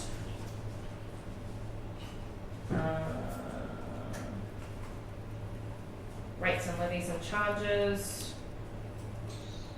So yeah, so I think that from what I understand that most of those, it just ones that we will continue to monitor, Councillor Mather, but nothing too much of a concern at this point in time. If it's looking worse as we go along, just make sure you put 2 asterisks there. Thank you. Grab our attention. Okay, councillors, any more questions at all? We have a mover, please. Yes. Moved to Councillor Mather, seconded Councillor Walcon. Who would like to speak to it, Councillor Mather? No, I'm very happy there. Obviously, we've got to monitor our budget at all times, not just on a monthly basis, but all the time. Thanks, Councillor. You've spoken to it. We'll go to the vote. All in favour? It's unanimous. Thanks, councillors. We will go to 13.6, the external audit financial management report for 2024-25. Christy hasn't moved. I'll move that, Mr Chair. I'll also just invite. They've got Damien, and we've got a mover in Councillor Friend, a Second. seconder in Councillor Watson. Thanks, Damien. What page are you on? I'll kick off. 275. All right, good afternoon, councillors. Again, this is a report that's being presented, which is the External Audit Financial Management Report for the 24-25 financial year. So each year, financial year, council's financial statements are audited. For the 24-25 period, this audit was conducted by the Queensland Audit Office, QAO. Recently, Council has received an unmodified audit opinion for the 24-25 general purpose financial statement, which is a really good outcome to actually receive an unmodified audit opinion. The Queensland Audit Office has issued the attached final management report, and that's just really giving an overview in terms of the results and the findings through that external audit process. So in accordance with the local government regulations, this specific document is required by legislation to be presented at the next ordinary council meeting, which is why it's being presented today for you. It is separate from the independent auditor's report, which accompanies council's certified general purpose financial statement. So, and that is actually included in the annual report, which is an item for later on in the meeting today. So in terms of a little bit of a summary, internal control issues, there were a number that had been identified, and these are reported within this particular report. So for this current year, there was a significant deficiency that had been identified, 5 deficiencies and 1 other matter. So this provides a bit of an indication in terms of the results from the external audit. There had also been an update in regards to the prior issues that had been identified in a previous audit, and provides a little bit of an update in terms of whether those have been resolved or whether they are still work in progress. So for those ones that have been identified for previous years, 3 were deficiencies and they continue to remain unresolved, but there has been management action and a revised timeline or due date in terms of when they will be resolved. So in terms of those internal control issues, management responses have actually been provided detailing the actions that are going to be taken as a way of helping to mitigate any of those control issues moving forward, and also has identified a responsible officer and a time frame in which they are to be completed as well. In regards to the significant deficiency, because it has been identified as a significant deficiency, the time frame in which those actions will be taken is a much shorter period of time, and that has been flagged for very early in the new year. I have questions. Yes, David. Okay.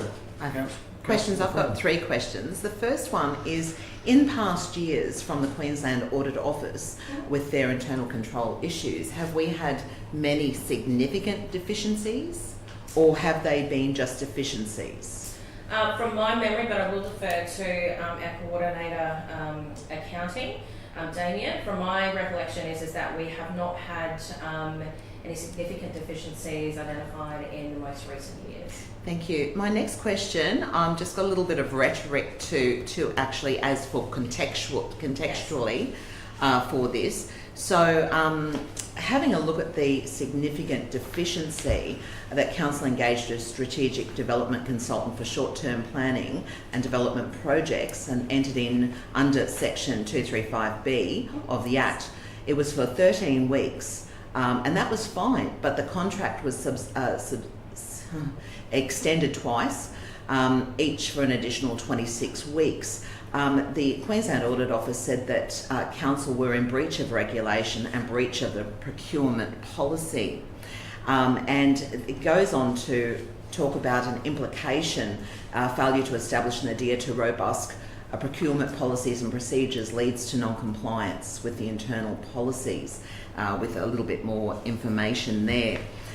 In taking that into consideration, I also read the management response includes mandatory evaluation of suppliers' performance at contract completion, ensuring mandatory conflict declarations, targeted training sessions for staff and councillors, an update on procurement policy, contract monitoring, compliance through internal audit. As this contract was driven by resolution at the council table and not a regimented process adhering to procurement procedures, and it was found in breach of regulation and procurement policy, what will be the retribution that council will have to make? Is there any retribution? Is there any fines, etc., or it's just found that the resolution at the council table breached and significantly breached regulation and breach of procurement policy? Thank you for the question, Councillor Friend. So no, there is no financial penalties or any things that happen as a result of that. One of the things that does happen though is that for significant breaches they are reported through to Parliament. But ultimately the key focus is around identifying any of the internal control issues through these external audit processes and ensuring that we've got appropriate actions in place to help to address those moving forward. Thank you. So will this be reported to Parliament as it's a significant deficiency? I will defer through to the GM of Corporate Services, but I know we can do it, the whole audit, the whole external audit reports are reported through Parliament, so irrespective it's reported through Parliament. Oh, thank you. My last question is that as a member of the Audit, Risk and Improvement Committee, along with Councillor Watson, we had received this report. It was noted as sensitive, meaning confidential. So even though legislation says that we must have this report at an ordinary meeting, should it have been in confidential? thank you for the question, Councillor Friend. No, this doesn't require to be in a confidential section of the ordinary meeting. Thank you very much. Councillor Watson. Question. It just goes in similar vein to Councillor Friend. But when this issue first came to the table, we were told it was it could be done. It was compliant with the way things are and everything else. But then you go and read this, and it now says it's a significant deficiency, which is correct. I mean, were we doing the right thing at the time when we were told we were, or were we in breach of conduct? I'm just trying to understand how we've been told one story and then we act a different way. Yeah, Councillor, it's not a conduct breach. There's an external audit do recommendations about performance against procedures and different parts of the regulation, and on this occasion Council failed to act against the regulation at part. As Christy indicated, it's not a breach of penalty. The reason that external audit do these is to help us improve our performance moving forward. Now, if you consistently do significant breaches and they find their way into Parliament consistently, then you're likely to find the state would act against those. But on this particular incident, the organisation acted outside of its mandate. It has learned from those things. It has and will put in further processes to manage those, and it will move forward.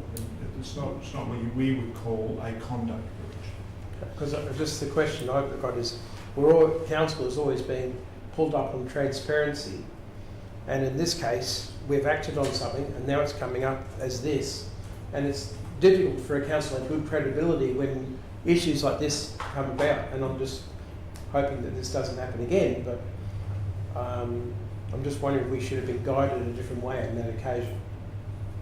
Oh, there are lessons to be learned in all of the conduct that council makes. I mean, the reason why we have external audit is so that we learn lessons of the past and we move on so that we don't make those in the future. So, as I would probably indicate to you, council will have learned from this lesson. It will amend its policies and procedures and tighten up its practice, and we would hope that in the future that won't be enacted. Fantastic. Any other questions? Thanks, Mr. CEO. No more questions? We've got a mover and Councillor Friend, a seconder and Councillor Watson. Would you like to speak to it at all? No, that's fine.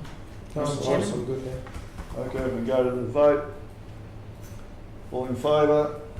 It's unanimous. Thank you, councillors. Now I reckon we'll fit one more in before lunch. So we're going to go to 13.7, new and amended council powers to the Chief Executive Officer. And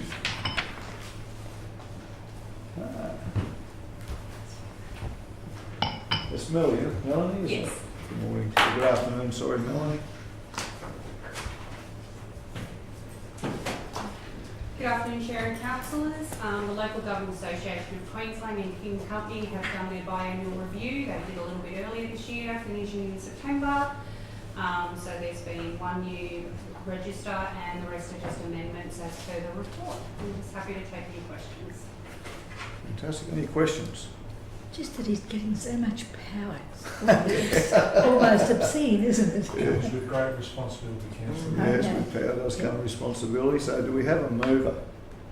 Yes, Mr. C. So we've got a mover, Councillor Walcott. One question. We'll just have a second first since we've already got a mover. Seconder, Yes. Councillor Mather. Can I ask a question? Yeah, we've Oh, you got asked a Councillor question. Walken's Yeah, answer you first. just explain the changes. You said there was one. So there's one new register, which is the Queensland Productivity Commission Act 2025. So we didn't currently have that on our delegations register. Yeah.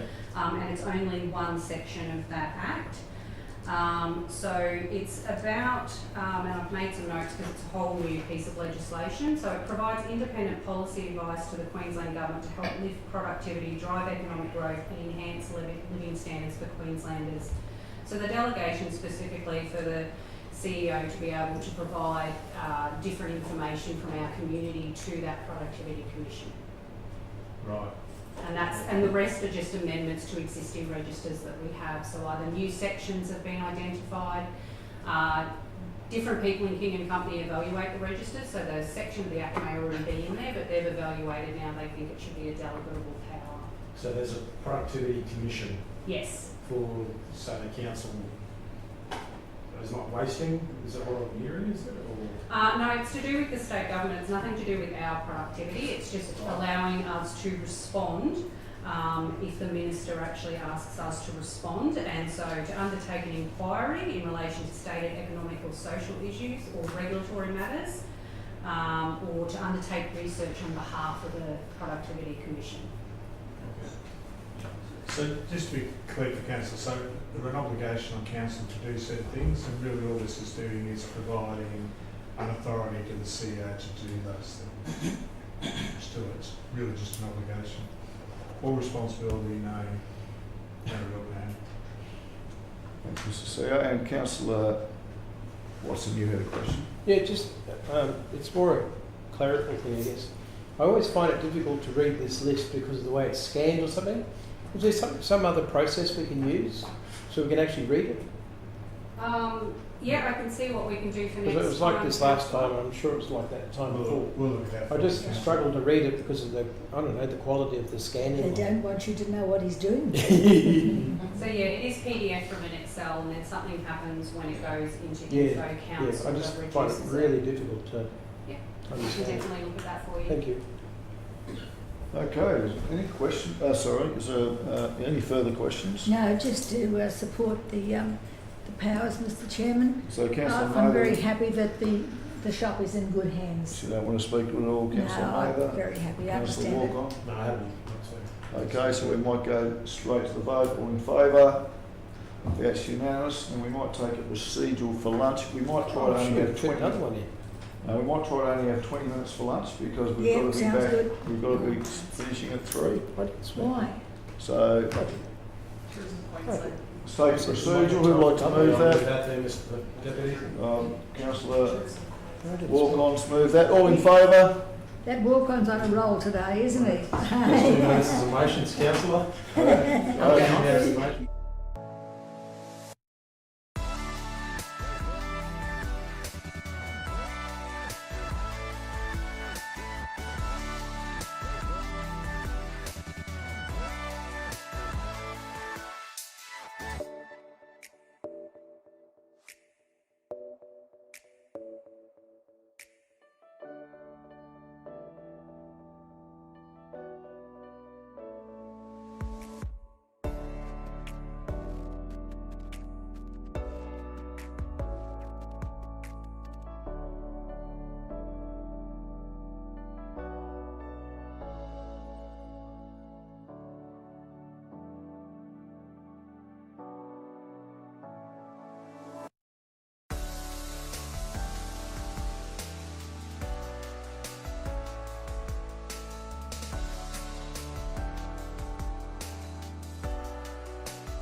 We have a procedural motion to resume.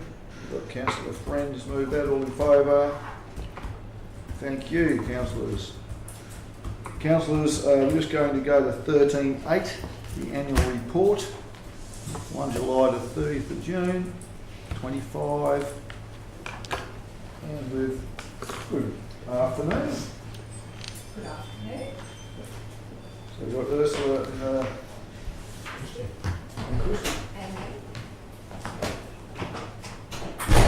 Fantastic. Want to hear from those guys? Thank you very much, councillors. Really pleased today to be able to be in a position to present the annual report for council's consideration for adoption today. I have prepared some slides just providing a little bit of a key highlight around some of those key features within our annual report for us to go through today.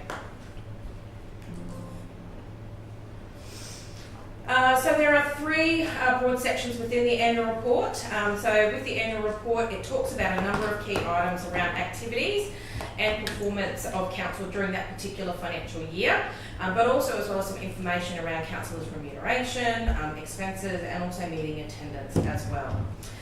So under the Local Government Act, there are a couple of other pieces of legislation that we need to have a bit of a look at, but in terms of the annual report there, it also talks about the community financial report. So this explains council's financial performance and position without the need to be going and interpreting the financial statement. So it's a really good summary of being able to provide some information to our members of our community around how council is performing throughout that period in terms of that performance.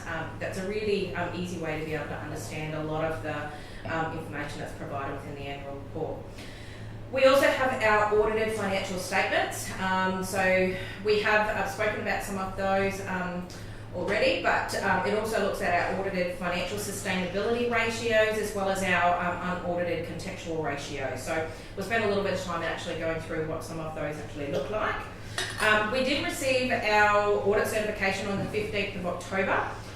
For those audited financial statements. So what that is requiring of us underneath the legislation is that we're actually needing to adopt the annual report within 30 days of that certification being received of those audited financial statements, which is why we're here today providing the opportunity to be able to do that. Fantastic. Do we have any questions?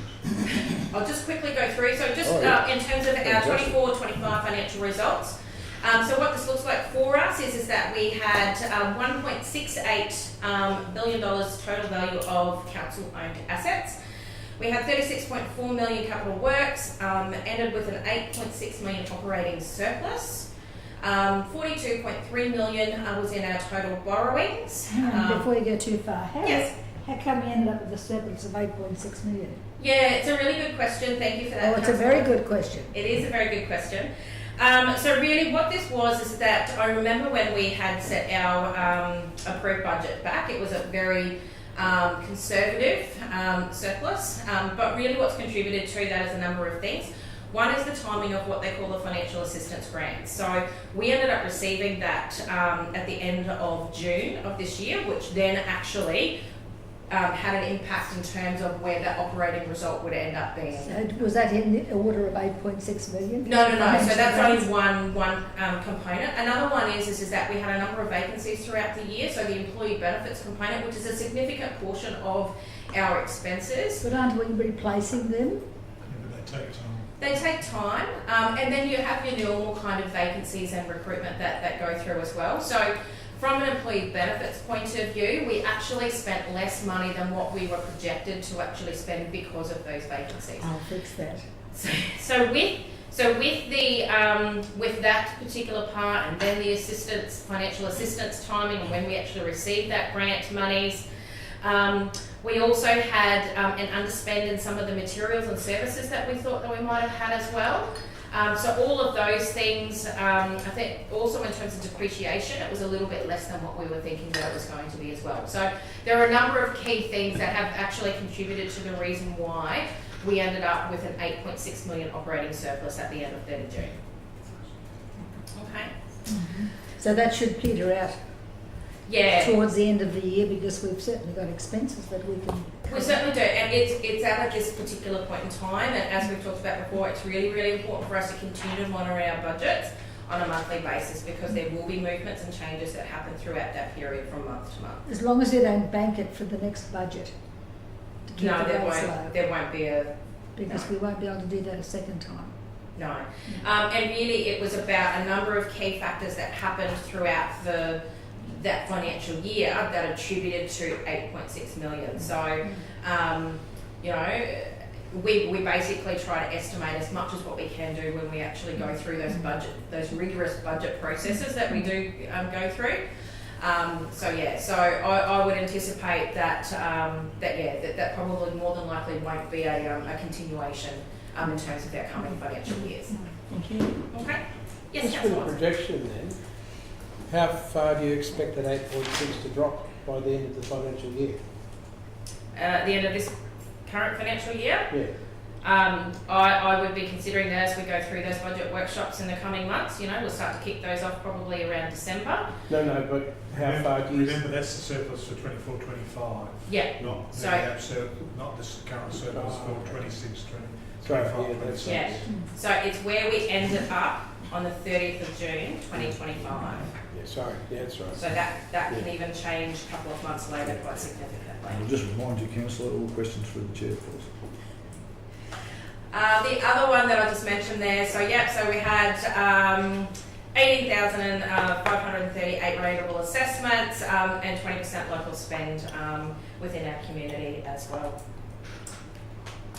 So this next piece really has a bit of a look as to where our sources of our income, so where does our money actually come from. So in order to provide the services to our community, council needs to collect revenue to be able to fund and afford those services as well. So rates and utility charges is the principal source of income for council.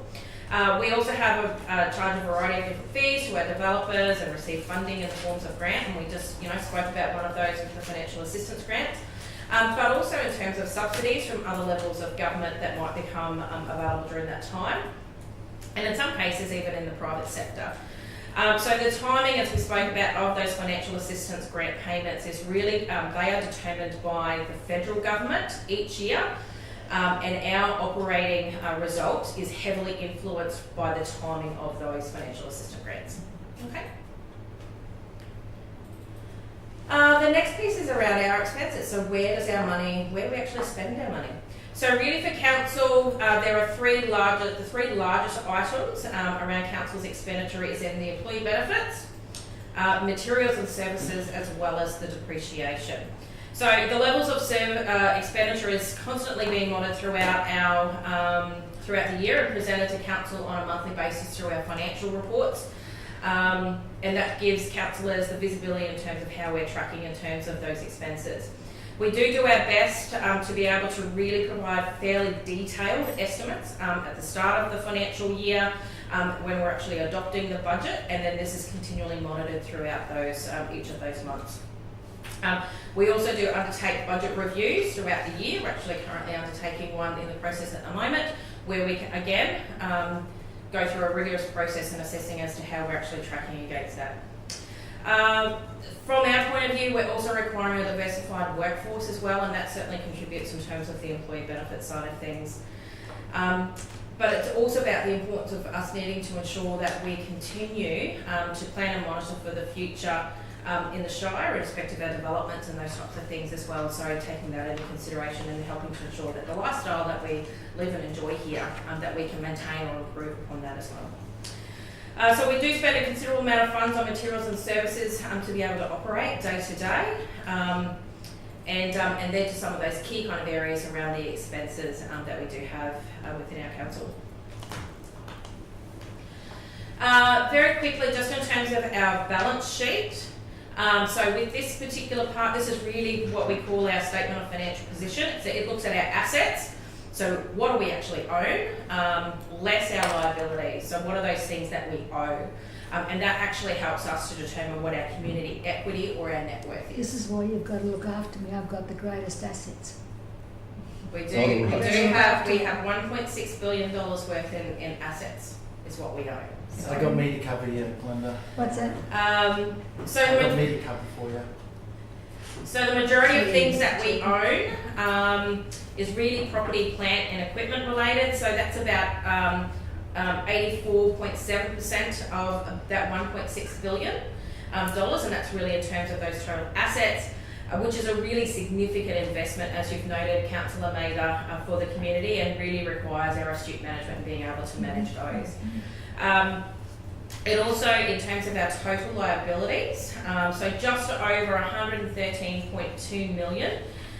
So it's much smaller than the assets in terms of what we own. But really, majority is just over half of that is in relation to our borrowings that are held with the Queensland Treasury Corporation, so our bank. Okay. In terms of our capital works program, so we had $36.4 million, a little bit of a breakdown in terms of a summary in terms of where we spent that money within our capital program. And the way in which that's broken up is really around the values that have been assigned to particular classes as well, and how we've capitalised that. So 12.5 million in our roads and drainage, 1.1 million in bridges, 8.8 million in site improvements, 1.2 million in water, and 9.8 in wastewater, 1.3 million in buildings, and then plant and equipment was 1.8 million. In terms of this next piece, and this is really one of the last pieces within our financial report, our annual report, is our financial sustainability ratios. So this is a really important indication in determining the financial health of council, and is to calculate and review how our financial indicators and our financial ratios are actually going. So these ratios really help to assist us in understanding our financial performance and our position as a council in relative to some of the local government industry benchmarks. So we report against 3 contextual ratios. So these aren't audited at all. So we're not requiring to actually report on them, but they're provided there.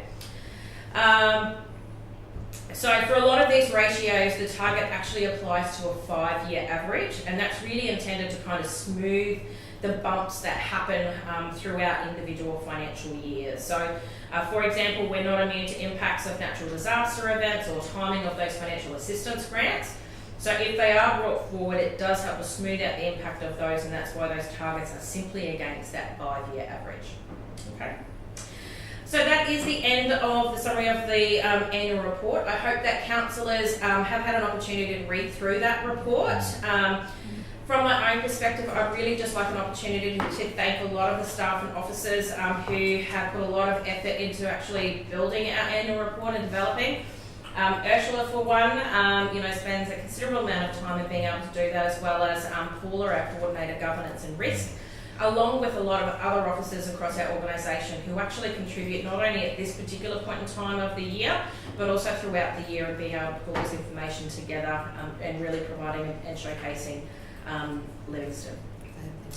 As well as our communications team, who do a lot of work in terms of the design of the annual report. So if there are any questions from councillors, I'm happy to take those on.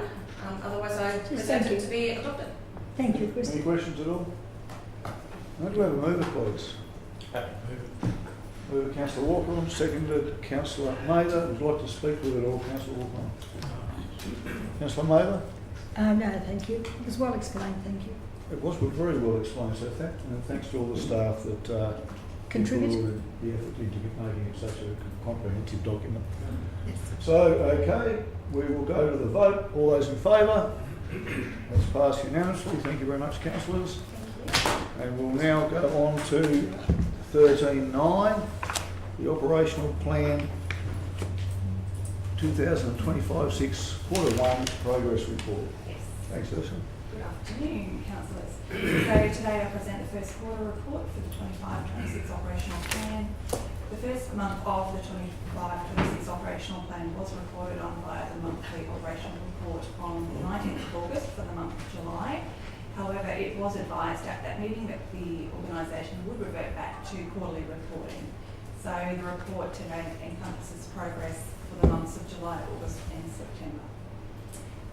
So an operational plan is a legislative requirement and is the means by which council measures its progress of achieving the goals of the community plan. The operational plan is adopted as part of council's suite of budget documents, and in forms the financial budget. The operational plan is reported on after each financial quarter. So just to provide a little bit of information on the operational plan report, you may notice that some comments are in blue italic font and there are some in black font. The black font are the comments that were provided for the July monthly operational report. Some officers have left those comments in the document and some officers have merged those comments into the single blue comment. So that's why there's a couple of different colours and what they mean. Additionally, the status symbols have been simplified from what we've had in previous years, with the green tick indicating the activity is on track or complete. The orange triangle indicates that the activity requires monitoring, and the red cross indicates that the activity is off track. Just a question here, Ursula, if you wouldn't mind. We've got a red cross for the off track and another one that requires monitoring. Do we know where those areas are that we need to focus on? It should be in that report. Just looking at the boxes at the moment, that's all. Yeah, there were two items that were identified as being off track. So the first one was the lost time injury frequency rate, as a mouthful, LTIFR. This reported as 14.37. We were hoping to have that less than 12. That was one of them. Did you want to elaborate on that one, Christy? Thank you, Ursula and Council for the question. So, yes, our lost time injury frequency rate is tracking higher than where we would like it to be at the moment. We did have a couple of lost time injuries in the month of July, which has actually contributed to that. So, through ongoing management, we would hope to see that would actually start to reduce again. And in all fairness, that obviously should be zero tolerance anyway, so there should be if there's even one, there should be a cross next door. We don't want any injuries whatsoever. We don't have any zero tolerance risk at time any longer, Councillor Bonner. We don't? No, we don't. Courtesy of councillors. Okay. Through you, Mr. Chairman, to Christy or Ursula. When was the last time we received an injuries report, accident injuries report? Oh, we get it every month. Yeah, there's a monthly workplace health and safety report. And if I overlook that one? Yes. I can certainly send you out the most recent one, Councillor. No, if it's in here, I'll find it. No, it's in your emails. It'll be in your On the emails. emails? Yep. Why is it in the emails? I'll get one printed out for you and popped into your pigeonhole for you. Yeah, thank you. We get one every month. Yes, it might be that we shouldn't. The other one, just in responding to your question, I believe Councillor Mather, was in regards to the second one that was off track, and that's in regards to our enterprise bargaining negotiations. So our enterprise agreements actually expire on the 30th of September. So we are progressing very well throughout our ED negotiations. So the only reason why that is off track is because the expiry date of 30th September was the actual metric that was provided in the Good explanation on that one. Thank you. Any other questions, councillors? Just on page, where is it? 338, 3.5.3. It is in relation to develop a bushfire mitigation strategy for the whole of Shire. I thought this was actually, we'd already undertaken last tenure a bushfire mitigation strategy. I thought this was already undertaken through a resolution. Or is this just a new one? Thank you. Yes, what we did was we updated the bushfire management plan, but as part of, I guess, that the new movement forward and looking at the operational plan moving forward, it would be something that we would look to take out because it is already completed. So, yeah. That was my only question. Thank you. Any more questions? No, Mr. Chairman, thank you. Do you have a mover? Yes, I'll move. I'm happy to second that one, councillors. Would you like to speak to that, No, Councillor I don't Mather? need to, thank you. No, Thank you you, don't need Ursula. to second all. It's a great job, and we might go to the vote on that. All in favour? It's unanimous. Thanks, councillors. Thanks, officers. And we will go to 1310, the Emu Park Centenary of Anzac Memorial Walk Extension Project, Stage 4. I'll move, Mr Chair. Thanks, I'll councillor. second that. So we've got mover and a seconder. And is it Anna who's, oh no, Katrina's back. I think Anna was going to come and present, but That's right. Not Anna. this was built on, comes after the presentation that the RSL did at the briefing session, which I think was really good, and just provides an overview that we're going to approve the concept plans. Approve the concept plans developed for the Emu Park Centenary of Anzac Walk. There. Any questions, councillors? Just one question, Mr Chairman. The boardwalk that's there now, I read it somewhere here, I'm not too sure which report it was in, but there was somebody querying about how often is it maintained, like the lacquer on the boards because of the environment. I read it somewhere and that's... I can answer that for Yes, you, thank Councillor you. Mather. Thank you. It was an email that you and I both received in relation to the maintenance. The manager of facilities and parks is going to get back to us and give us the full rundown. I knew I'd read it somewhere. Yes, thank you. And in fact, it had been put to me before, and I'd been out there and walked 3 times that whole length of the boardwalk. And I can understand, even though I was told that it has been maintained recently, it looked like it was still very thirsty. So whether we need to give it a good lather and give it a break, but I don't want to lose it, that's all. Yeah, all right. I'll It's talk only to timber, Sharon. it's a living thing. Yeah. Yeah, thank you. Any further questions? No, Mr Chairman. So we've got a mover, councillor Friend, seconder, councillor Watson. I'd like to speak to you all, councillor. No, it speaks for itself. We just need to back this stage 4 as much as we possibly can. It's going to benefit the community, it's going to benefit the Emu Park RSL, as I'm sure we all support completely all of our RSLs and also Coxcomb, and it's very simple. Thank you. I'm just happy the RSL branches taking necessary steps to get the project shovel ready. So means they're ready to rock and roll. Thanks, councillor Watson. Anybody else? And Mr Chairman, can we write to the RSL and let them know about the resolution today? I'm sure we can do that. I might just speak really briefly to it.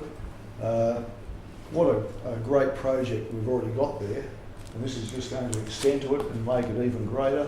And it's very exciting for not only for the southern part of our shire, but for the whole of Livingstone Shire to have such an amazing project that is good for our, I guess, for our history. Well, not only our history, but for our tourism. You know, like it's amazing. We're going to a tourism thing this afternoon, and here we have one thing that is going to be another great boost to our community. So we might go to the vote on that. Councillors, all in favour? Thank you. That's unanimous, and we'll go back to the mayor on 1311.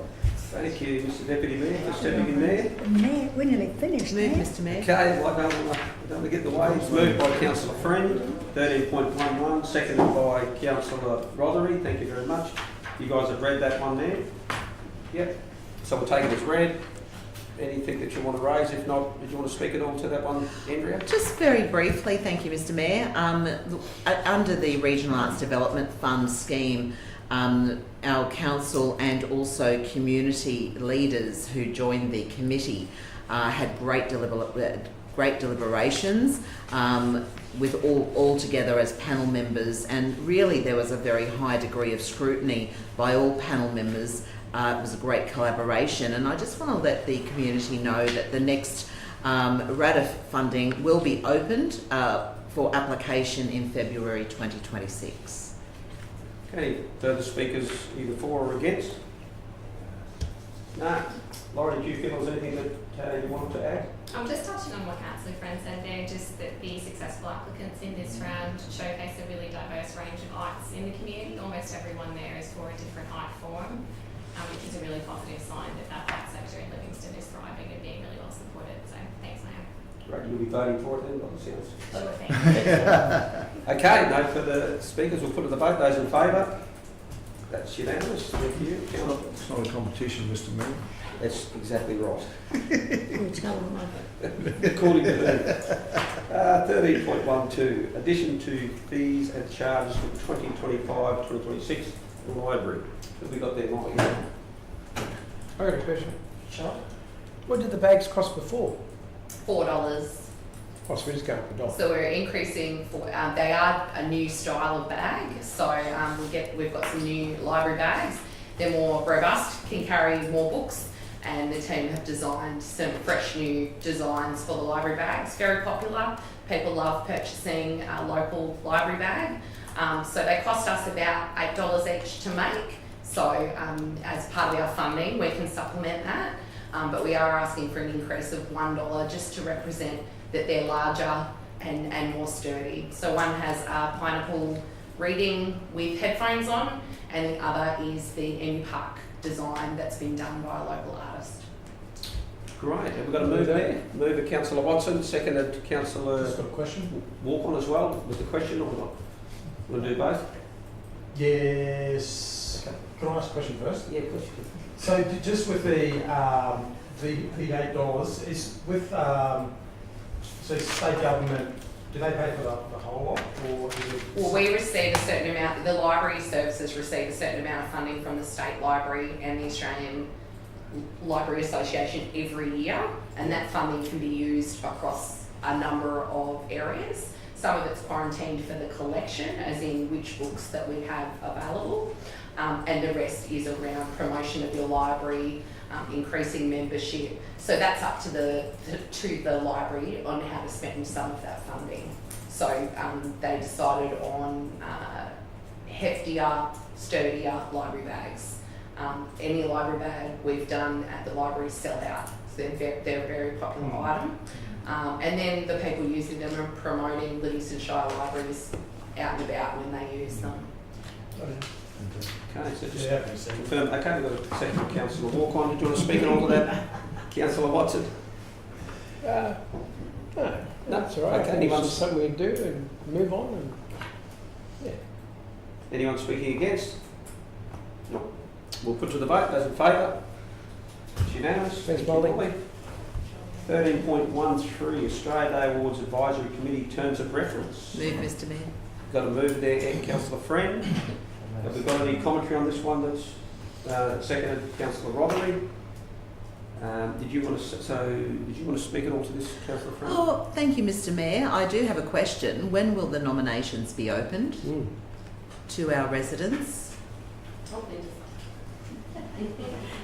I can let you know that as soon as we resolve this today, the advertising will commence, and so nominations will be open from today, and we anticipated we'd close them on the 12th of December.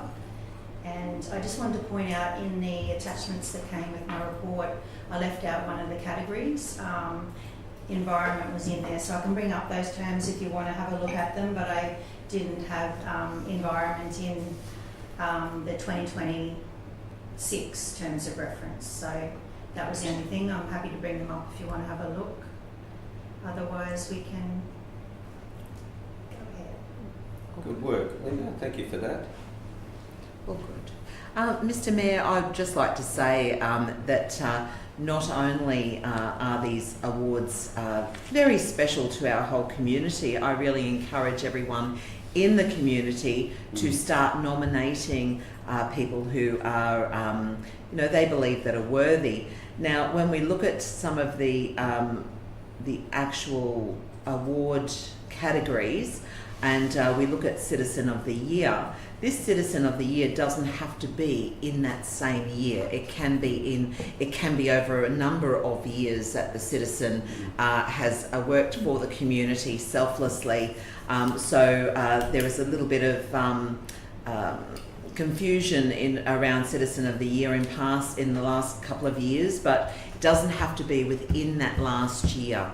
It can be over a number of years. So I just wanted to point that out also. But also in this report, Mr. Mayor, it talks about the incorporation of the awards into the Australia Day Beach Party, which is held at the foreshore. And look, this is such a wonderful idea, and I really do thank the event coordinator, Mr. Bill Ludwig of the Australia Day Beach Party, and the whole board of Capricorn Coast Community Events for this collegiate partnership in welcoming Livingstone Shire Council Australia Day Awards to the Yeppoon foreshore, which will actually be more prestigious for those people actually receiving awards, to be seen by more people, and it really does give a great sense of camaraderie for the day. So thank you very much. Very good, Councillor Friend. Anyone speaking against? I know.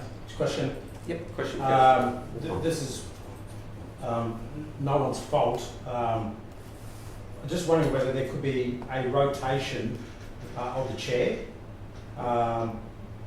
Given the last year, in the 2024, we appointed, because we're co-chairing, and that could happen next year. I'm happy with that. But I suppose in the future, just for Transparency's sake. well, transparency, fairness, and it's got nothing to do with Councillor Freeman. She didn't want the report. Whether that could be as a consideration. As current chair, Mr. Mayor, I think that should be a consideration, definitely. So perhaps does that need to be done through a resolution next year, or? That's what we would recommend you do by resolution, so it's clear. It probably rotates each year if Rotates, yeah. councillors are comfortable with that. Yeah. Sounds good. Or are we talking this year, and we're talking for the next 2 years yourself? What were you? I would just say next year. I'm not in any Yeah. scenario with that at all. Okay. Yep. I'm happy with that. So where we have co-chairs, that rotate. Just examples where they're in chairing positions and they rotate year on year. We'll adjust that in the recommendation for next year. Yeah, happy with that. Okay, there we go. Good pick up there. Okay. Nothing further, councillors? Councillor Friend's spoken to that. We'll put it to the vote. Those in favour? That's unanimous. Excellent. 13.14, changing council ordinary meeting structure. I'm happy to move that. Happy to move that. I'll second that. Seconded, Councillor Rothery. And Mr. CEO, did you want to touch on anything there? Just it's fairly self-explanatory, but as councillors would appreciate, the business of council is increasing, and we need to be able to accommodate that. It's either that or you're going to have very long days and cancel meetings, as is currently the case, and that's not likely to stop anytime soon. So the aim is to have council meet twice a month, with one of those meetings being focused largely to development and strategic planning decisions, and the other meeting to be focused on other business of council. Those other business can be dealt with in either of those meetings, but the preference is to try and focus those in so that we can get business dealt more expeditiously. Very good. Okay, we're going to move from Councillor Richard. Do you want to speak at all of that? Just quickly, Mr. Mayor, I just think it really does make sense as a development environment portfolio holder. There's, I think some of our developments are becoming more and more complex, and I think we need to this gives us an opportunity to put them all in one meeting, but also it means that all the officers and those that need to be in the meeting can be there, and they're freed up for the next meeting. So We used to do that. it makes a lot of sense. So I'm happy to support this one. Okay, anyone speaking against? No. We'll put it to the vote. Those in favour? Carried unanimous as well. 13.15, entertainment and hospitality policy. That was yours, Mr. CEO? This was, Mr. Mayor, and just to advise council, this is really only a very minor change.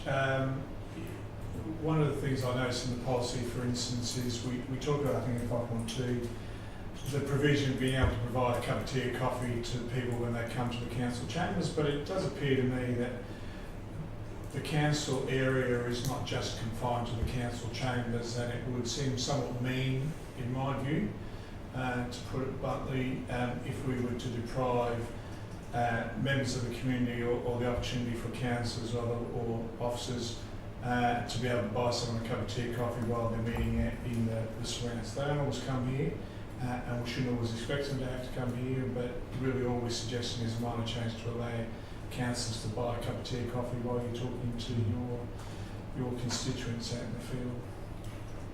Okay. Otherwise, it's pretty well so. Yeah, question, Councillor Walton? Just clarify,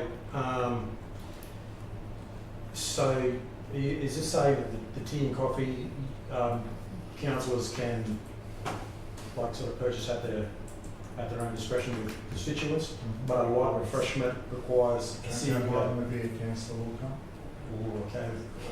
Pretty safe there. So yeah, this is at your discretion. But if you're meeting with constituents and you're out there, then as I think it defines your community engagement activity, but you could buy a cup of tea or coffee for your councillors.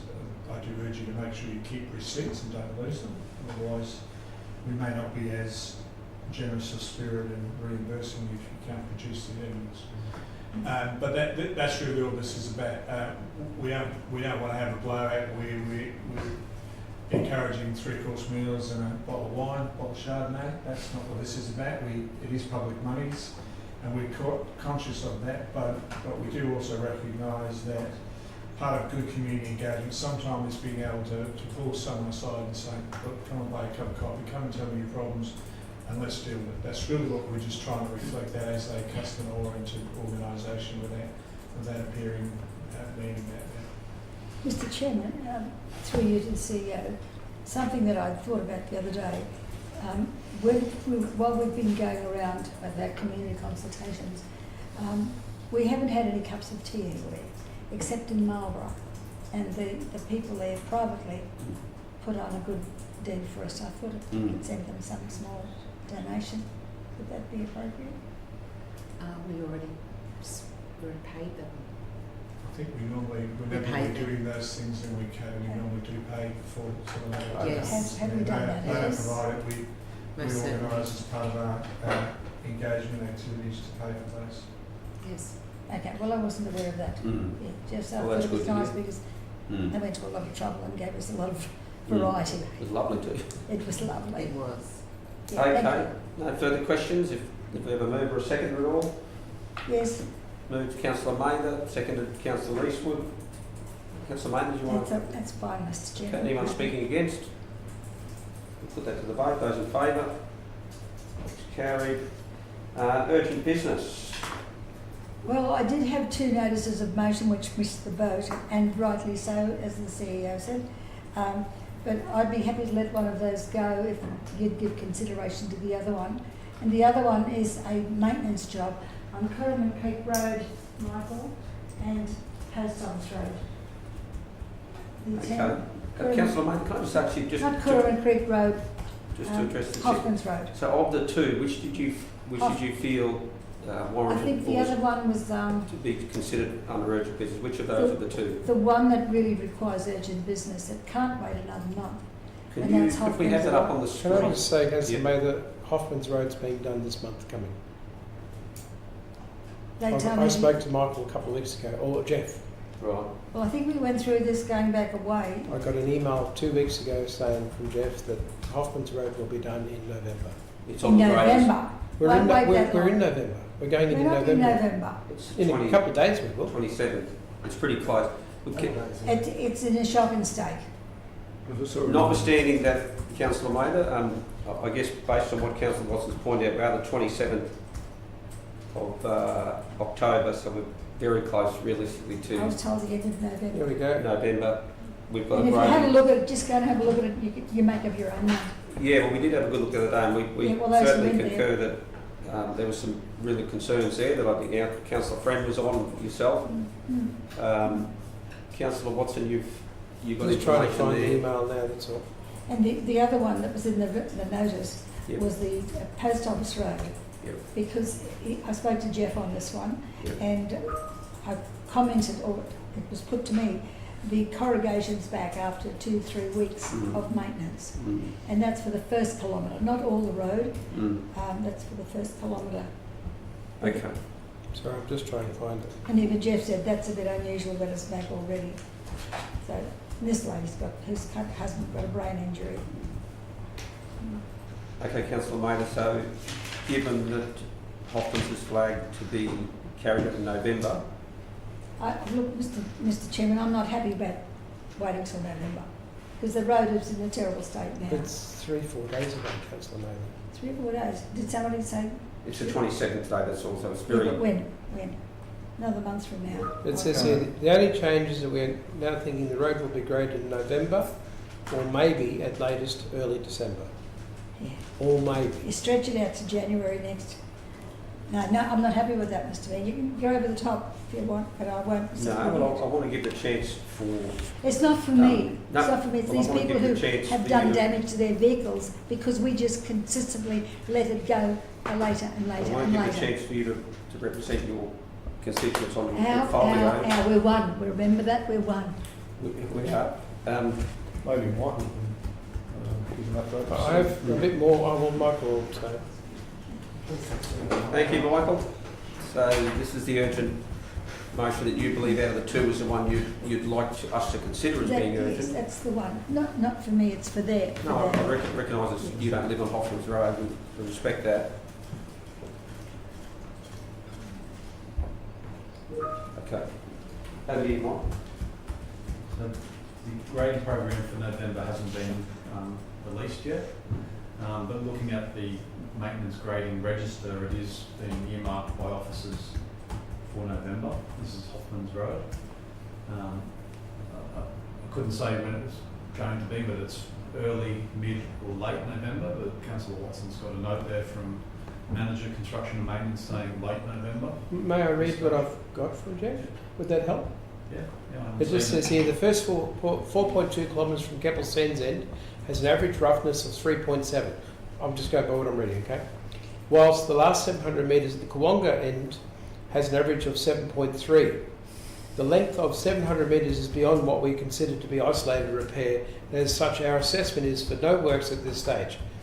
The council officer spoke to the customer who we believe has been talking to Councillor Mather and advised that if we were to address this 700 metres now, then there is the entire chance that the entire road will not be graded for another 12 to 18 months. At this stage, we believe the road will need to be graded late 25, early 26. Need grading, yeah. Nobody should assume whom I'm talking to. Where was November Because I haven't spoken mentioned? to anybody. Sorry? Where was November mentioned? That's on another email. The first one I've got is see previous advice given below for Hoffman's Road, because I actually rang up about it because I had someone else ring as well. And it said the only changes we are now thinking the road will be graded in November or at late or, what's the word? Late December. No, or at the latest December. Okay, what we might do is just remove item B there, Tanby Post Office Road,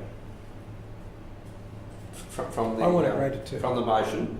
Councillor Mather, if you're happy with this, I'll accept for debate point A about Hoffman's Road, because there may be some ambiguity there. So I'm okay to approve of us considering your urgent motion that you can feel as relates to Hoffman's Road, if you'd like to deal with that. The motion actually included Tanby, the Post Office Road, Yeah. because of the premature corrugation on the road 3 weeks after it was done. Yeah. Now that tells you it hasn't been scarified, it hasn't been watered, it hasn't settled, and it will not settle. And that's why we've got it back, because it's never been done I guess I'm properly in the asking first you, place. Councillor Mather, that whether you would consider focusing on the highest priority on Look, which I thought you made the point that Hoffman's was your primary concern, and whether we allow for that in urgent business. Mr. Chairman, the second one, I've mentioned this before at this table, the second one, the first kilometre of that road, not all the road, is a woman with a husband with a brain injury who should have died. And he has to be medicated before she takes him over that road, that section of road, to the doctor, because the pain is so severe. And that, it's not that it hasn't been done for 12 months. It was only done a matter of a few weeks. before. Now that says there's something wrong. And I'll go one step further. I'm going to put a proposal to change the whole maintenance scheme that we've got here because it's not working. Well, we'd welcome a review of all of our policies. I'd like to put up something that we used to do, it worked, and it will be cheaper. And all subject to budget considerations, and that's certainly something you can put forward at a future meeting to consider. You've asked whether we can consider these items under urgent business. I won't differentiate between the two, Mr Mayor. One is as important to the other for this. Well, very Councillor different Mather, I'm reasons. going to have to make the Oh, relevant... look, Mr Chairman, rule them out.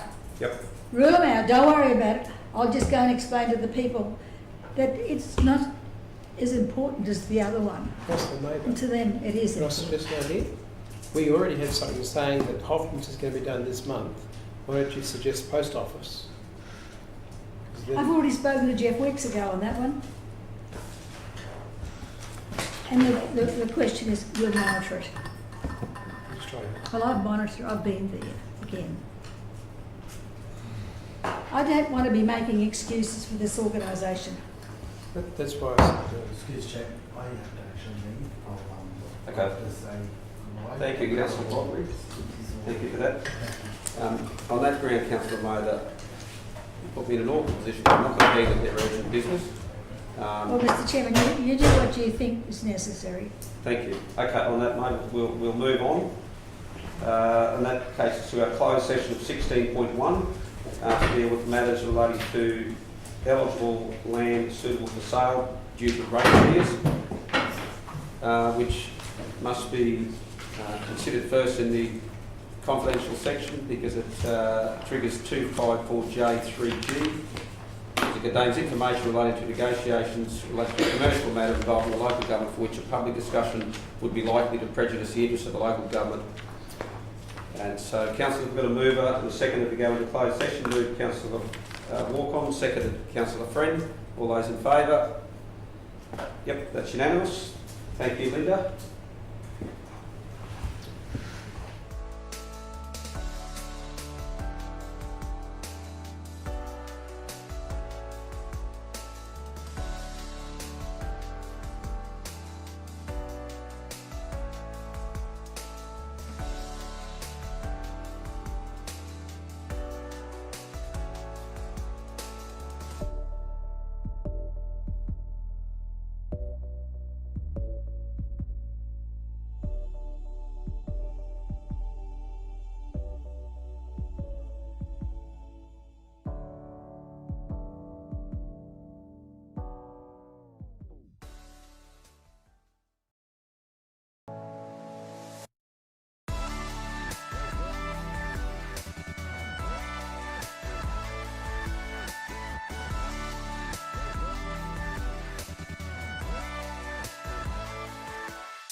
Good to go?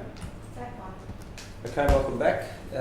Anyone that is watching, we're now back into our open session with one item to deal with 16.1, I thought it was, is it? 16.1. 16.1, and the resolution that we have there, you see it up there, the pursuant to, that's it there. Pursuant to section 142 of the Local Government Regulation 2012, Council proceed with action to sell the land listed below and also detailed in attachment 1 to the report for overdue rates and charges. And there's the balance of the information there. Never something that we like to have to consider and deliberate over, but that's the You've got to be attached to that. comes with the job ultimately. So is there a mover at all for this one? There's a B in that. Beg your pardon? Yes, there's a B up there, Councillor Maynard, that Council delegate to the Chief Executive Officer the power to take all further steps under Chapter 4, Part 12, Division 3 of the Local Government Regulation 2012 to effect sale of the land, including for avoidance of doubt the power to end sale procedures as well. So a very lengthy process that gets followed, and we would certainly hope that none of these end up at that final destination and point of sale. And our officers always work very closely to support them through that process. I'm happy to move, councillors. If there's a seconder there. Seconded, Councillor Walker, thank you. I don't see the need to speak to it. Did you want to speak at all? Anyone want to speak against the motion? We'll put it to the vote. Those in favour? That's unanimous. The motion is carried. Councillors and Mr CEO and staff, that concludes our meeting for today. Thank you for your contribution and enjoy the rest of the day. Thank you.